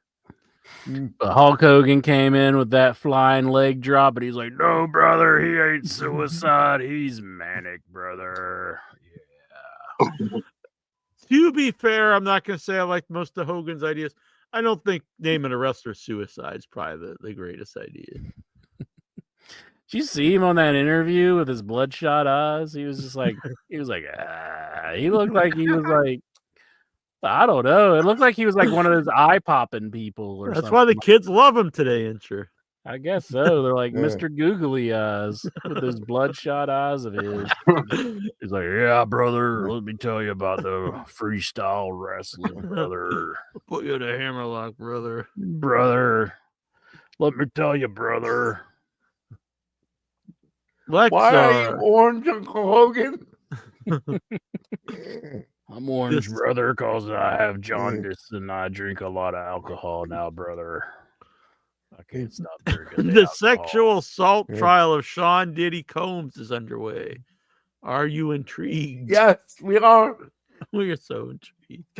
You know what? I guess I am intrigued on that. Yeah. You want to see what all the names are named in the Sean P. Diddy Combs? Didn't you want to have a freak off? No.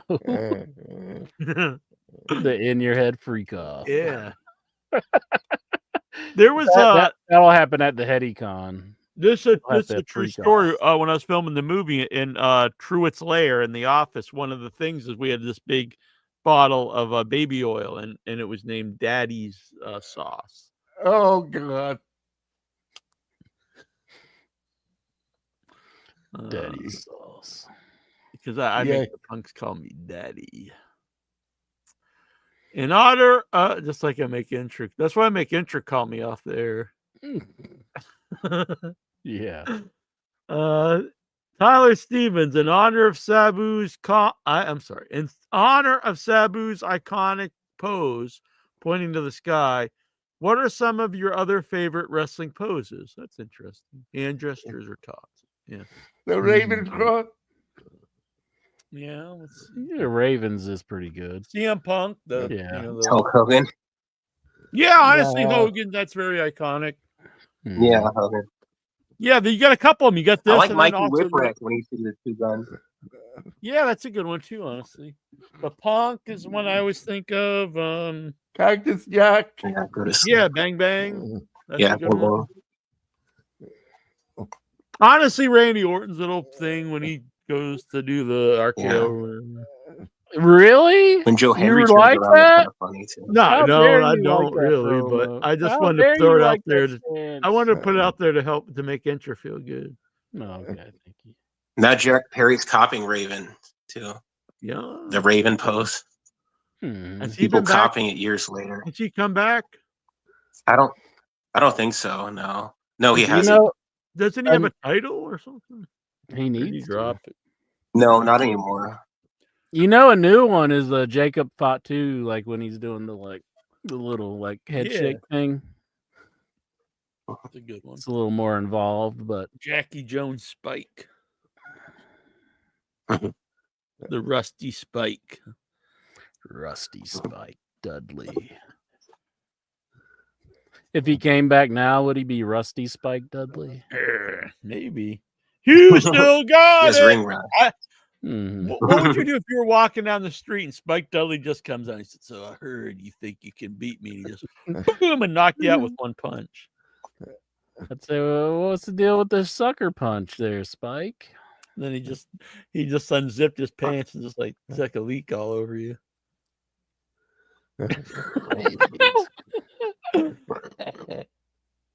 Wow, you're a mean little bastard. Pepe Poteet wants to know, man. Mm-hmm. What do you think about everyone talking shit instead of letting Sabu's friends and family mourn? I don't think everyone has. I think most people have been paying tribute to Sabu. Who's talking shit about Sabu? Yeah, honestly, I don't really see that many people, to be honest. Yeah, I ain't seen anybody say anything bad about him. Kai's Baez. I like Kai's a good man. We should start a game kind of like, is it cake? Call the new show, is it thumb or Lexar's dick? Oh, no. then just show pictures of thumbs and his dick. Well, and then I will put thumbs. well, ain't your back this idea? No, I'm not down with this idea. And soon, when I get my time machine, we won't even know of anything. And who do you think shot Kennedy? Honestly, I think it was just the lone gunman, to be honest. Lee Harvey Oswald. Yeah. And that was it. Yeah. Those guys from the Expo.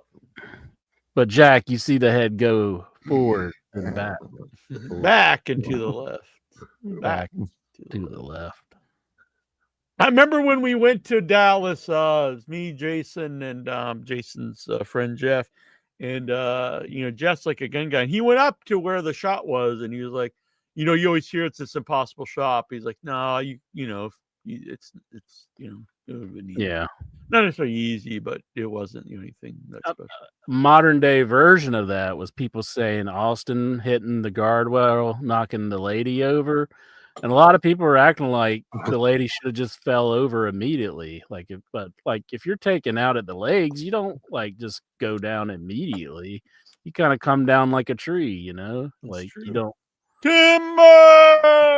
I heard a lot of people saying well, she didn't go down until a second. Well, it's yeah, that's kind of how it happens when you get taken out. Well, we all hate it when old ladies don't go down. Hell yeah. I thought I was making a good point here. And no, it was a good point. I agree with you. All I didn't say it. I didn't say it. Ludite said it. Now you're blaming me. Sorry. Ludite and you were a tag team. The Ludite Jack connection. Yeah, I mean, if someone throws it up, you gotta hit right it there. Yeah. No, it's a good point though, ain't sure? Yeah. Well, whatever he said, I don't remember, but it was like a tree and stuff. Yeah, it's even like a building when they blow it up. I mean, it takes. Now you think 9/11 was an inside job? No, I never said that. Thoughts on the WWE snack cake policy? We went over this earlier. That's another good question. I think, Brian, we were talking, remember the other week we did this and forgot to do it again. Questions of the week. I think Matthew Clutter back to some really good questions here. This is a good reason to go to AEW if you don't want to be paying for your zebra cakes. There you go. Just look at all the money you'd save. Mm-hmm. Otis instantly leaves. Jonathan Jackson, do you believe in Joe Henry? Absolutely. Unless he's facing Randy Orton, then he gets jobbed out. Randy Orton. Job him to Randy. I'm a fan of this man, guy. Bring him that was such bullshit. They said Randy Orton picked him out this guy. We got to give him the big shot. And it's even if Randy Orton beat him, okay, that's fine.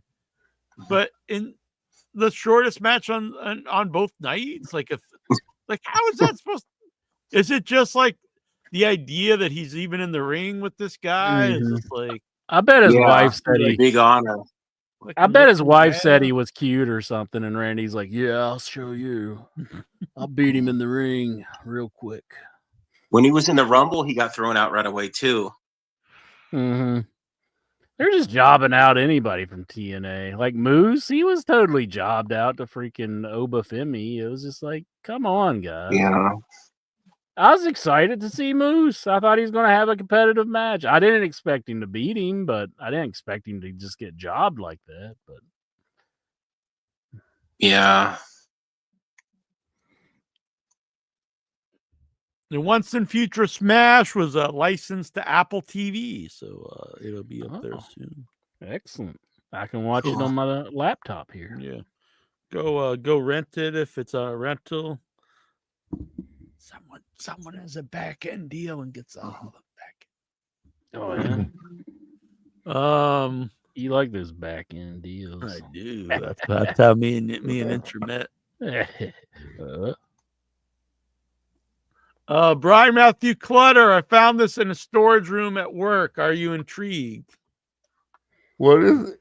Oh, give me 1 second. I will post it. I should have I had this guess ready. I am intrigued. Exactly. We got to build up the suspense. So that would be a yes. Here we go. Boom.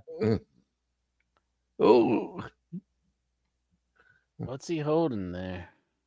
Teamwork. It's a joint effort. This is what great care looks like. So it's like a Cena standee, and then someone put this T-shirt on him, I think, and like some kind of picture, and then they put red crosses over his eyes. That doesn't seem appropriate for a school. Is that like the kill looks like some superstar Billy Graham would do? Put like these crosses over someone's eyes. You know, they should have really. You know, it's too bad the man's dead. Not just because he's dead, but like if you brought superstar Billy Graham back today, like if he was still alive, and he was just like this old Satanist or something trying to get people's souls, and have him cut the promos of like the stuff he'd send in emails and stuff, that'd be pretty rotten. It'd be a bitchin' gimmick. Yeah, I'd be all about that. All right. There you go. Bam. Thank you, Headyverse. We love you. An incher. Yes, sir. I love you with every fiber of my being. I love you, but my heart belongs to another. What? Yeah, but your ass belongs to me. fuck. Do you want a zebra cake now? Like, are you hungry for a zebra cake? That's what you want to call it. Jeez. All right, I'm going to do you like AJ did, Jack. Could you just stop? That just makes you want to do it more. You'd like AJ. He's good, dude. AJ Color. All right, Inchman. Oh, you know him from the movies. I've seen him on the movie, so I know him in real life. Know everything about him. Exactly. Movies are real. All right, Inchman. What do you think? Time to get out of here? I think we should ask Michael. Is it time to get out of here, Michael? Yeah, yes. I can't think of anything else to talk about. Once again, rest in peace, Sabu, one of my favorites. Thank you for having me on again, guys. Of course, Michael. You are one of our favorites. Your family here. I love them Thank all, you. Jack. I appreciate it. I'm not going to pick any favorites, but he's up there. Well, when I say one of my favorites, I mean so isn't every other goddamn member of the Headyverse, except for Swax. No, even Swax. See, you're missing him. I knew you would miss him. Well, Collins Wax, if you see this. Well, I'd rather him just be part of the Headyverse from afar. Yeah, he's kind of scary. He doesn't mean that, Jack. It's Wax. No, I Don't do. listen to I him. like Swax, honestly, especially on video. It's harder for me to get mad at him because he looks like Santa Claus. I'm like, He looks like Santa Claus. yeah, he's got this giant. I never expected it. He calls in. He's got this great big giant white beard, and I'm like, how can I hate this man? How can I yell at this man now? I can't. Exactly. Which kind of makes me mad. So Santa wants to ask me if I was gay. You want to hate. No, I like Swags. Tazo's that's a weird one. I want to like Tazo, but it's hard to at times. Loving him's like loving a mental patient. It's like loving the Unabomber or something. Sometimes he's not such a bad dude, and then other times he's like, I'm building this bomb, I'm going to send it to somebody. They're going to advance technology, and I say no. Yeah, there's another one that from the past who he's trying to get back with me here. I'm a sucker. It's like everyone deserves a second chance, but then Does everyone deserve a 45th chance? I don't know. But he did make our theme song, Duckman, out there. So, yeah, who knows? Maybe we'll forgive and forget again. Again and again and again. But yeah, I can't hold. I try not to hold grudges anymore. Sometimes, often it bites me in the ass. I'll admit just a little bit. as it has recently, I'll say that. But anyway, it is time to get out of here, Inchman. Until next week, this is Jackie Jones. 1 inch biceps. The power gold. The power gold. The power gold. Power gold. Power gold. Am I doing that just because you? Am I doing that just because you brought up Tazo? Probably. He's probably losing his mind now. Mm-hmm. What I haven't seen Tazo in a while though. Hopefully he hasn't literally just lost his mind. I don't know where he's at. David Deadman! I love the Davy Deadmans. Davy Deadman, king of the wild frontier. Very topical reference. All right, Incher, let's get out of here. Good night, everybody. Boom. We'll be back next week. Join, hit subscribe, comment, share. If you'd like to support the channel, become a member. Do everything. Andre the Giant. Andre was big. Yeah, yeah, yeah. It was not small. No, no, no. Andre could drink and he could fight. Drink, drink, drink. And a fight, fight, fight. Andre was big. Yeah, yeah, yeah. It was not small. No, no, no. Andre could drink and he could fight. Drink, drink, drink. And a fight, fight, fight. Andre the Giant. Andre was big. Yeah, yeah, yeah. It was not small. No, no, no. Andre was great. He was not bad. A great big heart and a great big man. Andre was big. Yeah, yeah, yeah. It was not small. No, no, no. Andre could drink and he could fight. Drink, drink, drink. And a fight, fight, fight. Andre the Giant. From Grenoble, France.